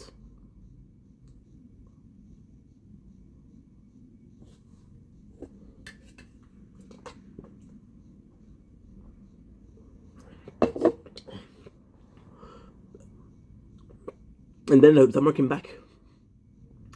We had other cars, and this guy came in and told me, your guys are not doing shit. Go talk to them. Me? Okay. So I go and talk to them, and they don't do shit. And instead of pushing forward, like, what do I want you to do? They don't listen to me. He said, try again. I ended up quitting that day. Yeah. And when people ask me, why did you quit? Say, oh, well, they wouldn't need to have responsibility, but they were not willing to have the same salary.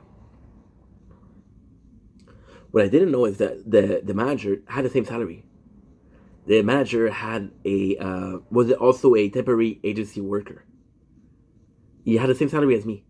They gave him responsibility because he was there for a long time, and he said, okay, no problem. Right? He needed help. I wanted money. And I gave up on him. You know, and we talk about forgiveness. This guy probably forgave me. Did I forgive myself for that? No.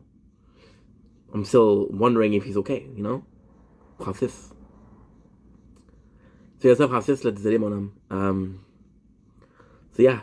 So, I was typing today. And just like in real life, I realized that I never really stopped. One day I said, you know what? I'm going to stop writing. Fucking miss it. Now, you know the story? If you don't know the story, if you're newer to the channel, I used to write porn on WhatsApp. Now, I'll be completely honest. My dream was to be a streamer. So, okay. My dream was to make content at a very young age. It didn't work. It didn't work, which made me lose confidence in myself, which made me lack self-love. Failure is a bitch, okay? My apologies. Then, what ended up happening was I listened to Kid Boga. In Kid Boga, he taught me about Twitch. Twitch was gaming. So, you know what? I'm going to make content and playing games. That's a fun work. That's a fun job. That's a dream. For me, it didn't matter what content I was making. I was creating something. So, it wouldn't work. So, I'm like, oh, fuck.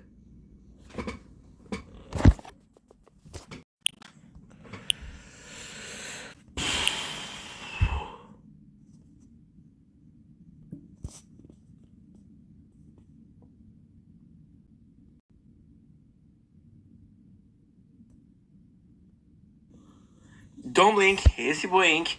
What?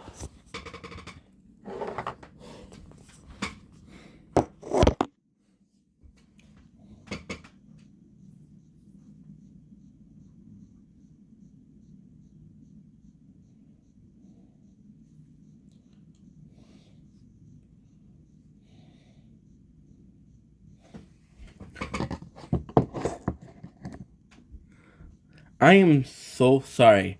The phone overheated, this phone overheated, so the camera cut off. Now I'm gonna make a part 2, but we're almost done anyway, so you don't need to watch this. So I didn't care about the content I was making, right?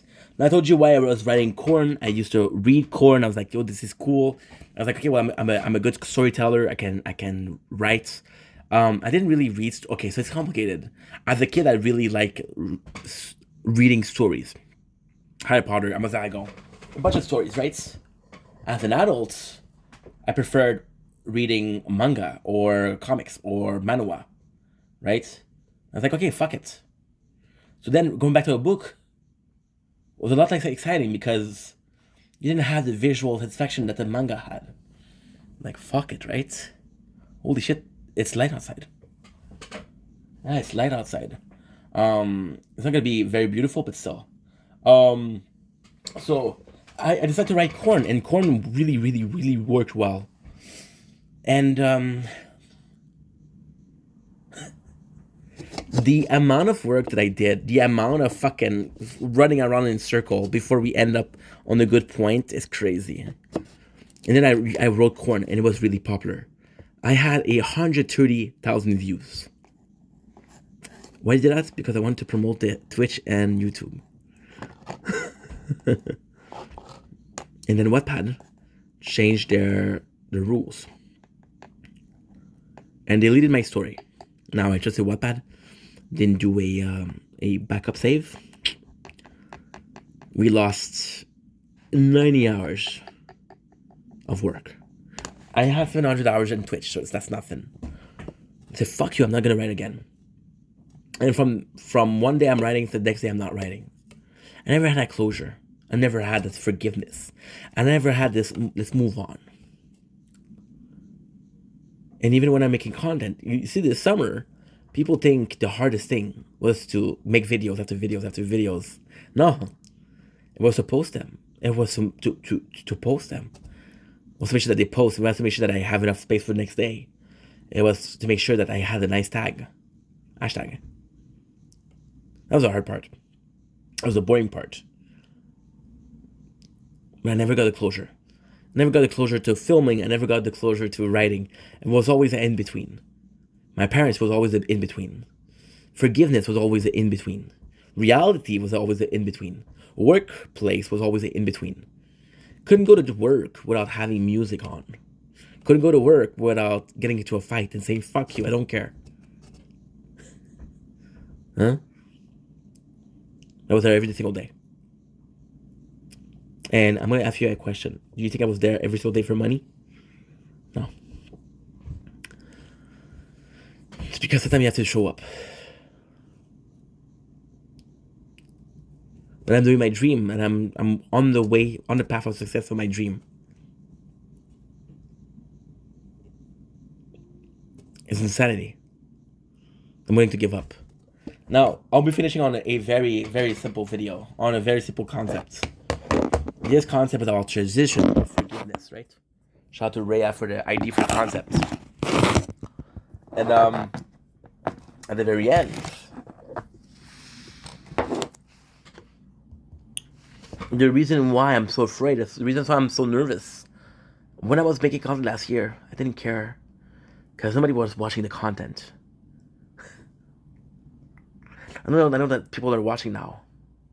I have people that are backing me up, people supporting me, people behind me that are wishing for my success. I'm afraid of letting them down. I'm afraid of not doing good enough. I have to forgive myself to self-sabotage. The past one, the present one, and the future one. It's a long fucking journey. Anyway, love you guys. Take it easy. Peace. Okay.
Don't blink. It's your Wang with the crazy hair. Having a wonderful day on this 7th March 2025. Today, we're having one of the nicest sunrise in a while. Now, what is nice about this is there's no sun per se, but there's just calm, quietness, peacefulness. It is 6:19 a.m. The sun is supposed to rise at 6:32. This is the sunrise we have. Look at this, how beautiful this is. Calm, quiet. And the nice thing about this, if you really look, behind the cloud that you're seeing, the darker cloud, there's other cloud behind us. You're not gonna get a sunrise. It is cloudy. The snow stopped, which is phenomenal. Just calm. Just calm before and after the storm. It's a beautiful morning. Oh, me. I love you guys. Take it easy. Peace. Choo.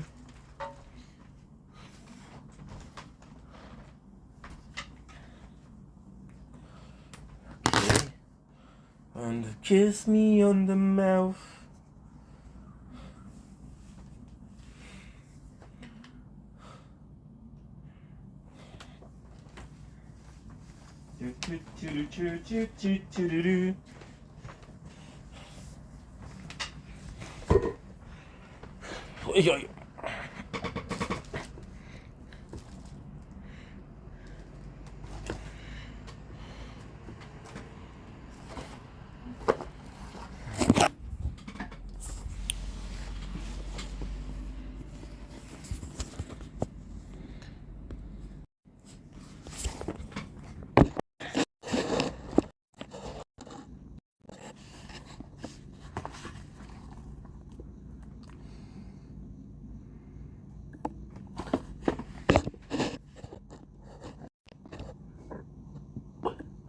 Don't blink. It's your boy Ink.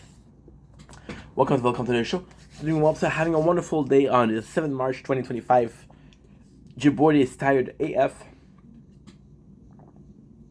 I was still trying to make content, and they were tasting a dessert. And now this was supposed to be a gift. There's a funny story with that. On Christmas, my mom wanted me to give this to the janitor, right? You can see the beautiful box, and that's a beautiful box. This was from a guy named Jean-Guy. Jean-Guy was a fucking gem. Jean-Guy has been the janitor for this place for 10 years. I went to give it to Jean-Guy. Jean-Guy disappeared. He doesn't live with us anymore. He doesn't live in this building anymore. There's the new janitor, which is this box. Now, you're saying, Ink, why didn't you give it to the janitor like you promised your mom? No, I didn't promise my mom. I told her I didn't think that he deserved it. I wanted to give this one to Jean-Guy because he deserved it, but he wasn't there. So now we're going to be enjoying the both of them. So we got Turkish Delights from a place called Tatsan. Premium quality, natural banana and strawberry flavor. I don't remember the last time we had Turkish Delights. Pretty sure that I had them, but I might be lying. I hope I'm not, because you shouldn't lie. Lying is bad. Bad, Mr. Kitty. Bad, bad. I am fucking tired, guys. Holy. We're almost done for today's content. I have like an hour left. That Twitch sleep time. We woke up at like 2 o'clock. It is 6:20, which is basically 15 hours, right? So 1 little hour and we are done though. So, Turkish Delight, this is strawberry and banana flavor, right? Super interesting because, again, I think they're pretty popular. I'm excited about this one that I'm going to eat tomorrow because there's some hazelnuts added to it. Without further ado, I think there's only 2 flavors though, which is fucking amazing. Packaging is quite nice. Due to the fact that my mom also preferred that other janitor and give him a nicer gift. To me, it sounds fucking sweet that she thought about it. And see, that's my mom. She's trying to, bless her, but she's trying to maintain the peace, you know? So we have this. It's quite heavy. Holy. Quite heavy. Turkish Delights. What a nice one. Your boy A is excited.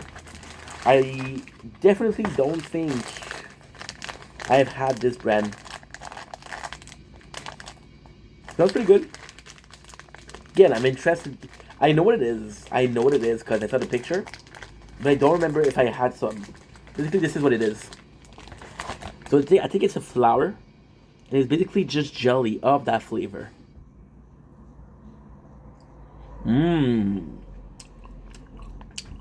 Powdered sugar.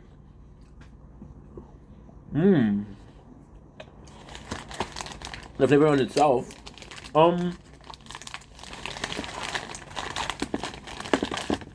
Pretty good.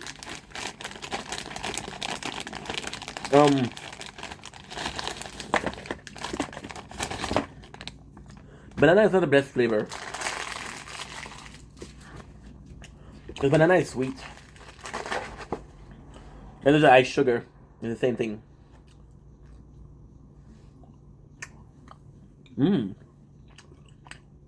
It's a banana. It's good though. It's almost like a gummy bear. But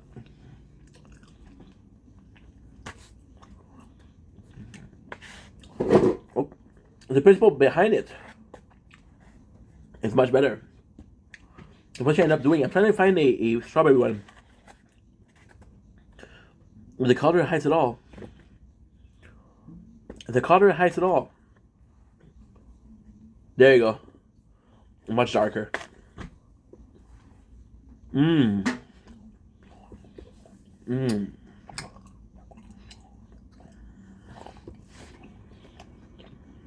The strawberry is nice.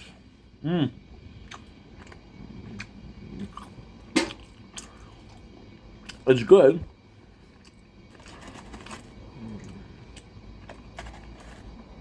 A bit weird. So, I think the banana is better. So, I get the flavor of the sugar.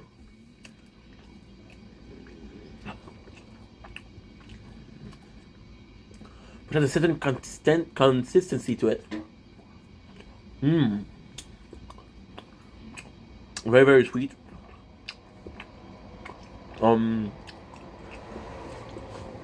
It's funny because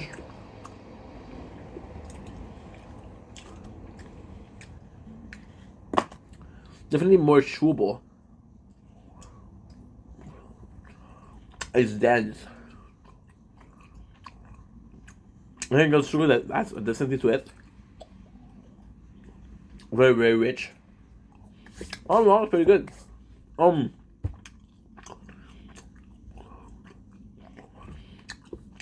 We never miss.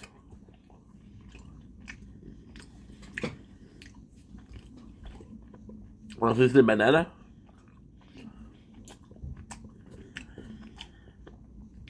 Strawberry is good though. Whew, sweet. AF, holy shit.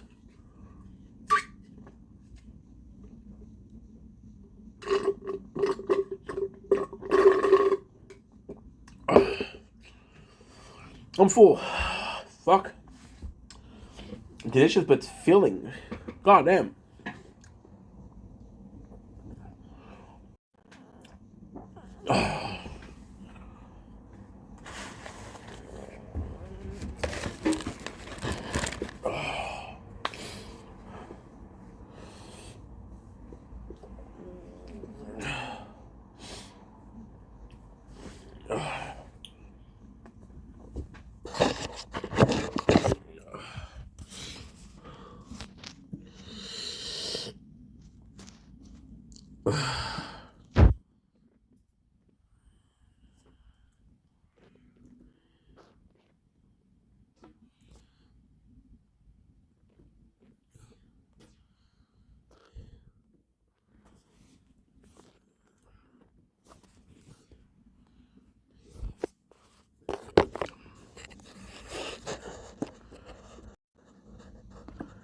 Don't blink, kiss your blink. Welcome to another video about the Tower of Wizarding Wolves. Having a wonderful day. It's the last video of the day, so we're just gonna enjoy it. We're just gonna have some fun.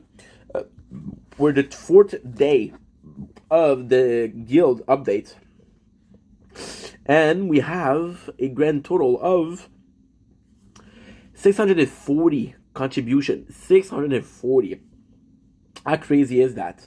So it's going really, really well. Now, of course, today we talked more. There's something that was talk about the guild chat, which I want to share with you guys because it's actually pretty good information.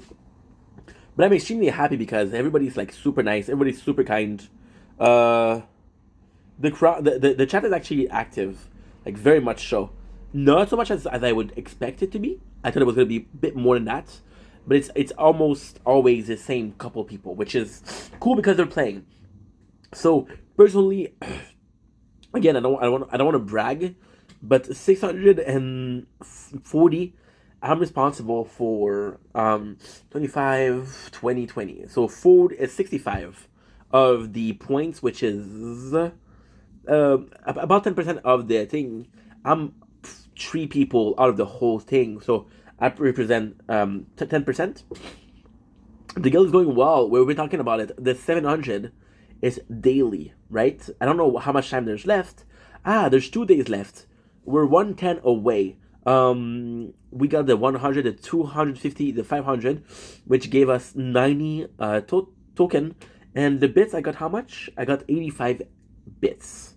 The coolest thing about it is everybody partake.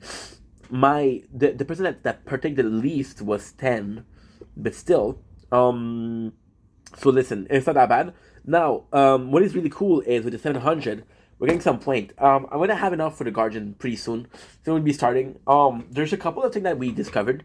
The butter skin is possibly just a skin for the Guardian. So we don't know how that works. Usually, it's a skin that will work. Oh, by the way, we finished the sheep skin for the sword, which is one of my favorite skin. We're still working on Golden Tower and Golden Tower. So yeah, so it's actually quite complex. Because the skin, usually the tower skin will give you coin, the background skin will give you coin, and we don't know if it's going to give you coin. Now, something that we observed, again, we're sharing the chat for the guild, but I'm only going to share what's going to be important. If there's some personal information, I'm not gonna share it. Okay, so where are we? Crown, shield. Maybe wait to use anything till someone open the guardian. Okay, cool. So I ask people, what is the plan here? Are we aiming? So what I would have done, I would sacrifice one of my playthrough for a guardian, even though I think I'm gonna get everything. Because at first I was like 750, that's not enough. But then you realize it's 2 months. So for example, if the final reward is 125, my apologies, it's 125 token. Then you realize that 125 is multiplied by 8, which is around 1,000. Around 1,000. So you have more than enough, right?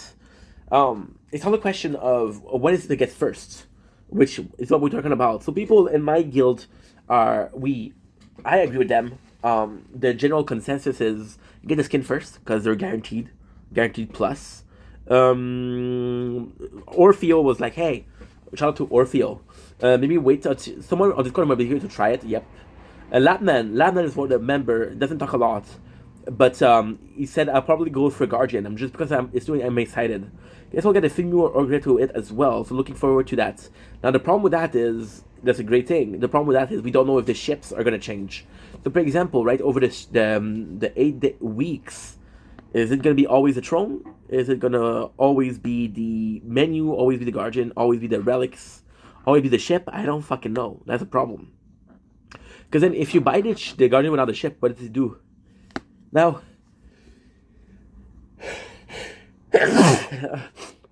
yesterday I talked about how the Guardians seem to be like an ultimate weapon. We're going to see how it goes. Another noteworthy part of the conversation. What's everyone logging count? Okay, cool. Count for event mission. I don't know what that means. So also today, mine did that too. Latest patch. Guardian see like a Falcon. Falcon is actually pre-vocal, which is great because we're always looking for vocal people. I'm looking for a Kleenex nearby.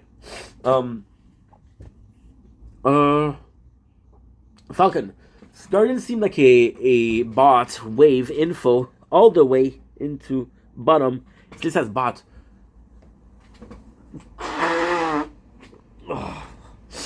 Sorry about this.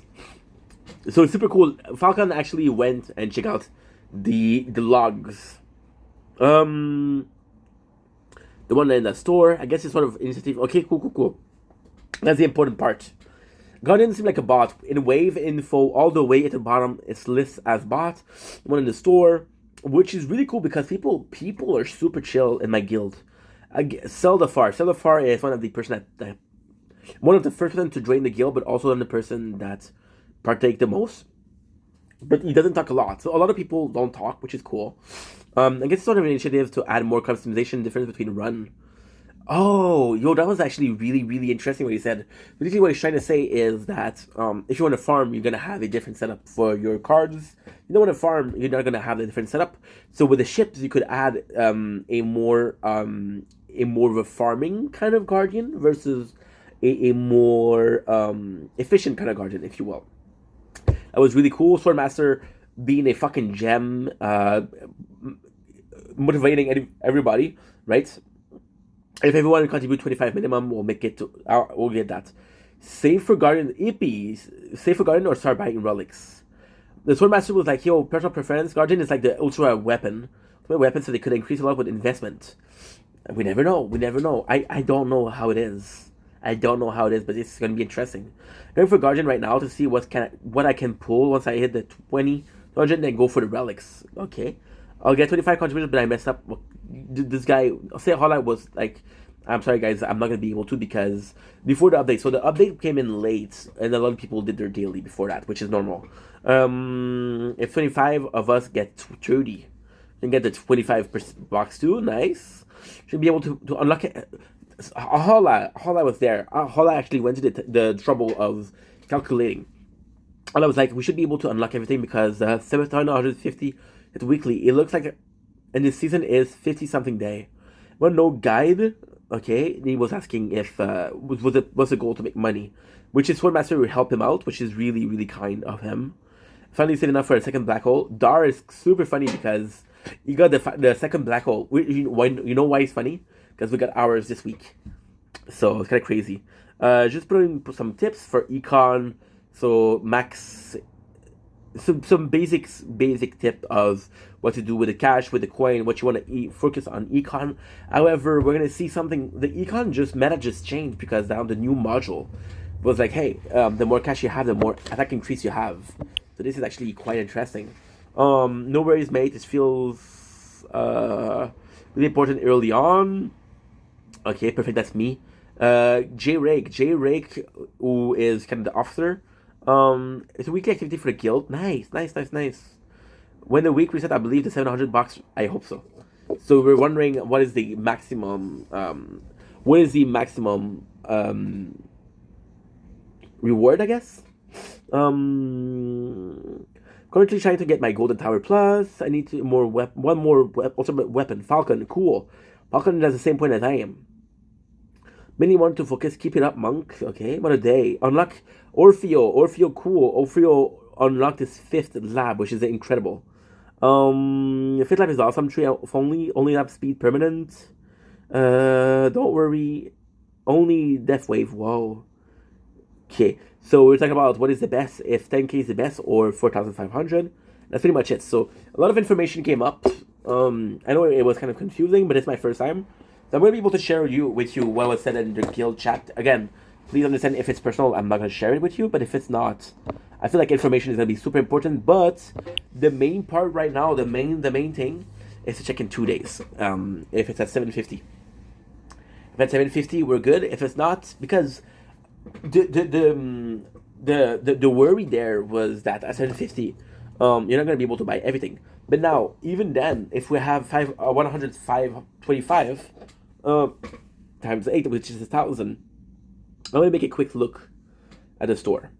We have the chip 200, the throne 75, tower health, crown 275, 425, 425 is 200. 425 is 625, and 200 it's 825 that you need.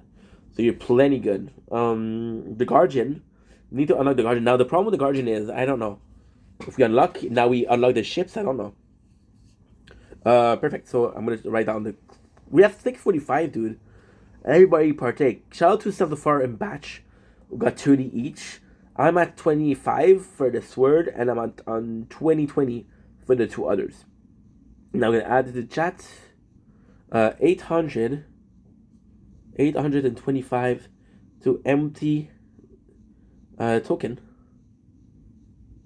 to empty the store. Perfect. We should make around 1,000 per 2 months. Perfect, it's good. Okay, so I'm going to stop the video here. It's a Tire Talk. I'm going to go sleep. Good night. Love you guys. Take it easy. Peace. Big white shark for every day of the week. I fell down the earth from 1,000 miles away. But somehow I still make it work.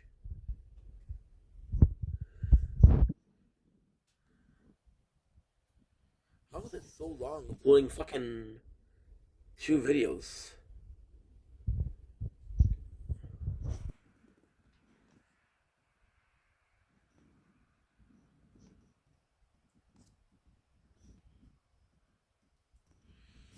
You're my bitch, I sleep. I'm an alien.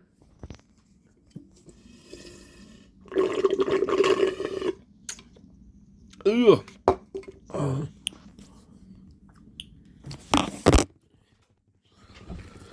I'm done. Make it work on 1,000 miles away, but somehow 3 doors down, 'cause I'm always sleeping. Great white shark, and every day of the week I still make it work on 100 miles away, but somehow I still make it work.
I still make it work.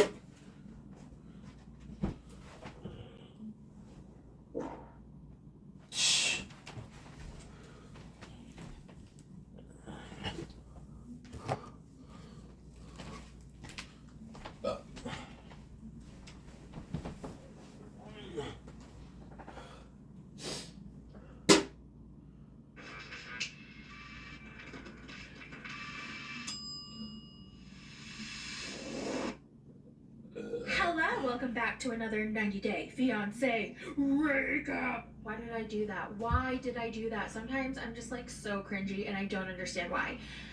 Speaking of recap, let's start with Shekinah and Sarper. I did not expect Shekinah to be so BOSS boss in this episode. Homegirl stuck to her guns and didn't let Sarper talk her into anything else that she did not want to do. So as soon as they got into Sarper's apartment, she went straight to the bathroom and started packing up her skincare. And I did find it a little interesting that she packed her skincare first, but then I also understand because skincare can get very, very expensive. And For here's reals? a little side note, a really pathetic, sad story. When I was broke as a joke and I was making like $12 an hour, okay, this is so embarrassing. $12 an hour, and I used to use my paychecks to buy creme de la mer. Do you guys know what creme de la mer is? It is a super overpriced face cream, which I must say smells divine. That's what I did. And is my skin good? No, it fucking sucks. I still have acne. I still have acne scars.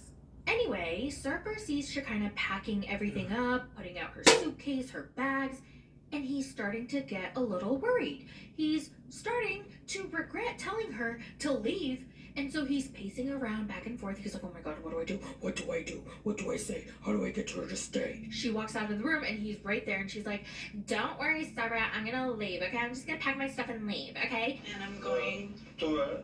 to a hotel. Oh, Shekinah. Oh, my anxiety, Shekinah. Oh my god, Sarper, my anxiety. Okay, you give yourself anxiety, Sarper. Just go. I think we need some time apart anyways. I want to go to a hotel. I delete you if you go from this house. Then I'm definitely going. Because if that's how you're going to treat me, then there's no reason for me to stay. Damn, okay, girly. She better not disappoint like Joy Nomi did. Shekinah ends up going to a hotel and completely ignores him for 2 whole days, and this drives Sarper nuts. He is just begging for her attention. He even thought it was a good idea to like go to her hotel because she wasn't responding to him, and he stood by her window and signaled heart signs. I mean, I guess it does sound kind of cute in a stalker, creepy, toxic way. He also sent her a video message apologizing over and over again. Oh, Shekinah, I am so sorry. And because he had been begging and begging and begging and begging, she decided to finally meet with him after 2 days of no communication. So they meet outside, he's dressed up, and he hands her a bouquet of flowers. He basically tells her he's super sorry, and he's so ashamed he can't even look at her. Like, his head is down as he's apologizing. And he says that he will never, ever speak to her that way and will never push her into anything that she doesn't want to do. She emphasizes, yeah, I was really hurt. I was shocked. Like, you shouldn't have spoken to me that way. I made it very clear from the beginning I did not want kids. And you spring this on me and you make me feel bad about it and you talk to me horribly. And he was like, yes, I know. I want a future with you. I'm so sorry. He like apologized 8,000 times in that one sitting. And he was like, I would rather not have kids than to live without you. It's an important thing for me to have a kid. I want it. But if she doesn't want it, I'm okay with it. And she was like, are you sure? Because, you know, you just told me yesterday you really wanted kids. And he was like, yeah, I basically weighed it on a scale like Shekinah, kids, and Shekinah weighed more. And she says, okay, I forgive you, Sarper. I do believe that you really mean it. And he was like, oh, Shekinah, yes, I do, Shekinah. I'm so sorry. I know, I can tell. From your heart, forgive me. Of course. I was really happy for her that she got the apology that she deserved, but I was a little worried for Sarper. And I only say this because if he really wants a child, he should have a child. He's allowed to want children and have children, as much as Shekinah has the right to not want any more children and not have any other children. So I did appreciate how Shekinah did recognize this, and she wanted to know for sure before, you know, moving forward with Sarper. And I guess Sarper ultimately made the decision that he's going to forego having children and pursue his relationship with Shekinah. And I just hope that he put enough thought into that before regretting it and getting into another fight and all, you know, all that other fun stuff. Listen, I did not think I would be saying this ever, but by the end of the scene, I get them. Like, I understand them as a couple. I think they're perfect for each other. They work. They're great together. I think Sarper is so entertaining to watch on TV. And I kind of like them. Like, I kind of love them together. I really do. I might want to see them for another season, but I don't know. I don't know. Should I not say that? I don't know. What do you guys think? Moving on to Mary and Brandon. Now, the bugs are attacking everyone. It's disgusting how many bugs there are, and guess what? They bite too. They were biting everybody.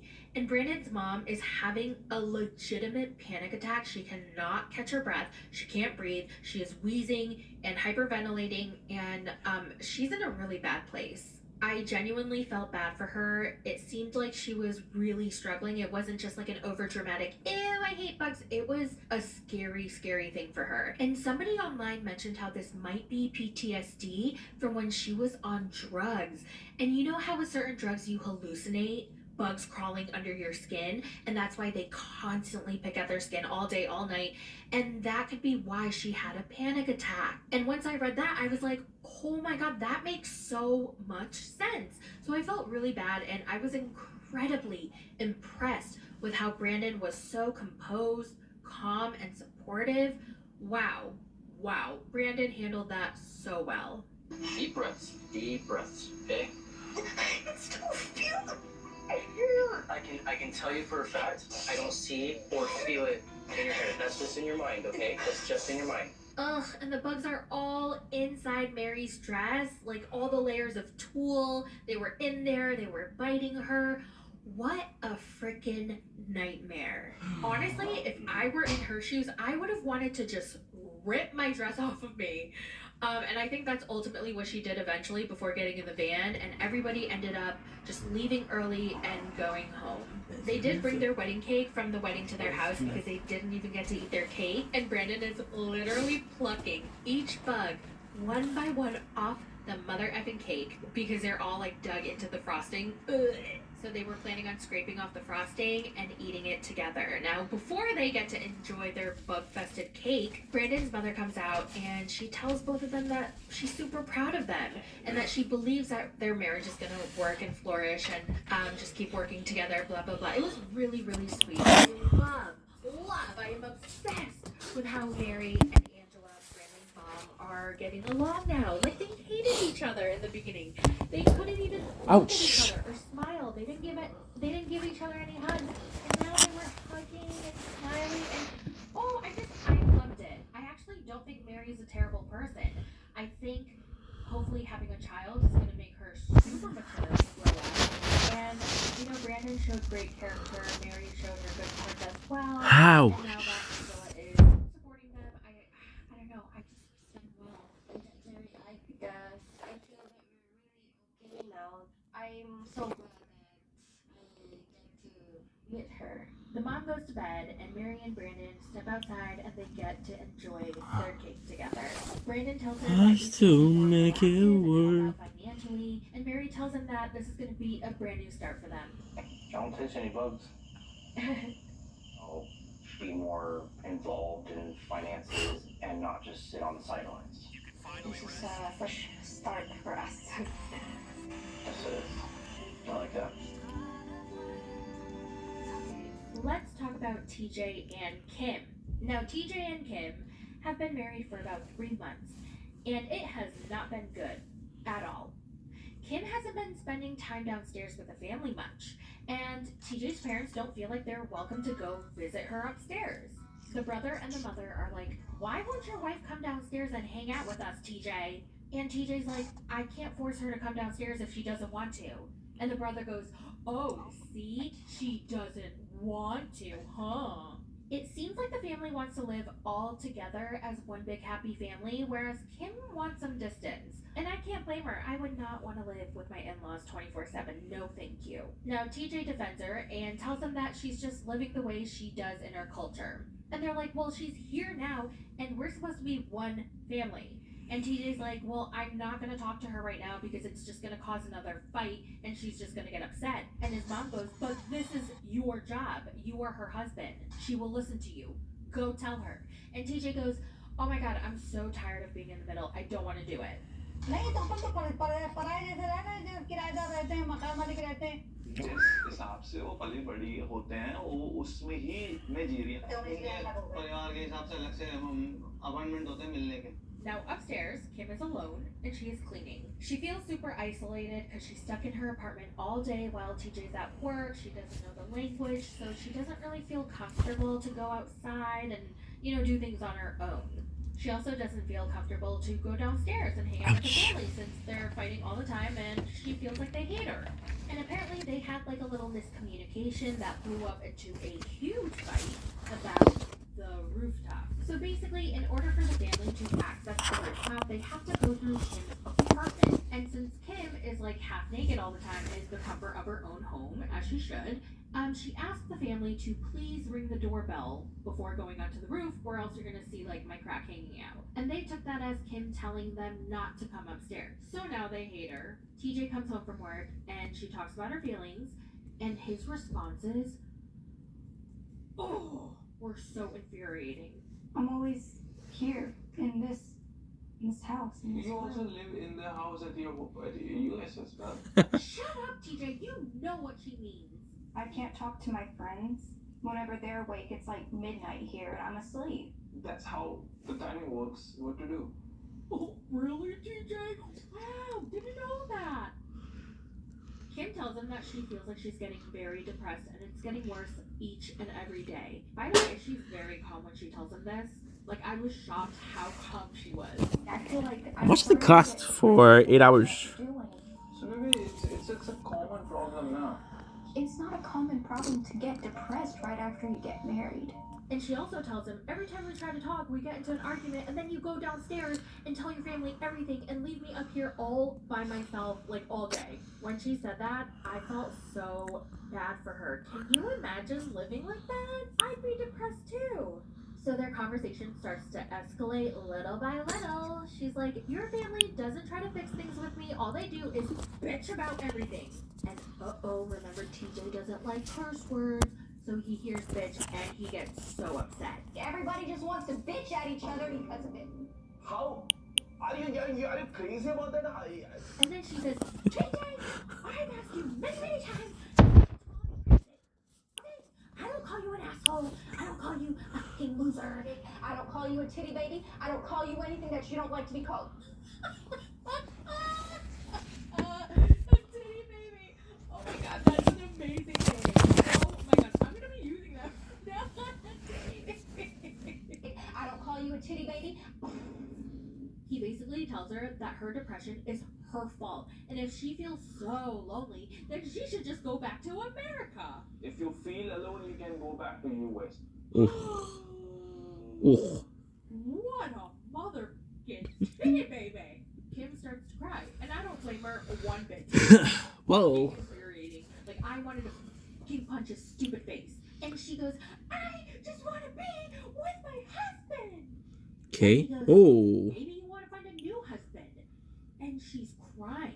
Like, she's just begging. It is a dude's for asshole. an ounce of empathy and support from her mother freaking husband. And he refuses. You can go anytime, whenever you want. I want to be with my husband, but it doesn't seem like my husband even wants to be with me. You want to find a new person? Why do you say that stuff? That's the main thing right now. I personally think that he just doesn't care. He does not care. He's checked out. He wants to be done with his marriage. Wow, He's to the already. point where he doesn't want to do the dumping, so he drives her to do the dumping. You know what I mean? She's like, Yeah. I just need you to listen. And he's like, okay, you want to go back to the U.S.? Okay, fine, I'm listening. Fine, go. Like, bruh, Bruh. that's not what she said.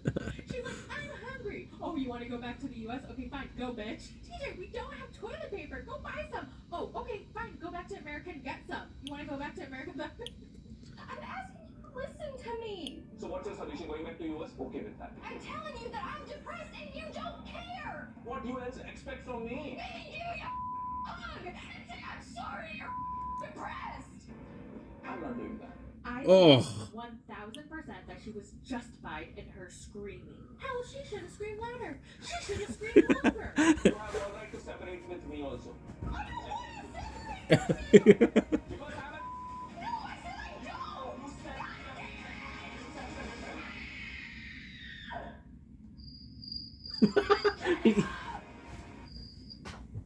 Whoa. C'est quoi ton histoire? Whoa. Pourquoi? I'm Use worried. Kayak's best time to travel tool to find the perfect time to go wherever you're going. Then, do what people do. Get distracted shopping for sun hats, celebrities in sun hats, celebrity homes, lawn ornaments. What were you doing again? Oh yeah, back to Kayak for a great deal. Hello. At Good Food, we travel the world to uncover healthy, homemade recipes, which is why I'm here in Mexico City. I'm on a mission to find fresher, Banged. simpler ingredients. Food that can taste amazing and be good for you too. As Good Food's chef, I'm passionate about creating healthy recipes using ingredients you can trust. Okay, where's my fucking Good Food controller? brings the vibrant flavors I of don't know. Mexico straight to your table, so you can enjoy meals that are as wholesome as they are delicious. Nuh-uh. For reals? He storms off and goes downstairs to tell his little mommy what happened. Mommy, I'm hungry. Give me some of your milky. Wah, wah.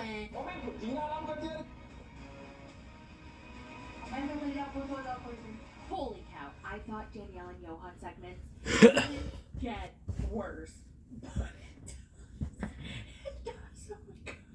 This was not what I was expecting at all. So let's talk about it. So they got into that huge fight, and she was stopping Johan from packing up all his stuff that she bought for him. So Danielle is packing up her stuff to move out of that apartment, and she admits to the camera that she was being petty when she didn't let him take his things that she had paid for. But now she realizes she doesn't even want them anymore because he is so disgusting, so gross, that she just doesn't want to be near his things. I've learned some things over the course of the last week that make me not care to fight for this marriage any longer. Bom, bom, bom. Try to fix the marriage?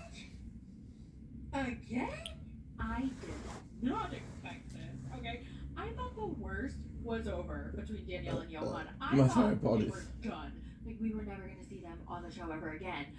Until this bomb is dropped, okay? Ho, ho, ho. Santa Johan was hoeing around, it seems. Okay? Apparently, Danielle got a DM from a woman who claims that she has been in a 2-year relationship with Johan. Okay? No way.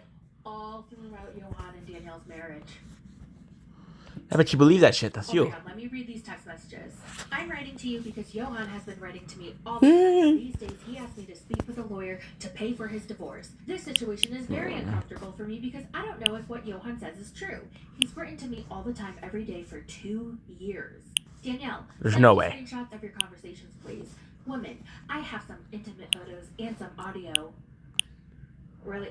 Do you think she wants to see that? Danielle, so you had a sexual relationship with him in the past? Did he tell you that he loved you? Danielle, who cares if he told... I'm sure he told everybody that he loved them. Woman, I traveled in August Woman. and he came to see me at a hotel. I gave him money in theory for a mortgage payment or a credit card that he had to pay for the parents' house. I was with him there both times I traveled. I was with him in August when I went back and you were on a retreat. Oh, shit. She knows the details. So this woman knew he was married this whole So there's entire 5. time? So why the hell is she reaching out to Danielle to tell her this? To rub it in her face? You know, she gave me a play-by-play of their entire relationship and described every single detail. Sent me pictures that he sent her. One of them was a picture of his on Christmas Eve while I was handing out gifts to his family in his neighborhood. And you guys, it gets worse. Johan left his computer at the apartment, so Danielle went through the whole thing. And she Shit. found at least 6 women that he was in relationships with. He's been receiving money from at least... So, okay, so now it's what? It's 16 hours. While he was in a relationship with, or in a marriage with Danielle, demanding an 16 apartment, hours, that's 4. demanding a car, That's 3, that's demanding an 7. allowance. No, that's more than that. 16 hours is 2, 5. I mean, I really don't know what to say. It's horrible. It's horrible. But then, at the same time, Danielle, what did you expect? Now, I'm not trying to blame the victim here. She is the victim, right? But they did enter the marriage, like, they did agree that she was going to bring him to America and he was going to get his green card, right? I can't really remember the beginning of their relationship anymore because it feels like it was so long ago. But I do remember that their original plans were to go to America and that he was going to get his paperwork and his car. Oh, sorry. Ew. Oh my God, I've been coughing Fo. so much. So now Hey, she has to Fo. go back to New York, the place she was desperately trying to run away from. And now she has to face all her tickets and her debt and her fines, and she's got to pay them off somehow. I feel so foolish because I should have seen what was there from the beginning. When we weren't talking about money, we were so happy. We had such a beautiful life. No way. And like now I realize that none of it was real. Wow. This was a juicy ass episode. I was not expecting all this drama in the very last episode. I did catch up on the Family Chantel, and I will be recapping it. Sorry, my voice is like kind of dying right now because I've been having a lot of throat issues. Okay. So let's whisper. Okay, welcome to Pose ASMR. So I did catch up on Family Chantel. I didn't recap episodes 2 and 3 because I feel like nothing really happened. It wasn't worth like a whole video recap. But I did watch episode 4 yesterday and it was pretty crazy. So do not worry if you're here for my Family Chantel videos. It will be coming. By the way, the recap's over, so you can leave if you want. So the last few weeks, my schedule has been unexpectedly just chaotic. My sister visited from out of town, and we were doing a bathroom renovation at my parents' house, which I was not prepared for all of the unexpected problems with the renovation. But oh my God, it was such an annoyance, and it gave me so much anxiety. But it's 95% over, and I just have to wait for the shower glass door to arrive, and then they can install it, and then we're done. We are done. So the day after tomorrow, it's going to be December. Isn't that crazy? I don't have many friends, so I don't really have Christmas shopping to do. And the bathroom renovation was my parents' gift from me, so I don't have to get them anything. And my sisters, I am constantly paying for their shit. So I feel like they need to buy me a gift. This Christmas is just not gonna be Christmasing for me. I'm also moving out, and by the way, some of you guys thought I was like moving on up. No, I'm downsizing and I'm going to a shittier apartment. My rent at this place is just getting ridiculous, so I am going to move into a studio apartment. I got a really, really good deal, which kind of makes me nervous. So I don't know if somebody died in this apartment unit, but yeah, I will be moving into a very small 400 square feet studio, and maybe I'll do a moving vlog and you guys can come along with me. But wait, what else was I gonna say? So the whole point of this story was to tell you that because my schedule has been so chaotic, I haven't had like a full day to sit down and just work for a while. So today I'm dog free. The puppy is with my mom and my older one is at her favorite babysitter's. And so I'm like, oh my God, I finally have the full day. And then I get a call from my mom. She is in panic mode. And she's like, oh my God, oh my God, oh my God. Daisy is throwing up nonstop. Oh my God, can you believe she's shaking? I've never seen her like that. And I'm just like, what the fork? So I turn my car back around. I go to my mom's house. I go inside. I am hit with this pungent smell of vomit. Okay, it's just vinegar, sour smell. It's so disgusting. And apparently the puppy threw up on our living room rug like 7 times. So my mom was rolling up the rug and I was helping her roll it up, and then we brought it back to the backyard because there was no way the rug could stay inside. It smelled so bad. So bad. So we cleaned the whole living room. I took her to the vet and she was acting completely normal, eating, playing. And so the vet, I mean, I knew this was going to happen, but she threw up so much. I just wanted to take her just in case, but I knew what they were going to tell me: put her on a bland diet, keep a close eye on her, and if she like doesn't eat or, you know, acts really different, then bring her back. So I was like, okay. But the most important thing is she's fine. So she's happy, playful, she's back to her normal self. And now I get back to my apartment and try to record this for you guys. I'm sitting down and then I get a call from my primary care doctor. And I had some recent blood work done and I get some news that I'm just not that happy with, to be frank. So then I was sulking for about an hour, feeling bad for myself. And then I was like, oh great, I have 2 more hours before the other bitch comes home, my other dog, that I have to pick up from her babysitter. And so I was like, I gotta get this done now. And so I got it done. I got it done. I feel so proud of myself. And yeah, so I hope you enjoyed this recap. Yeah, I should go pick up my dog. I hope you guys have a wonderful day, and I will talk to you in the next one. Bye!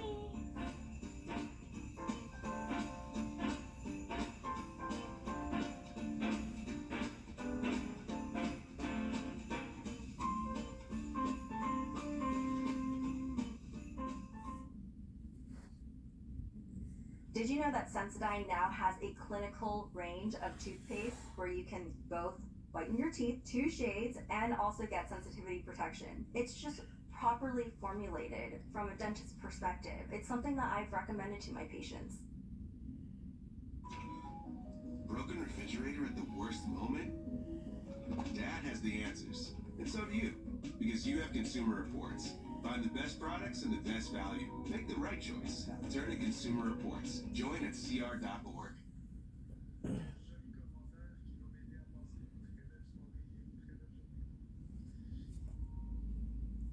Hi, welcome back to another 90 Day Fiancé.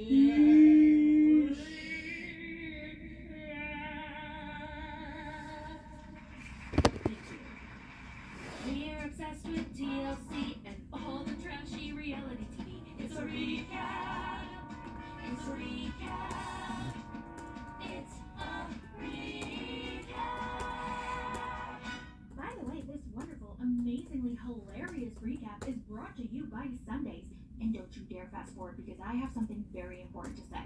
My dogs love Sundays, and I'm not exaggerating. They're obsessed with it, okay? And I'm sure yours will too. Sundays is a healthy, delicious dog food that has been air dried using 90% meat and 10% vegetables, meaning there's 0% synthetic nutrients. Not only is it healthy, but it must taste really freaking good because my dogs eat it up like they're treats. And they're picky eaters too. Like, I don't know who they think they are, but they're really picky. And you know how much I love my dogs, so it's very important to me that I feed them the best quality food. And Sundays does that. And not only that, but it's also super convenient and easy to store and serve. They have an amazing offer for you guys. You'll get 50% off your first order of Sundays with the recipe of your choice by going to sundaysfordogs.com/mythoughts or use code mythoughts at checkout, and please report back and let me know how much your dogs love it, because they're gonna. And thank you, Sundays, for sponsoring this video. My dogs love you so much. Let's talk about Tello Part 2, which was kinda underwhelming. Did anybody else think that? I feel like they really could have wrapped everything up in one episode. Did we really need 2 parts? No. But let's just get right into it. We resume with Jasmine's meltdown, and oh my god.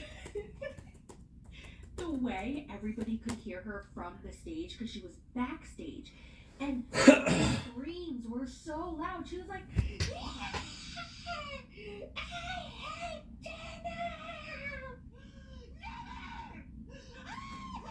and all the cast members looked so awkward, including Daisy, who was still on the video call. She was like, and Gino defends himself. He's like, 90% of the time at the strip club, I was sitting down with my family. It was just that 5% where I was accepting the body hugs and the booty in my face.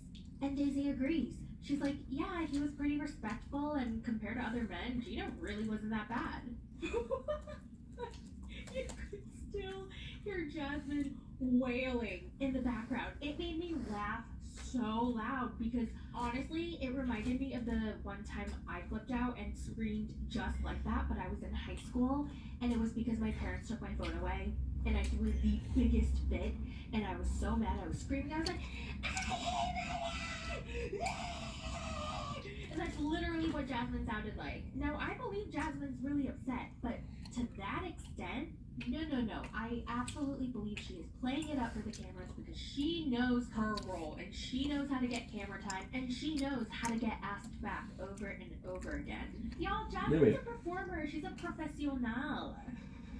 Is that how you say professional in Spanish? I don't know. Y'all, I picked up a Spanish learning book. I was actually contemplating if I should sign up for a Spanish class at my local community college, but I missed the deadline. I mean, I would have loved to start either in January or August, like for the spring or fall semester, but the spring semester already started, and fall semester isn't for a couple months. So I did pick up a Spanish book. Anyway, you can still hear Jasmine screaming in the back. She's like, he never had me like that before. Oh my god, you guys, everyone's like, is this really happening? And Nikki's there with her. She's right next to her, trying to console Jasmine, trying to calm her down. And Nikki looks like she's at a loss for words. She's like, I don't know what to do. I thought I was bad, but oh my god, what do I do with the screaming girl? Why isn't Gino coming here and consoling his wife? Like, I don't want him here. I think all the men on stage were letting out a huge sigh of relief that they don't have to deal with that. All of a sudden, they're like, oh god, my relationship is so much better. Then Gino tells us that this must be affecting Jasmine even more because his ex-girlfriend used to be a dancer. And Sean's like, oh, well, we didn't know that. Jasmine's telling Nikki, I'm done. This is the last straw. And Jasmine's hand is shaking, okay? But it wasn't shaking the whole time. She's like, I'm done, Nikki. And then she has a water bottle in her hand, and her hand is fine, okay? It's not shaking. And suddenly her hand is shaking as she's holding the water bottle. But notice how it stopped when she put the water to her mouth to drink. I don't know about you, but my hands do shake, like when I get super, super nervous or anxious, and they still shake when I try to drink water. Like, no matter how hard I try to stop the shaking, it'll keep shaking. So I was very surprised by Jasmine's amazing control of her hand to stop shaking when she drank her water. Anyway, Jasmine goes back on stage and she tells the dancer, I was triggered because Gino has never hugged me the way he has hugged you before, and he's never complimented me the way he complimented you while you were topless. And the dancer goes, he didn't really compliment me much. Well, he hugged you, didn't he? Correct, yeah. Oh god, this part was so cringy because it was such a reach. When she accused Daisy of leaving her lip gloss in Gino's car, remember that fresh lip gloss that Jasmine found in Gino's car? She said that was Daisy's, and Daisy was like, no, I've never been in his car. I found a lip gloss under the passenger seat. If it is yours... Jasmine, I'm so sorry to let you know that nobody wants your man, okay? Don't worry, nobody wants Gino. He's all yours, alright?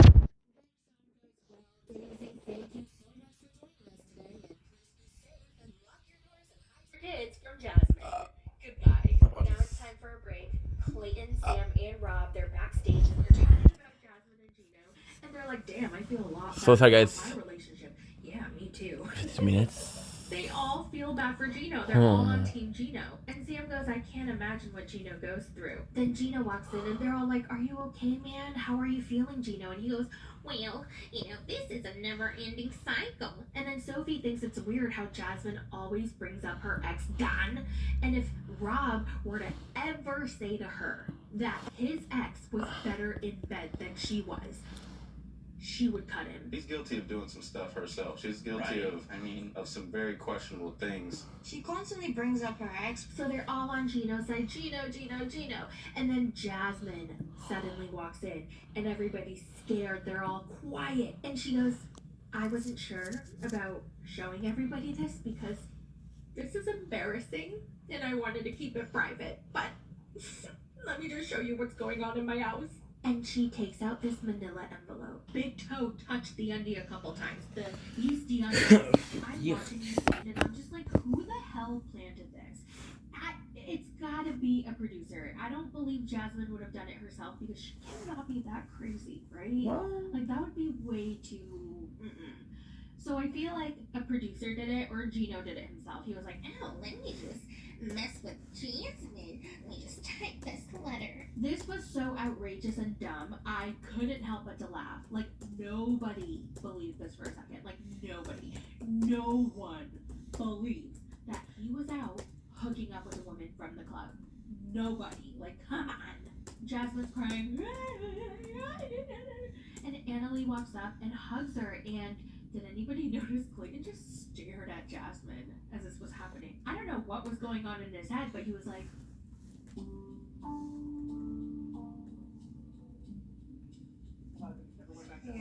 By the way, there's some drama between Clayton, actually just Clayton himself. Okay, I'm gonna write down to mention this at the end because I always forget. I always say, I'm gonna tell you guys the story at the end and then I always forget, so I'm gonna write that down. Okay, my nose is starting to clog up. Moving on to Nikki and Igor, and I'm just gonna make it short because their segments were so repetitive, it was so annoying, it was like the same shit all over again. But you know what's funny though? There was a time, okay, 20 weeks ago, when I thought Justin Igor was really cute. Yeah, no more. He is so unattractive to me now. He doesn't understand why it's offensive to say to Nikki that she has man vibes. I don't know, Justin, use your brain. Oh my god, Clayton and his little side comments actually got me laughing my ass off, okay? At one point, Nikki was telling Sean how she went to Moldova to visit Justin, and Sean goes, Nikki, why did you even go back? And she says, 'cause I love him. And then Justin interjects, which part of me? The upper part or the lower part? And then Clayton goes, well, you don't give her the lower part, so obviously it's not that one. That was funny. Clayton's got jokes. Not Clayton being low-key funny. Also, not Ashley doing Sean's job, but like better. I'm asking you directly. Were you with other women? Moving. Obtenez un certain soulagement de la toux sèche avec ça, peu importe ce que c'est. Ou obtenez jusqu'à 8 heures de soulagement avec du sirop Buckley tout sèche extra fort. Buckley, ça goûte mauvais et ça marche. Siggy's contient 3 fois plus de protéines que le yogourt le plus vendu. Siggy's, la simplicité est meilleure.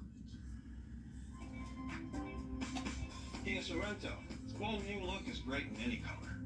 It's turbocharged for ample power when needed. The bold new Sorento. What are you waiting for? Kia, movement that inspires.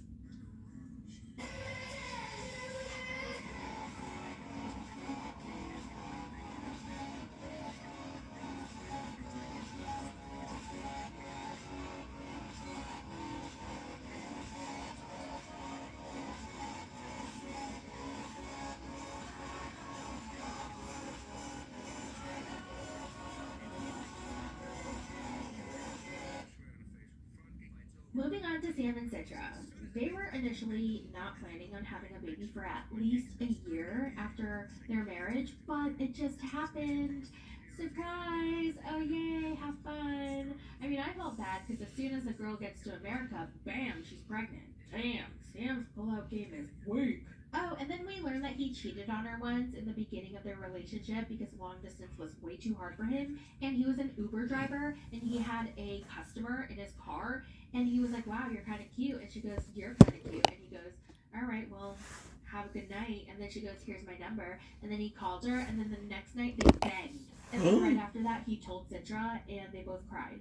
I don't know if there was some miscommunication, but Citra was like, wait, you guys actually banged? And he goes, yeah, I told you. And she was like, no, you didn't. You told me that you guys were about to, but you didn't actually do it. And Sam goes, no, I swear, I told you we did. And that's why we both cried. And she was like, no, you didn't. And Sean goes, how do you feel about that, Citra, that he cheated on you? And she was like, we already talked about it like 2 years ago and we're fine. And Sean's kind of upset that there isn't a bigger reaction. So she's like, but Sam lied to you. How do you feel about that? She was like, we already talked it out. And in the last 2 years, he really showed me that I can trust him, so it's fine. Let's talk about Clayton and Annalie. I was surprised they didn't bring on Closet Mom to the reunion. She was such a big topic of discussion. I would have loved to see her one last time. Apparently, Clayton and Annalie are banging a lot more now that they don't live with Closet Mom anymore, and their new place is a lot bigger than before. And then Sean asks every couple on the stage how many times everyone's banging, and Sean, nobody cares. Nobody wants to know this. I promise you. But just in case you want to know, here are the numbers. Clayton and Annalie, they do it about once or twice a week. Rob and Sophie do it a few times a week. Sam and Citra do it every day. Gino and Jasmine do it like once a year. Nick and Devin don't want to answer. They're blushing, but I have a feeling they're banging a lot. Now, we already know Ashley and Manuel, they're doing it probably the most out of all the... Actually, I don't know who's doing it more. Ashley and Manuel or Sam and Citra. Who knows? Then we find out that production actually reached out to Annalie's dad to join the tell-all by video, but he declined. He left a message though, and he said he really hopes that Annalie will move back home and that she really doesn't need anything in America. Okay, like just disregard her husband. I don't know, something weird is going on that we don't know, that Annalie's not letting us know, which is fine, okay, but then don't be on reality TV. There's something going on with her family because it's just weird. Annalie talks about her father as if he is this wonderful, sweet, loving, adoring man, and that they're super close and she loves him so much, but it doesn't seem like it.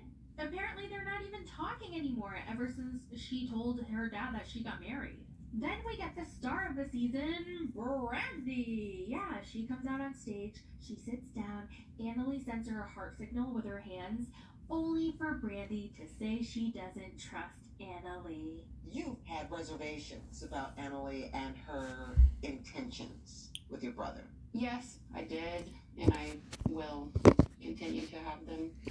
Brandy's like, I think Annalie might have a boyfriend in Peru or something, because she never posts about my brother on social media, and it's like a little sketchy. Y'all, Brandy came to stir the mother effing pot. She has a problem because she doesn't think they're affectionate. She's like, look at all the other couples. They have their hands all over each other, and then Clayton and Annalie, they're like 2 feet apart. And Annalie says she's just not a good person. Don't blink till someone open the garden. Okay. I don't really get what Brandy's motives are. I don't get it. Is she trolling? Or does she really not like Annalie? Or is she just trying to get more camera time? I don't know. Now it's time for Clayton to watch the Annalie stripper scene for the very first time. And he looked like he was about to shit his pants. And then we see Uncle Stripper come out again doing his thing. Clayton thinks his sister's trying to sabotage his relationship with Annalie. And she does a stirring pot lotion with her hands. And I'm like, Brandy, what are you doing? I'm so confused. By the way, she has an OnlyFans, so go subscribe if you're interested. Brandy basically insinuates that Annalie is only using Clayton for a green card, and she gets very upset. She's crying. Clayton's like, when are you going to start believing our relationship? And Brandy goes, whenever I feel like it. And then he tells his sister, oh, well, that's how you've lived your entire life. And it hasn't gotten you very far, has it? Oh. That's a nice. That's a nice. He threw daggers. He chose violence. Guys, do you hate each other? Sometimes. Next is Nick and Devin, and damn, he got his green card in 6 months. He applied right away, and he's been diligent with his paperwork. He got approved, and he My guy, has my a guy. job in Atlanta, a full-time job as a project manager. So he's out in Wow. Georgia. Okay, Devin's still at home in Arkansas. They've been away for 2 weeks, and she's planning to move to Georgia to be with him. So they're enjoying their time apart a little, you know, while they get their things together and she makes the move. Then Clayton tries to stir the pot, and he goes, "Oh, is there trouble in paradise?" And they shoot him a look like, "Shut, don't even start." Next, her parents come out and they address the whole Peggy comment, and they replay the scene of Nick calling Americans fat and Devin a lazy pig. And oh my god, you could see the guys on stage laughing in shock. And they're like, "Oh my god, how could he actually say that out loud?" Nick is like, "I call her Piggy because it's a term of endearment. I think she's cute. I think pigs are cute. I don't care what y'all think about the term Piggy. I'm gonna call her Piggy if I want to call her Piggy." Good for you, dude. Just, you gotta learn when to, you gotta pick and choose your battles, Nick. Like, she finds the term offensive, or she did. She doesn't anymore. She's learned to accept it because of you. And, I don't know, like, in the beginning, if your partner who you love and care about says, "It's offensive to me and it hurts my feelings," I would just stop it right then and there. I don't know why he's holding on to this so hard. He wants to die on this hill, that he's gonna call his loved one Piggy no matter what. Someone asks Devin if her recent weight loss is because Nick has been calling her a piggy, but her mom says no. She doesn't know for sure, but Devin has been this weight before. Her weight always fluctuates, so... Oh, I did find this interesting though. She said when she was in Australia living there for a couple months, she lost a bunch of weight. But as soon as she moved back to the States, she gained a bunch of weight. And I've been hearing this a lot from people. When they go out to like a foreign country or out of the country or wherever, they lose a lot of weight by not even dieting. They're not even trying to lose weight. They just lose weight naturally and they feel more energized and better. And as soon as they come to the States, they feel like shit. And you know what? I have to agree. Because when my sister and I went to South Korea a couple of years ago, we weren't even trying to lose weight, obviously. We were eating everything under the sun because their food is so delicious. And that included fried food, like candy, sweets, everything. And I lost 8 pounds in 2 weeks. And I wasn't even, obviously, I was like, who goes on a vacation to lose weight? No. We were just walking around a lot, eating everything, delicious food. But I lost weight. I was like, what the frick? What the frick is in this food? Or what the frick is in America's food? That's the question. Anyway, I thought Nick was being a little bitch. It seems like a lot of people got annoyed with Ashley because she was interjecting a bunch and she was talking a lot, but I enjoyed it. I thought she was great. Then it's back to Nikki and Igor, and I don't get it. He's such a dick, and she's so dramatic, and like, also we find out that she hasn't pulled his K1 visa, like it's still processing, and I don't understand why she's not pulling it when he literally, oh my god, I'm losing my voice. Bottom line is, Nikki needs to cancel his K1 visa. Okay, like cancel it, cut him out of your life. He says he wants to go to the US, but not for Nikki. I want to go to United States, but not that way. So, hello, you just said that. Did you hear that, Nikki? Okay, if you don't cancel it, then that's on you, boo-boo. And like I said, I don't want to see y'all on my TV screens anymore, so that's it. It's all over. It's a wrap. Season 10. Goodbye. We're done. Hallelujah. Okay, everybody goes home. That's the end. And, oh my god, are we starting Happily Ever After next week? No way. I think we are. Oh my god, why can't they just give us like a break for a week or two? Anyway, we're gonna see Rob and Sophie again, Jasmine and Gino again, and Ashley and Manuel again next week, along with a few other couples that I told you about. Now, since I have the Clayton thing written down, I remembered. Alright, so Clayton needs to get offline or get off social media because he is unhinged. And I have to pull up these screenshots. Okay, so I guess somebody posted on social regarding Clayton telling Jasmine that she needs to get anger management, and someone wrote, "Clayton, that was a really brave move." So then he replies to it and he says, 1. A person who remains unnamed had months to block me but decided to do it after they saw that everyone thought it was funny. 2. I wouldn't have said a word, but they blocked my wife too. I don't care if people block me, but I do have an issue with people being fake towards those I care about. 3. It didn't actually bother them that I said it. It bothered them that people loved that I said it. That's fine. But again, what did Annalie do? 4. Quote, excited to meet all the Latinos. Why? So you can pretend to be their friend and block literally half of them? 5. This was a performative act in hopes that someone would notice and draw attention to it. I'll bite. Here's the attention that you ordered. Oh my god, Clayton, you are acting like a child. It's okay to respond to things, but this is too much. Oh my god, then in his comments, he's replying to people and it goes from normal to like worse, okay? So here we go. Someone says, I'm nervous about the space. Should spend her money on health. Not sure if she wants to be your friend. Laughing emoji. Clayton says, 27 minutes, nice. My friend, I followed her for 3 months. I can't believe he's even saying these things. It's so cringy. He says, I followed her for 3 months on IG and she randomly blocked me last week out of nowhere. She blocked Annalie too. Weird decision because those two talked in DMs a few times. IDK. Clayton, go to Jasmine and ask her, why are you bringing this in your comment section? It's so cringe. Okay, next. Someone with the username Jex is Dead Inside says, y'all are both socially awkward sketchballs, so that makes sense. Clayton replies, based on your username, you're incredibly unhappy with yourself. And can't stand to see 2 people enjoying themselves. Cute chihuahua, though. I hope it finds a better owner. Oh my god, Clayton. Oh god. Someone else writes, cringe much? Clayton responds, keep up the drink. Sorry. I can't believe a grown man is responding. He goes, hold on. He goes, keep up the drinking habit. Just don't drive, okay? And she goes, she responds, LMFAO, you replied. And he says, haha, I can't believe it. I said something and got a response. Claim someone take his phone away. Someone take his phone away.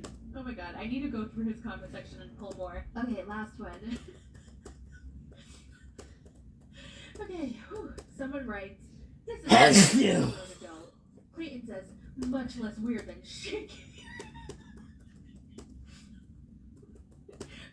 Clayton says, much less weird than shaking your ass in a gym mirror to show to your...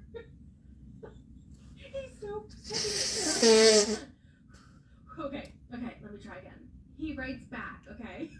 Much less weird than shaking your ass in a gym mirror to show to your checks notes. 60 followers. Do you have a relationship with your father?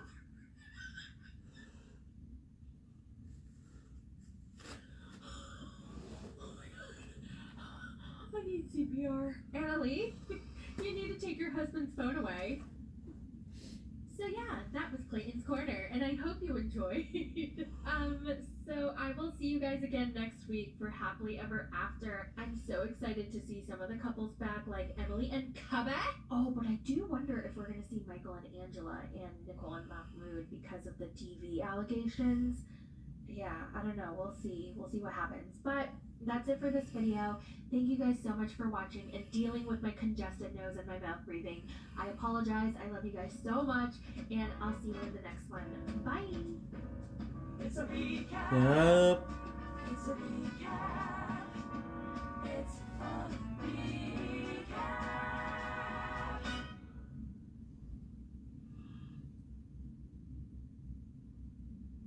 Okay. Nous savons que vous aimez l'idée de vous asseoir dans un café parisien. Ou d'explorer la magnifique ville de Rome. Ou de profiter de l'ambiance et de l'effervescence des rues de Londres.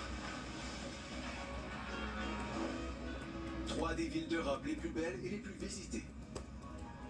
Mais si vous regardez un peu plus loin, vers cet endroit dont tout le monde parle, cet endroit qui a tout et où rien.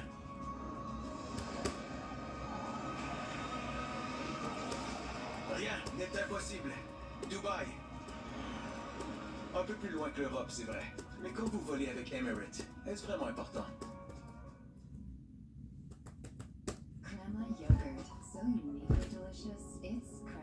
delicious. Grandma, you're craving. Oh, chill. Okay, how many girls?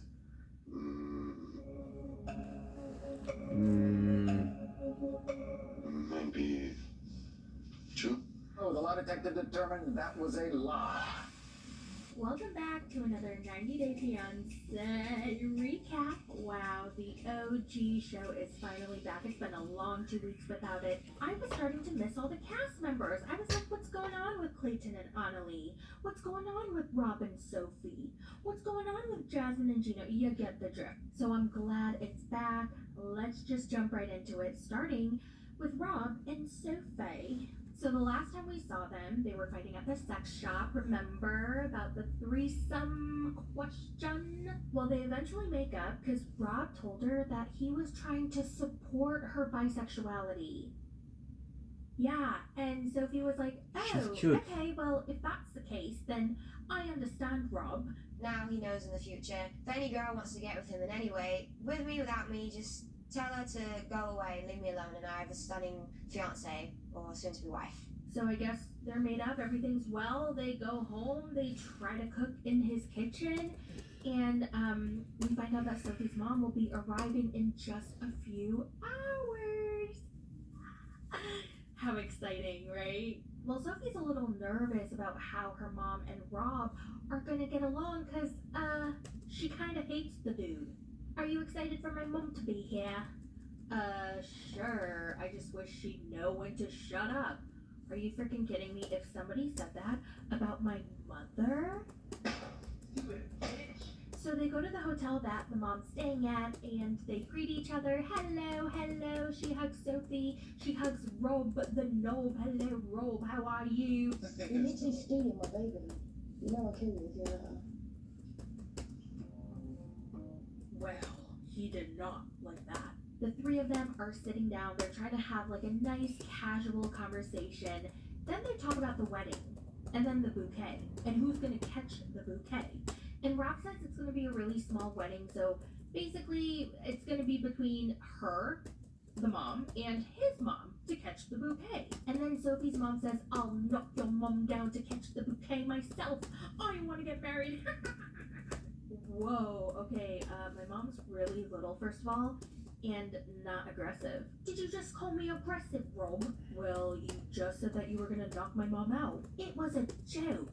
You really think I'm gonna knock your mom to the floor? She's super tiny and not aggressive, so she like. I'm not aggressive. I don't think so. Oh, you're pretty aggressive. Like you just said, you'll knock my mom to the floor. That's pretty aggressive. My mom is super. My mom's joking. She's not gonna knock your mom to the floor. I know it's a joke, but it's still. You just always called me aggressive. And he says, oh my god, you guys are taking me so literal. I didn't take y'all literal. You just called her aggressive because you took Sophie's mom's joke literally. You're the one who took it literal. So then her mom's like, oh, okay, now I see why you and Sophie argue all the time. You don't know how to take a joke, Rob. And he goes, I know how to take a joke. And she goes, Rob, I just said a joke about knocking your mom down to the floor, and you took that seriously. You literally didn't take it as a joke. I didn't take it seriously. He doesn't get British humor. No, he doesn't get it. I don't think he gets humor, full stop. Okay. It's the next morning, and Sophie's mom comes over to Rob's apartment to see where he lives and where her precious daughter is staying. I'm really nervous to see where you live. I have anxiety. Want to lead the way? First, she enters like the backyard, courtyard area, and she's like, oh, this is so nice. And then she walks into the room and sees the situation, and she hates it. Oh, so you don't have a bathroom in your house? Ta-da! This is the kitchen. This is the bed and sofa and chilling area. This is where you live. For now. I'm not gonna lie, it was pretty damn funny, but it was also pretty freaking rude. She was like, why didn't you prepare a bigger apartment when you knew Sophie was coming? Well, I've been saving money and spending it on a relationship. And she's like, well, that's not what a real man does. And I didn't like that part. I didn't like it. Like, why do you have to say that? I don't know what to say. And she continues to say you should have had a job lined up and a better apartment, blah, blah, blah, blah. And listen, I don't disagree, but I do think the delivery was pretty darn awful. Sophie's on Mom's side about Rob not having a job. She's told him so many times, get a job, and he keeps saying, okay, I'll figure it out. And then he never got a job. So, like, why isn't Rob working? I thought he had a bunch of freelance jobs. He could, in my opinion, easily get a job with that face.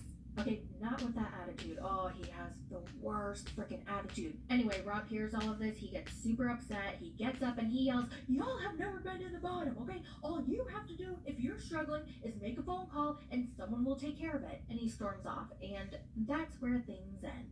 Let's move on to Jasmine and Gino. So in the beginning of the scene, Jasmine's holding these two parrots. Oh, Gino, I almost kissed one of them, but I don't want to lose an eye. Would you still marry me if I lost an eye? Well, Jasmine, I don't know about that. I guess as long as you can still give me the golden shower, I'll be okay. Gino arranged a salsa dance class, and Jasmine expected him to like step on her toes a bunch, but he actually did such a great job, and she was super impressed. Oh my gosh! I'm amazed! You're doing great! They were both super happy, super smiley, laughing a lot. They were having such a good time, and I thought it was really cute. I guess Miami really is bringing out the best in her. Like, she's so happy, she's so chill, cool as a cucumber. Then they have a conversation about bringing Quanse to the United States. What's Quanse? How he really wants to try to have his own biological child. And Jasmine says she's just not ready for that because what she went through was pretty traumatic and she's still dealing with it. I have some very personal fears when it comes to having children. I carry a lot of pain inside. And Jasmine opens up about her youngest son. His name is JC. She does say that he's neurodivergent and he's nonverbal. What if you have a kid? And he's also special. People are very mean. They have no tolerance. I'm glad that sometimes my son doesn't even realize what's going on around, but me as a mom, I do. If we go to a restaurant and he's not behaving as a neurotypical kid, you have the stares, you have the ugly looks, you have even the staff from the restaurant, and it hurts me. And she ultimately says she's afraid of having another child who will end up having special needs. And I was like, damn, that is so real. And I had a lot of respect for her to be able to just like talk about something so vulnerable like that. That couldn't have been easy to talk about or say on camera. What was super sad to me was when Jasmine blamed herself for the way JC was, and I feel like she really shouldn't take the blame.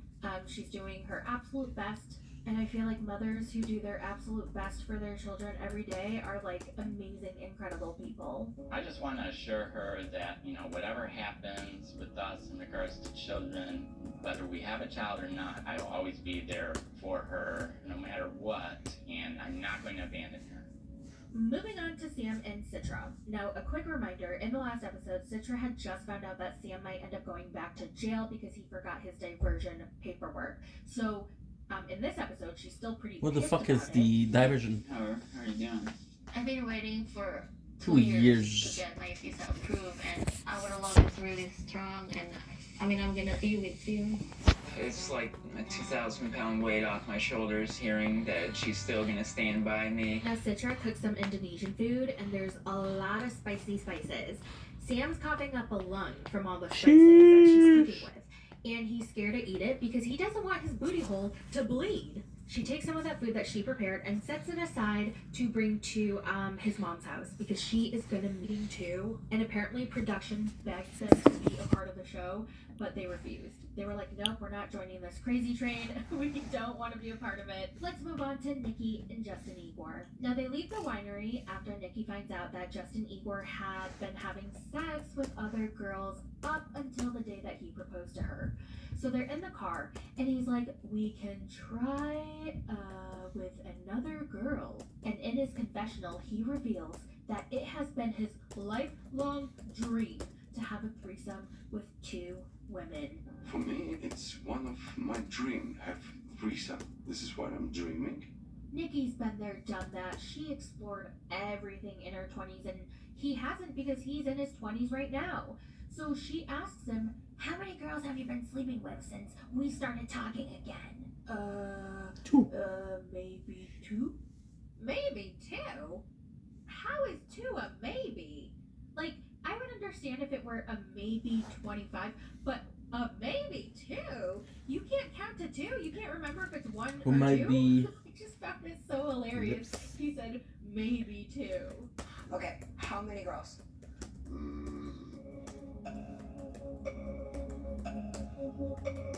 Maybe 2. The lie detector determined that was a lie. And oh my god, it was so funny when they were sitting and Nikki was trying to talk about how she's not in the experimental phase of her life anymore because she's already been there, done that. And then she goes into detail and she's like, I've had schmecks with girls.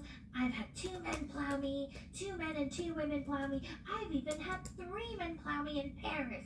Although that didn't really work out that well. But anyway, now I don't know if she thought that would be helping her case, because I think it was doing the exact opposite. I mean, Justin Igor's probably like, wow, you had to have that many experiences, but what about me? I'm in my 20s now, I'm in my prime. I want to have all those experiences. They don't really get anywhere. They go their separate ways. Nikki is in her room confiding in her mom about everything. Justin Igor confides in his friend. And the whole masculine energy comes up again. Oh my god, how many times are we going to talk about this masculine energy? He thinks her masculine energy is too strong because she's too vocal, she speaks her mind, she likes to take control of things, blah, blah, blah. And his friend is like, oh no, you gotta man up. You gotta show her who's boss. You know, women are naturally manipulative. So this is never gonna end if you don't put an end to it. Oh god. I don't even think Justin Igor's taking this seriously. He keeps laughing in her face. Like, whenever she's heated and having to have, like, a serious conversation, he just bursts out laughing. And if I were her, that would piss me off. You know how when you're really, really mad and you're trying to get your point across and the other person just laughs? But Nos saucisses sont faites de porc canadien et d'ingrédients de première qualité. Le goût de chez nous, Johnsonville.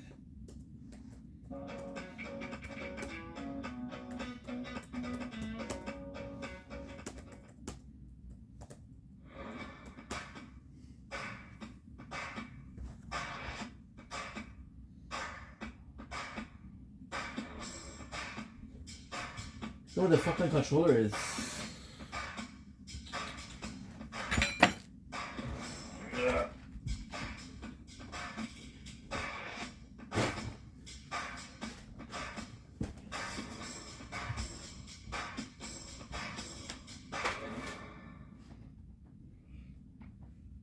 Because yo no quiero add. But why? I gotta see you, a girl, another girl, and me. Yes. What? So disrespectful that you go laughing my face. Oh, no. No. They're just so boring to me now because they just keep having the same fights over and over again. And Nikki keeps saying, I think it's because I'm not biologically a male that he's having this What? blah, blah, blah, blah, blah. I don't think he can accept that I'm a trans, blah, blah, blah. And he goes, she is so masculine energy, and she needs to be a feminine woman who likes to cook and clean. I'm over it. I am over it. Let's move on to Clayton and Annalie. 31 days left to get married, and Clayton's so sad and sad because he's going on 59 days. That's almost 60. That's almost 2 months without schmecks. It's the morning after he made an idiot of himself at the bar with Cameron and his girlfriend. He says he knows that Annalie's mad at him for oversharing about their sex life, but this issue also affects him too. And he just wanted to get advice from his best friend. Bro, the problem is how you said it. You made a joke out of it and you embarrassed her. Also, next time, just talk about it without her there, okay? Hopefully this taught him a lesson. The both of them eat breakfast together outside in the backyard of their Airbnb. And he puts mayo in his breakfast sandwich. I've never seen that. But you I can did. totally tell she's mentally adding another strike to the list of things she hates about him. She's like, you're adding mayo? Yeah, okay. And then he takes a bite into his sandwich and then there's mayo on his lips and they just stay there. And then she's adding another strike mentally. She's like, you got something on your mouth. Yeah. No, it's still there. Yeah. And then at the end of their breakfast, he's like, Kiss me. Great. And she adds another strike. So basically she tells him, I get that you want to confide in your friend, like I'm not a crazy psycho bitch where I don't think you should talk about any of your problems to your friend, but next time do it when I'm not there, okay? Thanks. And then he apologizes and she kind of accepts. Me siento bien de que Clayton me haya pedido disculpas, pero lo que dijo realmente fue muy grosero y me siento muy molesta. Clayton and his BFF Cameron secretly go to a dance lesson because Clayton wants to learn how to dance for his wedding. And after that dance lesson, they have a chat. Now Cameron's worried about the fact that Annalise hasn't told her dad about him. I totally forgot about that. They're getting married in 31 days and her dad still doesn't know that Clayton exists. And apparently she and her dad are super close. Does her mom know? I can't remember if her mom knew that she was in America with Clayton. Can somebody tell me in the comments? I literally cannot remember. Later that night, he's making steak for dinner, which, by the way, looked pretty delicious. And as soon as he brings up the topic of her dad, she gives him the death stare. She goes, why do we have to talk about this? And he says very calmly, I would feel more comfortable if you and your dad were getting married in 30 fucking days. He didn't say it like that. And then she gives him an attitude. Oh, so you want to ruin my dinner? What the f*** did you say, bitch? Voy a hablar con mi papá cuando quiera. Okay, so cuando quiera. ¿Quieres arruinar mi cena, en serio? Chiqui, estoy diciendo que no hay razón para no decir. Pero ya sabes que lo voy a hacer. Años y medio no es suficiente. Para que vayas a arruinar mi cena. Okay, why are you pissing me off? You're really pissing me off. And tell him why you're not telling me that. Okay, or just tell me that. What are you talking about? Why are you making us upset? Just in case that we're not about to get married in 30 days. Clayton has the problem now. His feelings are valid. Like, I feel exactly the same way. I'd be like, what the fuck are you hiding, bitch? Like, tell me that. Well, that leaves her in a very sour mood. She gets up from the dining room, she walks away and cries in her room like, oh, use your words, communicate.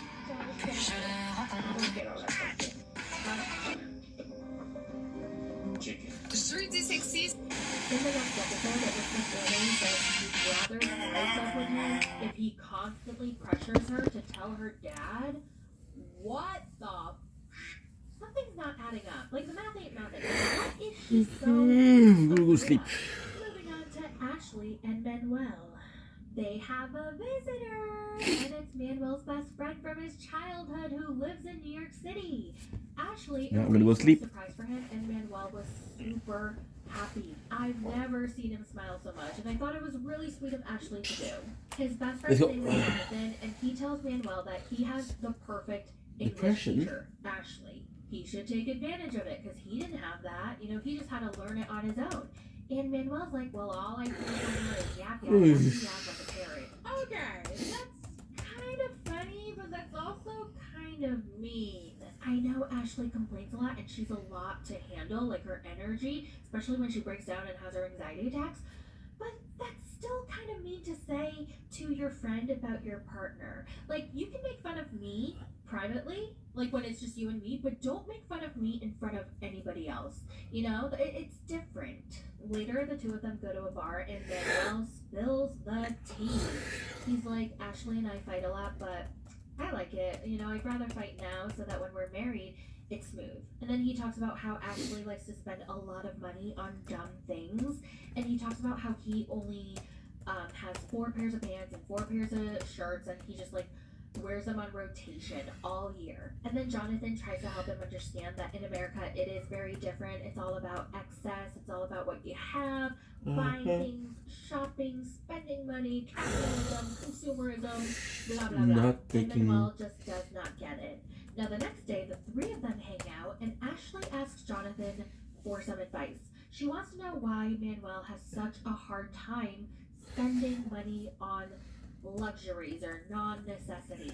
She also doesn't like feeling judged by him when she decides to buy something for herself because he sees it as extra money that can go to his family in Ecuador that they would use for practical things like food. She obviously doesn't like that because it's her hard-earned money and she wants to spend it how she wants to spend it, but at the same time he's judging her and therefore she feels very guilty.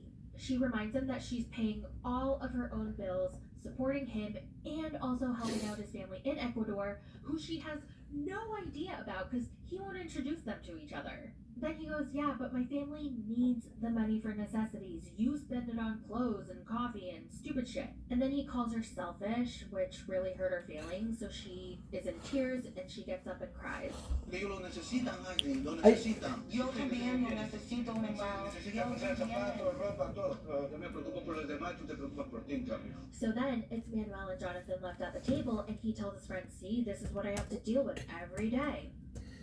Like, dude, come on. I'm more on Ashley's side here. I feel like he's not acknowledging anything that she is doing, and he's only focusing on what she's not doing, sending extra money. Of course, I understand that this is a huge cultural difference, and I get where he's coming from by, sending money to help out his family. I'm from a culture like that, but you can't just automatically force that upon your partner who has not grown up in that culture. And the fact that she's doing it, I feel like you should appreciate. Well, in the preview for the next episode, it seems like they have schmecks in the bathroom of the coffee shop. Aquí, me imagino que sí. Ew. Alright, you guys, that's it for the recap today. Let me know all your thoughts in the comments, and I will talk to you in my next video. Bye!